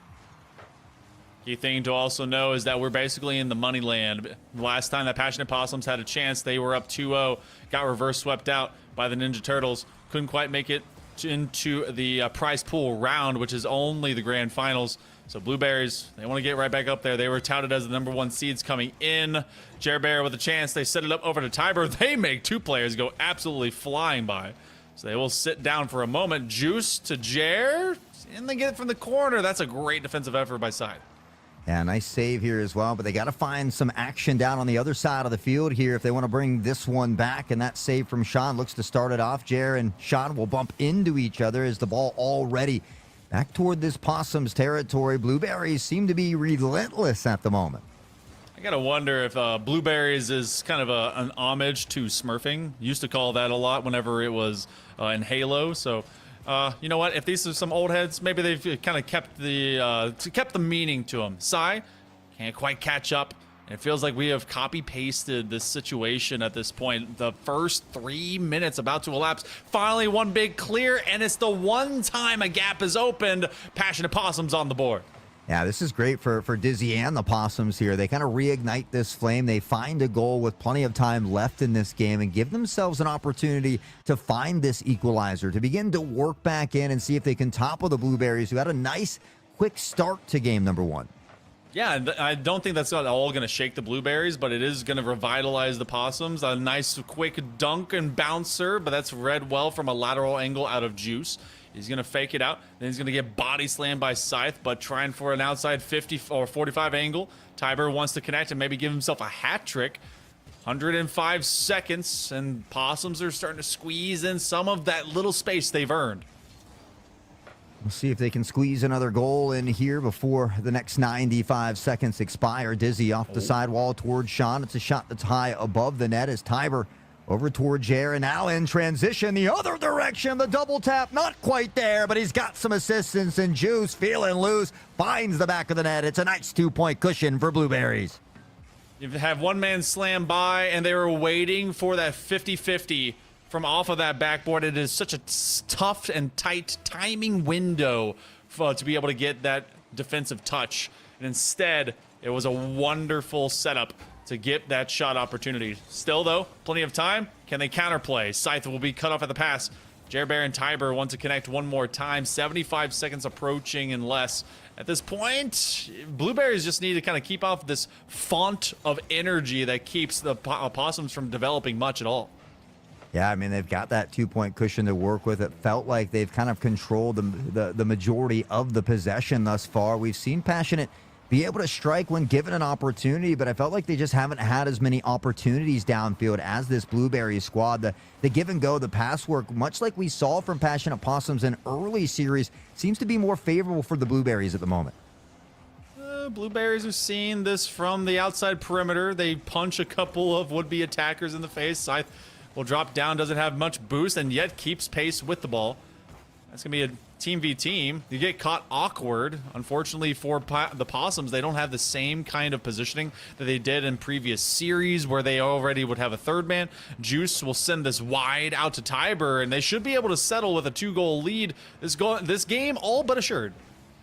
Yeah, a great job by Blueberries. They came out, they were able to strike first. They continued that domination and didn't really give Passionate Possums very many looks. Dizzy was able to sneak one in amongst the mix, but 3-1, a great start here for the Blueberries as they look to close it out. The ball will fall. Almost snuck in another one there, but Blueberries looking good through the first one. Started off fast. This team has been taking care of business in the lower bracket. 13 shots applied by the Blueberries, and I'm not at all surprised. They came through Jab as a 3-1 series win. They 2-0'd Gene Burton College. They 2-1 NTX Esports, which, as a reminder, it was Passionate Possums that went to game number 5 against them. And in best of 3 world, that's about as close as you're going to get. And they were also able to do the same thing when it came to the Wolves, who you and I got to see at the very beginning of this broadcast. So considering that resume through lowers, Blueberries definitely, maybe they kind of slumped a little bit in that Jab game, and then they just kind of came to life now, especially when they need to the most. Yeah, I mean, they were able to get revenge against Jab as well, winning 3-1 in that lower semifinal. So it's got them into that lower finals. They've got to get through the Possums here to make it up into that grand final. And I don't know if I envy them, though, because they're not only going to have to win that bracket reset, but then that following series as well if they want to topple the Ninja Turtles, who are also looking very high-paced, equally aggressive style squad. Yeah, that team with Resinol is looking so dangerous. But you know what? We could have a collision course between our number 1, number 2 seed. It's such a weird bracket because you're like, oh, look, they took different pathways, and yet 1 and 2 could still meet. However, that's a little bit of recency bias. Game 1. That's it. Still best of 5. You got some work to do if you're the Possums. You're down. You ain't out. Let's see how they respond. Let's go to game number 2. Into game number 2, and it's Dizzy starting it off with some kabloomies over here as there are car parts littered across the pitch to kick things off, but they can't find a solid shot to follow it up, and now Blueberries looking for something in transition. It's a banger off the backboard, and Juice has got the juice, the secret sauce to success. He combines with Jer here, and Blueberries yet again find their first goal within that first 15-16 second mark. That one challenge by Scythe off of Juice's face just did them in, and you would never think that that forward angle was going to happen off of it. As they commit, what a speed ball to acquire out of the blueberries. And I think their goals so far that they've acquired at this point have all been within, like, I don't know what units they use, but I'm gonna just say it's very close proximity goal line wise against the Possums. Every time they score, it's just point blank range, and you can't respond to something like that.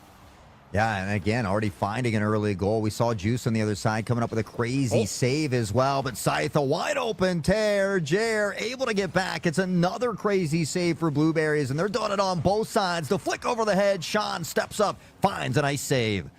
Fantastic work. That one very calmly navigated in the right direction if you are the Blueberries. And now with a kind of a drop in wide, Dizzy. We haven't even gotten to talk about Dizzy this game. Usually he's kind of that open and initiating player that gives so many great looks for the Passionate Possums, but because the Blueberries have just been smothering this squad, feels like there's just nothing that's been able to develop. So much boost is used in this back third.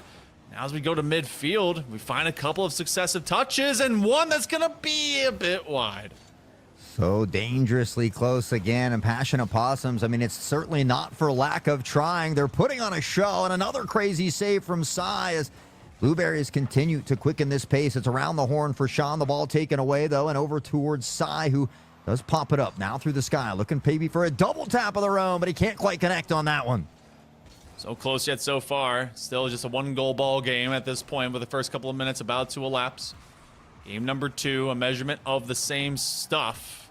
And yet, Blueberries will maintain control against the Possums. You're going to try and keep this one about mid-layer low. Sean B, who has been kind of ace up the sleeve, securing some stellar shots for the Possums, has been muted for the most part. Dizzy on the pre-flip, can't catch up. Nice pick up and go, and this has been a lot of neutral play. Blueberries burning time, and even with just a 1-goal lead, it feels like it's something that the Possums can't afford. Yeah, I mean, not only are they burning time, but they seem to be kind of controlling the possession or the flow of the game at the moment. So Passionate needing to find that breakaway play. And again, starved of boost here is everybody but Sai in the background. A demo comes in towards Sai. So all of a sudden things open up once more. It's a booming shot the other way, looking for the waterfall. It does go down, but Sai will read it and find the stop. They're in pre-position as well. Juice just ready to hand it off over to Tiber, and Jer Bear is going to climb the ladder again. Now he's a little bit late, and you have 2 demos now. That will thin the attack. Suddenly, Passionate Possums have a chance to be able to get a counter. They have to develop it quickly because they don't want to let a succession of touches be found here by the Blueberries. Dizzy wants to go and duel with Tiber, and Juice wants to get in on the conversation. Size running underneath it. Jer Bear on top. It's a handoff pass, but they can't quite get it dead center. Well, Tiber will scoop it up into the corner once more. It will be met by a defender rolling the other direction. A nice shot toward the target, but Jer able to step in, put a card to the ball, and keep that one from going in toward the back of the net. It's now just 90 seconds. Blueberries has been able to keep Passionate Possum scoreless here in this one, and they just got to do so for about 80 more. This is a very fast rhythm. If you were trying to get someone to just come back to life and you weren't doing staying alive, you were doing it at this one, you might crush the ribs. A minute 10, a drop down shot. What a dunker, what a pass. It's just like they drew it up, and Dizzy's already left? What happened?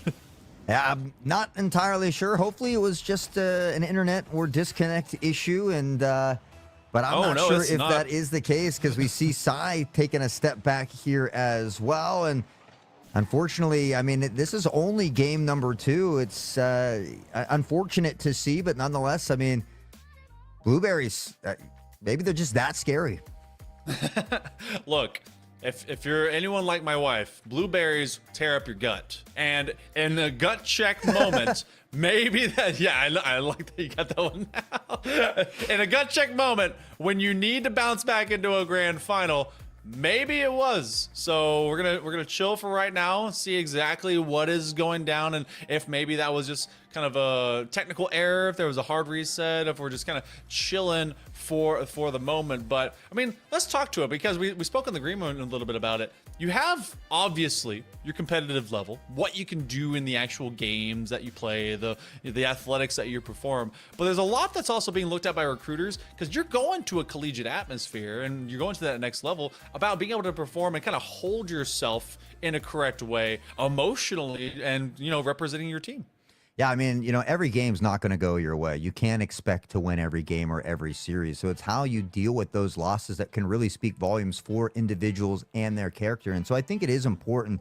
It's tough to take a tough loss, but you have to take it on the chin. You get in line like we used to at old traditional sports, and you GGs and firm handshakes all the way around. So hopefully it was a bit of a technical mishap, but, maybe we'll have to rename the blueberries to the blue scary berries. Well, it is confirmed they were the scariest and the berriest. Blueberries will be taking a sweep. I also didn't know if maybe the Passionate Possums, if they knew it was a best of 5 instead of a 3. Regardless, that is how the cookie crumbles, and the blueberries apparently get scarier. So that one will be it, and we progress in expeditious fashion to a break, as we will be going to the grand finals thereafter. Our number 1 versus number 2 coming at you in just a moment. Come on. Come on. Before I switched to Brightspeed fiber internet, things like slow speeds and random dead spots really brought out the troll in me. I mean, I spent hours causing trouble. But then I switched to Brightspeed's fast, reliable fiber internet, and the rest is sunshine and unicorns. Looks amazing, Barbara. Ultra-fast, Brightspeed fiber internet. Switch to the bright side. Now, hello. All right. You're now here for the May Spin Showcase podcast, where we get to wax poetic about something that's going on. So let's talk about it. I'm literally just going to be looking at chat right over here. You know what? I'm going to put it right here so it's more in your face, so you get to see eye contact. Eye contact. All right. So it is 2-0. We were told forfeit. Now we're being told they're playing it out. Thoughts? Well, again, some of those lower rounds were only best of 3s, so there might have been some confusion there. And so maybe they thought it was 2-0 over and just were getting out. And so that could be a case. I hate to kind of speculate too much without knowing. I wouldn't want to put words in someone's mouth, so to speak. So it looks like they've got it ironed out. It is 2-0 in favor of Blueberries. Maybe they didn't know it was another game to be played, so they're right back in. Hopefully we can see him grind it out tooth and nail. I'd like to see him take a game away in the series and see if they can work back in this one. Well, you know what? It's all fair. We have seen teams that know when they're basically outmatched, and that's totally fair. That's definitely, like, a lot of these players, they see each other in the competitive community within these ranks. It's a very thin community, so you kind of know exactly how you're going to go down. But you got to be able to finish the ball game. I feel like that's one of the toughest things for a lot of people to be able to do, even when you're losing. Blueberries, they're in the lead in this series. In this game, Passionate Possums, they have already suffered at the hands of a reverse sweep. Got to see if they can muster up an emotional finish. See, I often, well, I'll hold that thought for a second as Jer finds that first one here for Blueberries. But I was going to say, I'm often that guy that annoys my team on Valorant. We could be down 10-2, and I'm not forfeiting. I will fight until the very end, regardless of the outcome. And that's what we love to see out here on the battlefield. Very true. Got to see it in every single sport, e-sport. Look, you got to be able to hold your nerve and fight, fight, fight.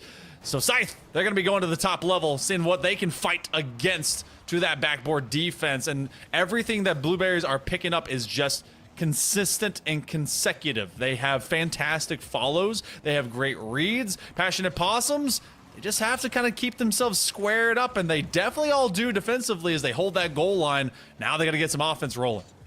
Got to get that offense rolling. It's been something they've been struggling a little bit with here against the Blueberries. And here it is, Tiber yet again. Tiber has been a menace for this squad, but it's for a perfect pass here from Jared, just setting him up. Whether the pass was intentional or not, it doesn't matter, because Tiber steps up into great positioning, strikes with force, and Blueberries up by 2.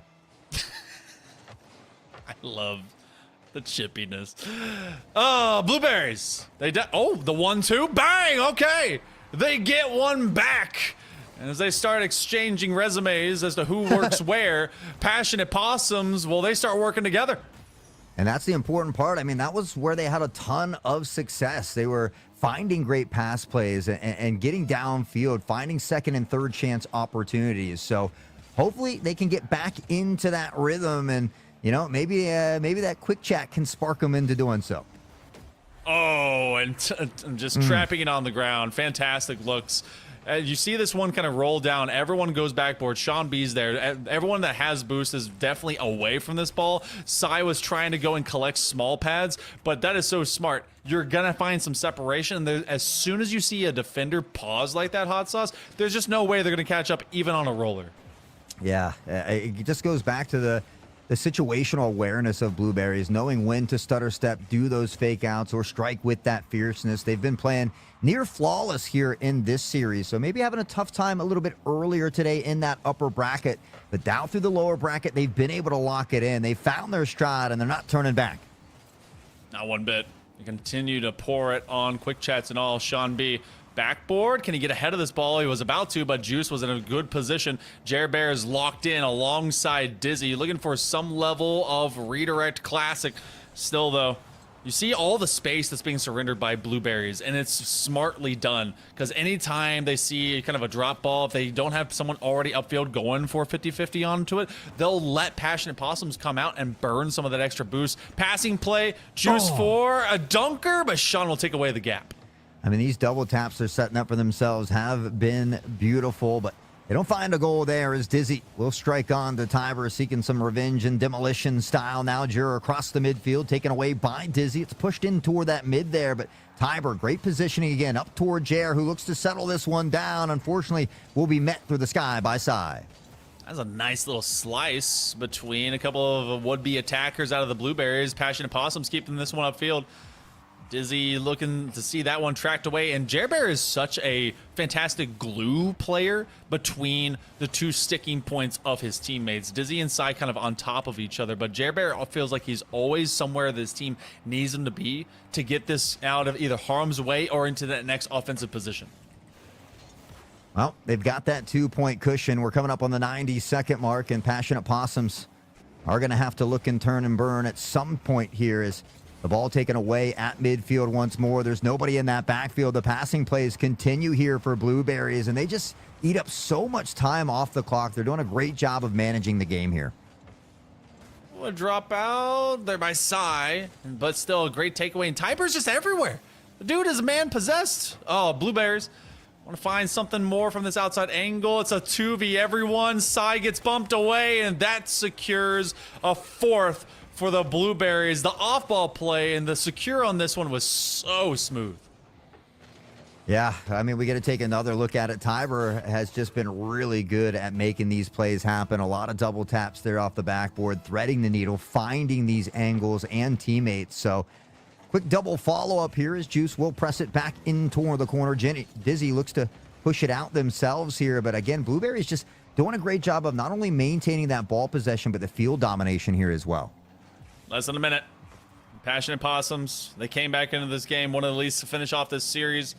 Felt like, though, that it might have been kind of pre-written. They did get to fight against Jab earlier after Jab found something to the equation to take out the Blueberries, but the Blueberries have been on a vengeance run.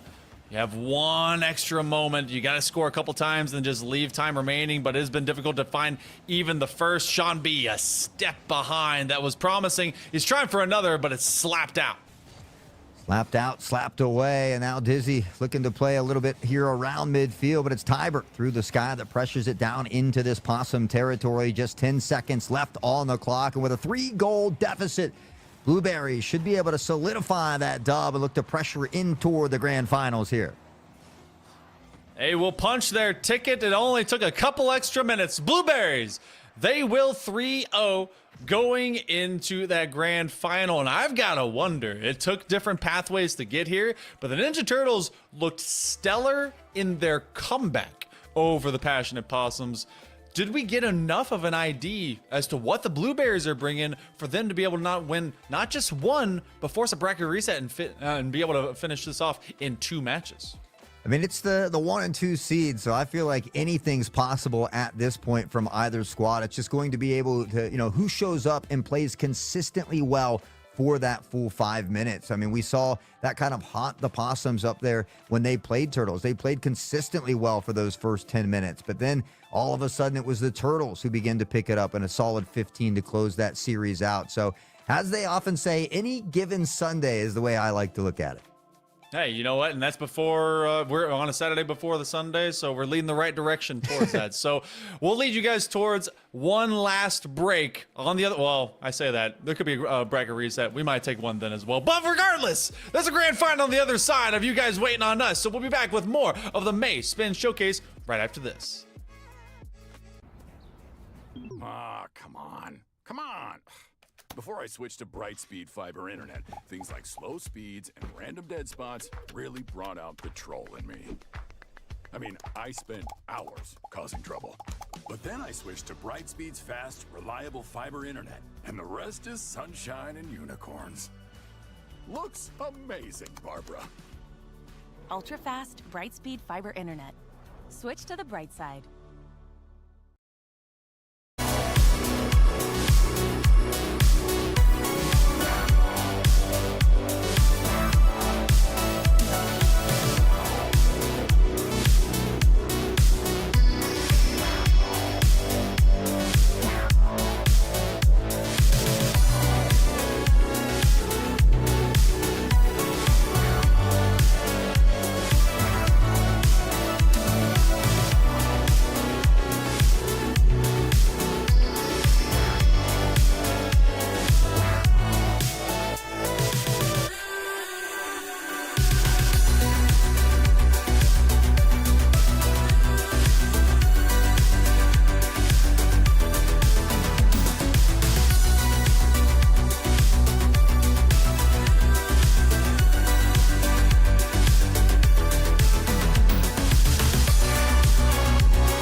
Welcome back, everyone. I dropped my Rocket League car. It's time for the grand finals here for the May Spin Showcase.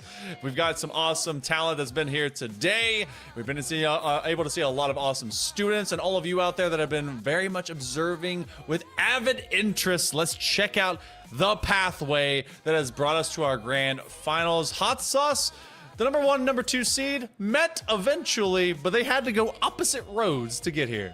And nonetheless, they finally were able to make it into the grand finals. Luckily for Ninja Turtles, though, they've got that bracket reset should they need it. It is a best of 5 here as well with that bracket reset. So the Blueberries have an opportunity, but it's not an easy road for them.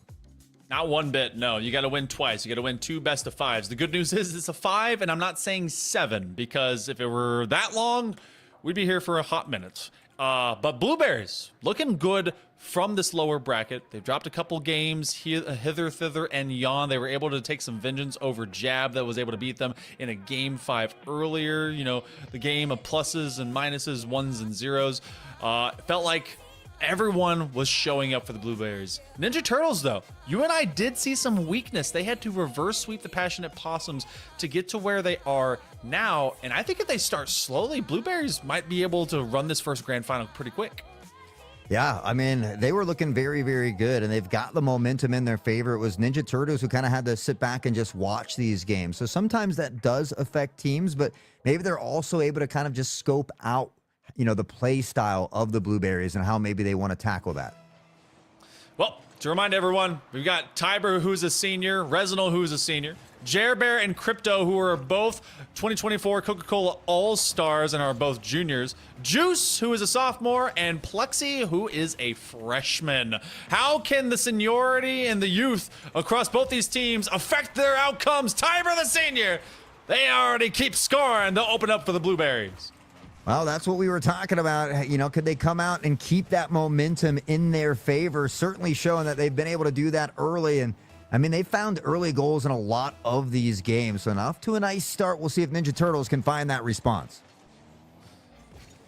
Again, it's Jerbear who continues to be an X factor right now. Tiber and their teammate and Juice, it feels like they get kind of these free shots, but it's not without their own efforts. But Jerbear definitely just develops. He's a battlefield commander, if you will, to kind of lay their stake in the grass and tell their team just easily where they need to go. Well, it's important to have, you know, that IGL, so to speak, to be that guiding light at times. We know how important communication is with anything in life, including sports and or esports. And so Blueberries doing a great job of tackling that here today. They've got another early start to work with. It's a bit of back and forth, but Ninja Turtles, we talked about it. They were on a bit of a break there, so they might just need a minute to get warmed back up here. Yeah, just a bit of chill, a bit of frost on the old engine. If there's someone that you got to look at to try and get some of that going, Crypto's much the same way. Plexi looking to get into the grill of Tiber. He's unmoved, both emotionally and mechanically, but this one still ends up developing upfield. And here's the thing that keeps happening. Blueberries find these open gaps. Oh, the fourth man just did not want it to go through for the Blueberries. I mean, the amount of times I find myself gasping or almost slipping off the edge of my seat during this bracket has been phenomenal. It's been a great day of just wonderful talent, both titles, Overwatch and Rocket League. So excited to now be in toward the grand finals. Blueberries, they've got that 1-point lead. We've seen some low-scoring games in game 1, and they tend to pick up after that. But we'll see if Blueberries can find a second one here. They're trying to get a good measure of what their opponent really is posting up. These guys didn't get to meet until this moment. Both were slotted as your number 1 and number 2 in terms of seeding and in terms of total talent, which apparently job well done over to production to be able to kind of see what this ultimately would be. But this is a measurement of, well, one team coming back into their gameplay with the Ninja Turtles, and Blueberries now being in a position where they have to run with all this extra momentum. Resinal, for the first time in what seems like forever, having themselves a possession, but still, they go about as far as the back of that middle third, and then they get stalled out.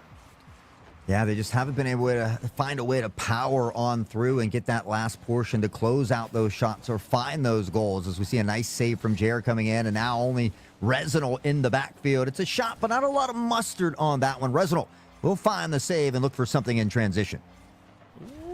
Resinal? Hold on. Where the? Well, I need to see the second man on this one. Resinal just kept with his shot. Tiber was on that back wall, and what a takeaway!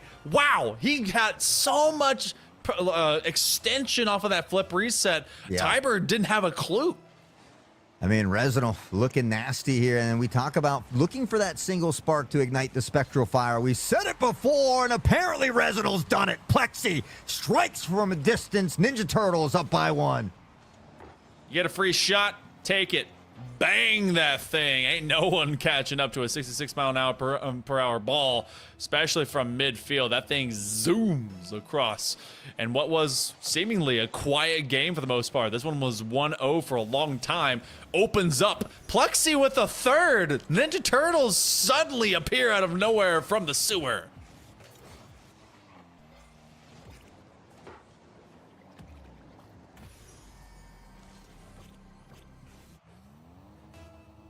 All right, my bad there. I fixed my mute problem. I apologize. But I was saying the Turtles, I mean, it's almost like the name suiting. They kind of tucked in toward that shell. They turtle up. It's a little bit of a slow start, but they've been the comeback kings here through that last series. And now in this one, 3-1, a nice 2-point cushion as we head into game number 1.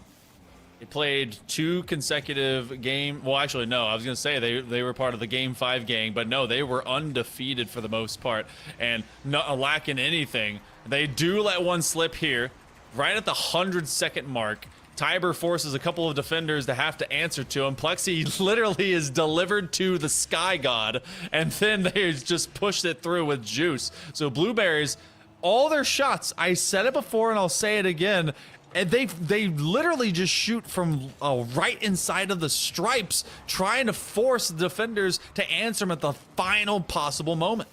Yeah, I got to get that peak reaction time, and even then it's tough. Blueberries down by 1, just past that 90-second mark as they continue to duke it out. But Ninja Turtles, Plexi looking for the waterfall. Juice does tuck it into the corner. No easy goals this time as Resinal tries to fire back. Jer, the clear does come in here eventually.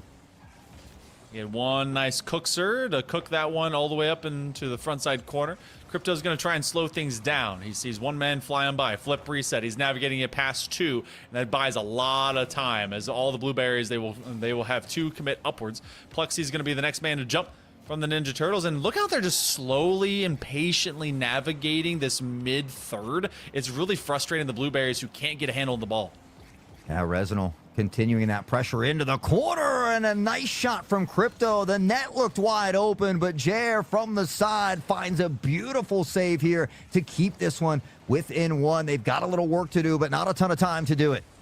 No, you got to score with time, or actually you just got to score at all. 30 seconds, Plexi, backboard. Does anyone get to jump? Tiber was outside the box. Safest guy to really kind of go after it. Jer Bear will clear themselves away. That's a drop pass. Everyone's committed up for the Ninja Turtles, so they got to be very aware. If they leave that gap, Blueberries could counter. Playing for a 50-50, Jer didn't want to extend everything from his tank, and this is an awkward moment. The timer's coming on, but the Ninja Turtles are just staying back. Staying back, looking to hold out for these last 4 seconds. It's a nice little flick to put it away from the net, and the ball will fall. It takes a funky bounce, though, and so after regulation, they're looking for more, but Resinal able to knock it down to the ground. Ninja Turtles fight from behind in game number 1 to solidify the first dub. Juice is going to go change their car, maybe not feeling comfortable in the skin they're in, but Ninja Turtles, after being delivered a opening shot, just really a punch to the chest, they find 3 in a row. Blueberries grinding one back into that game there, Hot Sauce, but ultimately we saw an ode of confidence. The first minutes really was like, all right, what do these guys look like? What do we have to deal with? And then since then, it was a much more methodical analysis of the Ninja Turtles onto the Blueberries that just kind of promoted a sense of calm and control. Yeah, you know, and we kind of talked about it. They were kind of sitting up in that grand final, waiting for that lower bracket to play out. And so, you know, it did, I think, took them just a little bit of a minute or so to kind of get warmed up. But they're so good at putting goals in bunches. They're good at kind of disorienting the defense and finding those up-close shots like you mentioned, always in the stripes, not allowing enough time for their opponents to react. So they battle back. They take game 1 by a point here and into that driver's seat. So, I mean, obviously they want to close it out. They don't want to play into that bracket reset if they don't have to, and they're off to a nice start. There's a lot of Rocket League players that probably would not want to have to deal with the bracket reset. That stuff is tilting, to say the least. So either way, we'll see if any of this kind of comes through and comes to fruition. Blueberries had a great start. They've done that now for the last several games. Ninja Turtles, they've settled in. They've gotten into their shells and they're feeling nice and kosher and clean. But this game, again, is starting off fast for the Blueberries. That's Resinal, who has to come up with an early save. Juice with a big demo on toward Plexi to try and open things up just a bit, but Crypto will keep the drive alive and the pressure mounting. Resinal can't find the touch needed as Tiber looks to take it away. Plexi potentially toying with that flip reset, not needed as Crypto will bang it back toward the other half. It's a bit of Pong to start off game number 2. Yeah, triple commit. This one's going to drop down, but even so, Plexi, the freshman, comes up big. And I've been so thoroughly impressed with the experience that you're really seeing out of the most youthful and youngest player in this lobby. Obviously, this game is kind of dominated from that 16 and under style, but still definitely being able to showcase that he can be around his upperclassmen. And that's something that you want to see, especially into college programs if you're looking to recruit, because they're not all going to be the same year. They're going to have a full spread. Nice pass, but that one will be stomped and sniffed out. Yeah, we've seen a lot of young shining stars for a lot of these teams, even over in Overwatch, where G Fighter was showcasing some of that young talent as well. But back to the matters at hand, Ninja Turtles, Blueberries, the score back at 0. Ninja, one tick toward that best of 3. Crypto, a dirty shot. Jer, though, will retaliate, finds the demo onto Resinal and looks to pressure the other direction. Throw a quick jab in their face as well. That's going to be a direct line shot, and everything's being red. The defenses for both these teams really starting to get some extra gold stars on their term papers as they find that last little shot opportunity and that the only lane available. They get a flip reset onto the ball as it's stuck to the wall. Plexi's going to have to take up that first touch, and they will bump into Resinal now. There's not a really a healthy economy of boost for anyone on the Ninja Turtles, and that lets the Blueberries goes right back to work, kind of persisting with some of these flip resets just to extend their possession. Yeah, that's something they've done very well here today, and at times it seems like they're not going to quite be able to get to the ball. I think it's been deceiving for some of their opponents, but Resinal looks to set up a teammate here. Crypto not quite there as Plexi will tuck it in toward the corner. A second chance for Resinal as Tiber steps up now toward Juice. The banger off the backboard. Nobody able to get there in time as Plexi will find a half clear. Love the trampoline style doink to really put that one skyward. They don't land on the springs on the outside. No, they get dead middle and that thing goes boing. So more than halfway into game number 2. We are locked at nothing. Ninja Turtles are gaining ground. That's just a good, honest shot by Plexi, seeing how the defense will respond. They're conserving their boost very wisely to take on the next forward attack. Yeah, you know, and that's something that Ninja has done, and Ninja Turtles have done great in the past, is starve these other teams of boost. So I think maybe Blueberries taking note of that, trying to utilize the boost they have in that tank. They find a demo onto Crypto, but unfortunately can't get a play after that. They try to keep it around midfield here. Tiber now pressing forward, looking for that secondary touch, but Plexi able to scoop it up and head the other direction. Open for a spicy sidewall redirect. Jer finds everyone cycling up, and it's just as easy as that. He gets behind one defender that cuts to the near side post, and the last man was going for a squishy. Oh, yeah. Good call there. I didn't even see that quite at first from that goalie in the net. But Jer, I mean, again, just getting a little fancy with it out there. Dribbles it on in, walks the dog on home, and with that, Blueberries will find themselves a lead here again. It was Ninja Turtles who fought back in the last one. They've got 90 seconds to do something similar.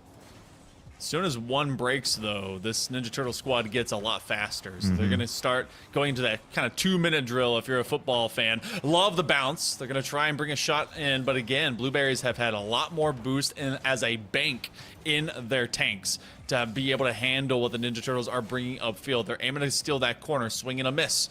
This one comes out. Crypto hoping to connect with Plexi, but they're being challenged almost immediately. Yeah, I mean, they're stepping up to these balls, making sure that they're not getting too much free space to work with here as they tend to tuck it back toward the net here. Juice through the sky will find that booming clear. Tiber met for the 50. Neither team able to win just yet as Resinal will take it away and head toward that Blueberries net, but unfortunately can't put a shot on target just yet. Plexi, a banger, but Tiber steps up for the save. Oh! Oh my goodness! Just when you think they've extended it enough, they had one shot that required 2 guys to be able to defend against, then they spread it the other direction, and then a demo saves the last effort. Ninja Turtles, they drew that up perfectly, but the Blueberries were able to undo it. I don't know if I've seen that many demos in less than 4 seconds before. There was a ton of car parts scattered across the pitch, but Jer, things don't go the way of Ninja Turtles, and Blueberries will find a second one. Only 18 seconds left as well. Blueberries looking to tie the series up. Jared just carried it all the way into the latter portion of that third, and then they just kind of basically collided it off of a Ninja Turtle defender. So, wow. Simplifying the game and the solution, the complexity just needs to be, all right, instead of finding X, just find yourself. Philosophical? Man, I just tried to say philosopher. It sounded better that way, in my opinion. It did. I feel like that's what the kids would say these day and age if they were to say a philosopher. You know what I'm saying? Blueberries, though, they know what you're saying. Grab a dub here, tie this series back up once more. And honestly, a great answer from the Blueberries. Not only did they find the win, but they find a way to completely shut out the Ninja Turtles in game number 2. Look at the shots. You got 6 to 6. You've got a 4 saves to 3. This was about as dead even as you could really kind of expect or want. And I mean, it was pretty much that. You had 2 key moments where Jer Bear just ended up showing up, and one was just taking advantage when it was that front possession that he was able to just kind of carry it behind one defender and making use of the timing when another guy went into the squishy save position. So just a sense of calm. Philosopher. So just find your way through. That's going to be my new word, and certainly the word of the day. The philosophers out here just knowing things. They just know, and certainly showcasing all the wonderful talent here tonight. It's been a lot of fun, but Blueberries, again, they found a way to answer back, to not allow this series to get out of hand, to give themselves a strong opportunity, a strong chance to get that bracket reset and see if they can claim that title of the Showcase champions. Well, we're going from best of 5 to best of 3. It's one of the most, tired out explanations of how series play works, but it is still true. Ooh, bang. Oh my. Well, there's a couple of those. That will come off the 45. They go dashing and dining, and they will come away clean. Ninja Turtles thank the 4th man for not being down early. That most valuable post at times can be your best friend or your worst enemy, but right now, Ninja Turtles thanking the Rocket League gods for that one. Jer at midfield, though, does get over one. Plexi waiting. We'll scoop it up. Plenty of boost in the tank to carry over. Looks for the flip reset as well. Able to get by Tiber momentarily, but Tiber grabbing that 100 in the corner will starve Juice to the boost. Okay, Crypto trying to sneak their way into that goal. It has been difficult, to say the least, for Ninja Turtles to get away from the Blueberries. Feels like Blueberries are just that, that one friend that's not quite in the inner circle of the friend group, but they definitely are in the group text and everyone ignores them. But they continue to just annoy and pester into the Ninja Turtles' hip. More than a minute has been ticked off. Tiber leaves us down. Double commit. 3rd man. What a strike by Juice. This is the dangerous thing for Blueberries. It's like once they get going, once they ignite that fire, I mean, look out. And again, the teamwork here, the synergy, Juice coming over the top, Season 10 SSL, and really showcasing that talent here in this one. It's Blueberries with an early lead yet again. That's been the story of the series. Ninja Turtles were able to battle back in Game 1. They couldn't do it in Game 2, but they're going to need to do it here in Game 3. We talked about the slow execution pace from the Ninja Turtles pre-series, and it was definitely something that I was a bit concerned about. They're definitely solid. They're definitely very good, but it's about, can you do it up to the same level that the Blueberries do? Now, Blueberries, they tend to fade away after the job is pretty much complete, and their passing has just been premium. Now, the problem is that, can they keep it up for all the 5? Ninja Turtles need to show up in the 5, and that's a drop in the bucket from downtown.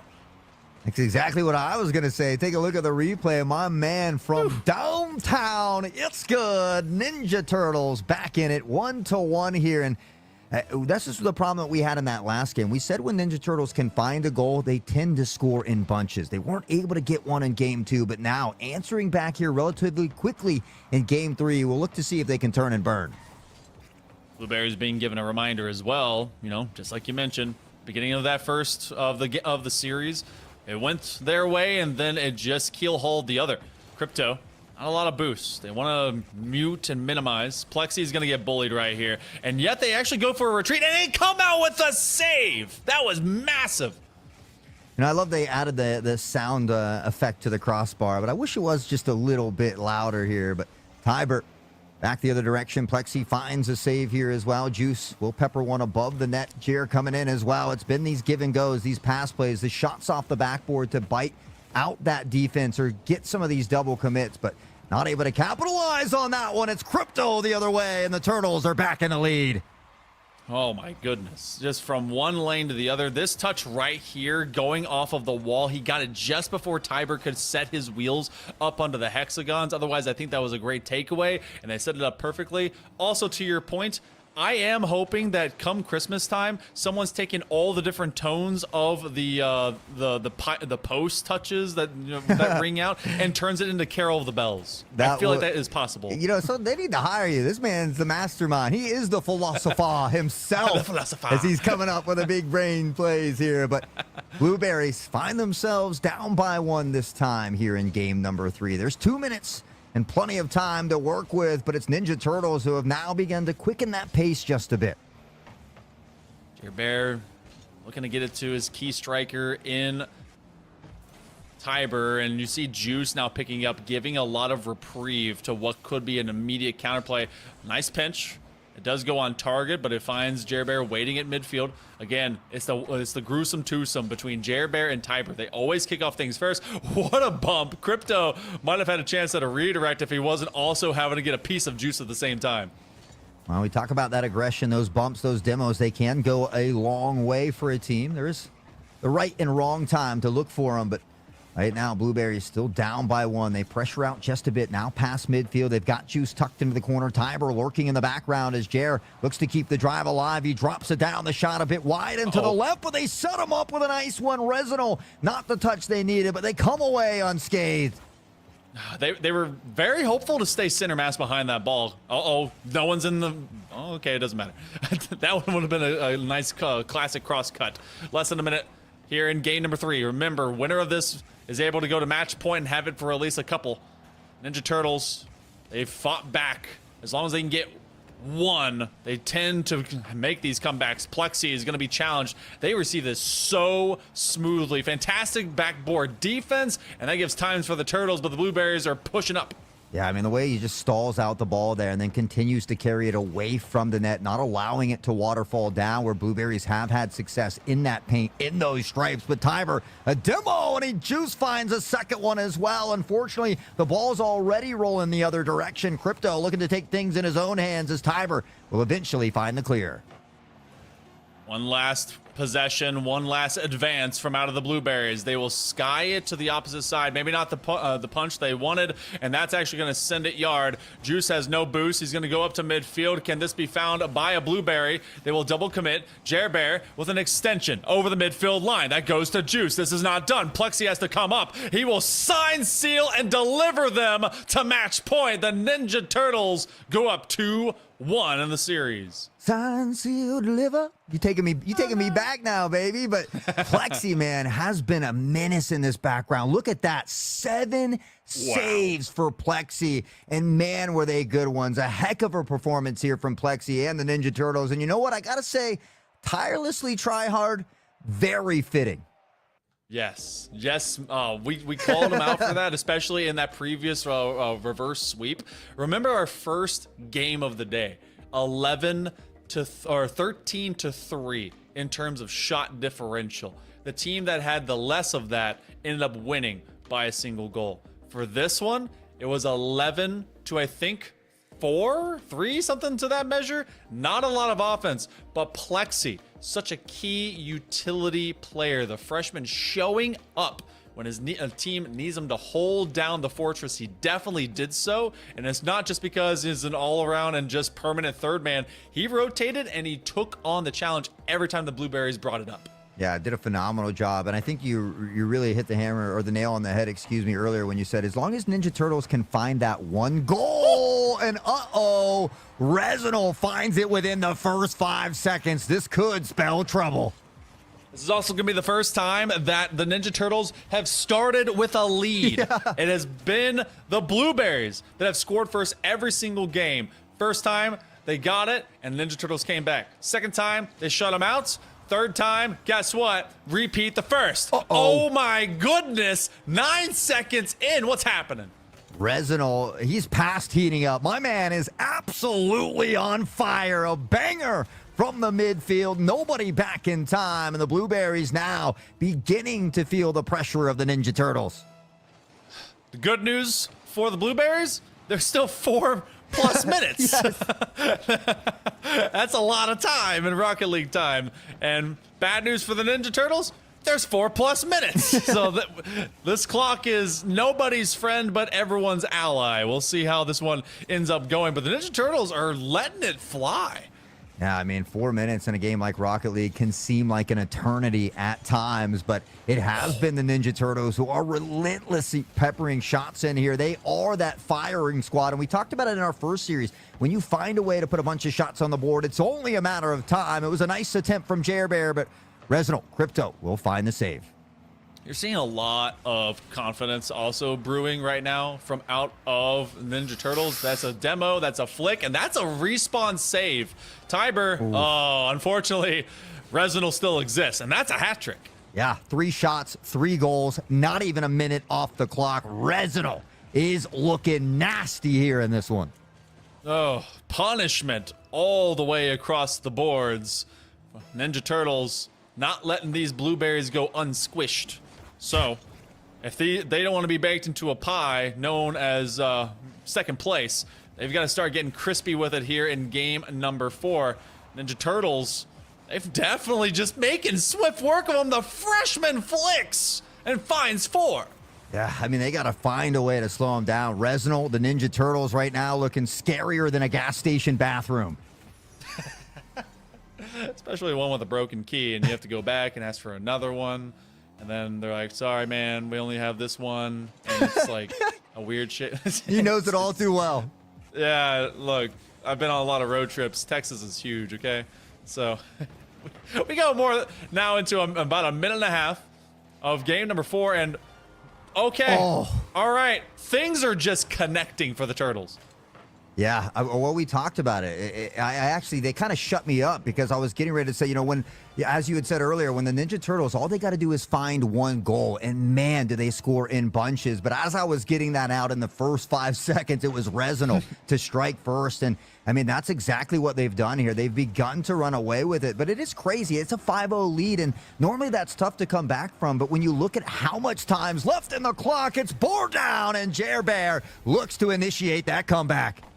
Look, I'm here for the shootout. I used to be a Big 12 fan, and if there's anything that you guys have seen there, it's 100+ point games. So, Ninja Turtles, 5-1.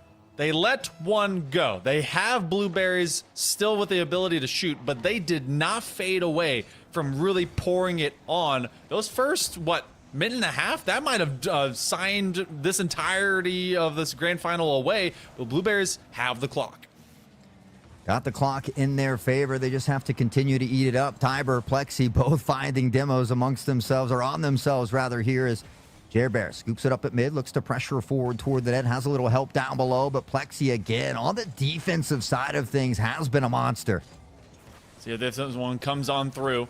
250 all the way on the other side of things. Ninja Turtles now feeling a bit of the comeuppance from the Blueberries. They're not allowing this one to connect. Tiber, he's still a hot shot. Ceiling reset. Couldn't quite get there in time for Crypto. See if Juice be able to leap onto it as well. But everything that the Blueberries are trying to develop is just not happening in the same fluidity that they found it before. Yeah, and now you see that time slowly ticking away, and so it's starting to, slip through the grasp of the fingers. They've got to start putting goals in the back of the net here if they want to climb back into it. It's a 4-goal deficit to overcome, and 2 minutes still enough time. But again, they've got to find one in the next 20 or 30, I feel like. Yeah, it feels, if you really segment both of these minutes into each other, you're looking at like a 20 to 30 and something comes around. It's got to happen. So Blueberries, They know the task in front of them, and maybe this is just the stopping point. We were looking for the collision course between a couple of these teams, and whoa! All right, straight into the driver's side door of a defender. That one would have nearly broken a shin through the metal. Breaking axles, breaking shins. Ninja Turtles, now just 90 seconds left to close this one out. Crypto and crew has been playing flawlessly here in the grand finals. It's a beautiful save, but the onslaught continues. Juice with another one off the shot here from Plexi. Resinal tries to drop it down, and eventually Tiber will alleviate that pressure and give him a little breathing room. 70 seconds to go. Ninja Turtles, this game, if it ends up staying as it is right now, Hot Sauce, would have been done basically in the first minute and a half. Even less than that, the first minute. And everyone's starting to come to this weird pause. Hold that thought as we go into weird Rocket League land. And yes, the LOLs and everyone laughing. They know, all right, don't move. Don't move. Hold. But again, I mean, 3 seconds or 3 goals in 60 seconds, whether you're a fan of the 30-second rule, even the 20-second rule, it's something that's still feasible here for Blueberries because they get that next goal, but they cannot allow the Turtles to find another one. So far, it's been difficult, and maybe there's a lot of playing around. Resinal found their hat trick, and then everyone else was good to go. Juice to Jer to flip reset. Oh, what a slap down by Resinal. Dangerously close and flirting with disaster here, the Ninja Turtles, but they come away again with that block. The onslaught continues. The shot after shot. Blueberries and Juice find that one. They're down by 2, 31 on the clock, and what a cinema it could be if they are able to come back and extend this into overtime. What a bump by Jer. And as the kids say, pause. We have a moment. If you are Ninja Turtles, you were something like, all right, we've played enough, right? We had 5 goals. It's enough, right? Blueberries, they got to score with just anything on the clock. What will happen next? Jer Bear is going to get challenged out the gate. The junior being met by the freshman. Plexi has absolutely shown up at times, but Resinal, this has been his game. Flip reset to extend time. They've got to get something as the timer comes in. Just 10 seconds left in this one. A chip shot, the second one, and Jer Bear finds it. They've given themselves 8 seconds. They've got that rule 0. They can keep it up and find a goal to put them into overtime. Ninja Turtles maybe getting a bit complacent. I think they thought they had it in the bag, but Blueberries have worked back into it. Can they find this equalizer? One last kickoff goal to go. Juice has to get it over to Jer. Jer's going to extend it. Does he have a man? Yes. Can Tiber be able to get it down? It's taken away. Ninja Turtles.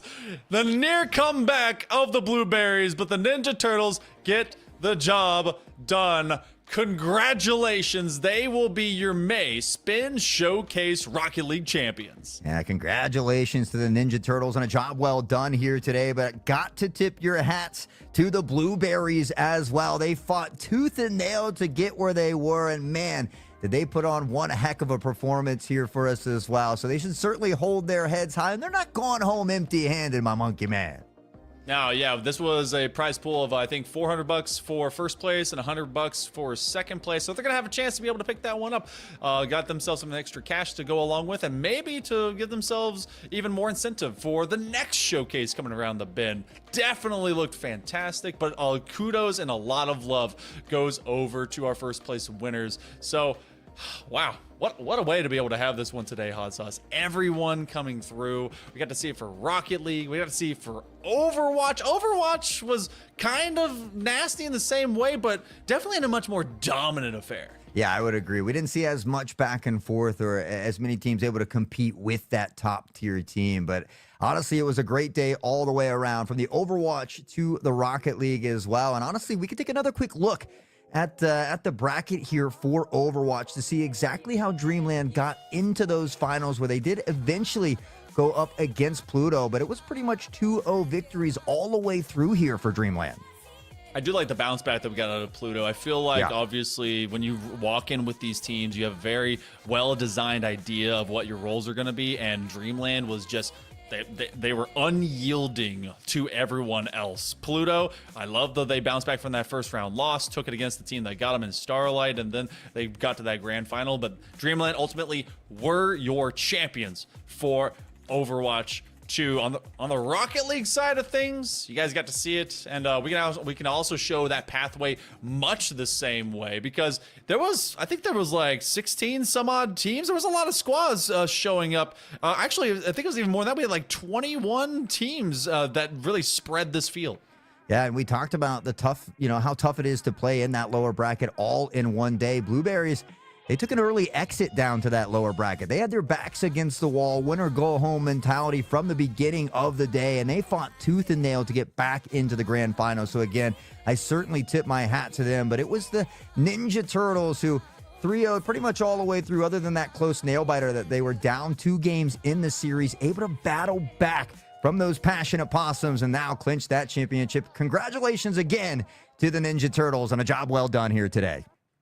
Great looks overall. And of course, if you guys need to be able to, as recruiters or just anyone that's interested, you can be able to reach out to Stay Plugged In for all of the information to be able to get this done. Again, remember, Stay Plugged In is the leading esports recruiting platform in the United States. Create an account and you can be able to compete in these showcases for free. You can get that account to spread and expand your esports profile. You can be able to build that and share it with a lot of great esports recruiters. The competitive experience is made so much easier, especially when you're looking for that next level of scholastic programming, to be able to get there and find your way. You know what? Look for a program today. You can be able to go staypluggedin.com. That is Stay Plugged In, exactly like it looks at the bottom of the screen.com, and start your journey to collegiate esports today. But we've also got another great partner that can keep your connection lickety split fast, and I believe they're as fast as light, perhaps? That's right. Brighten up your day with a new Brightspeed fiber internet. It's finally here. It's that ultra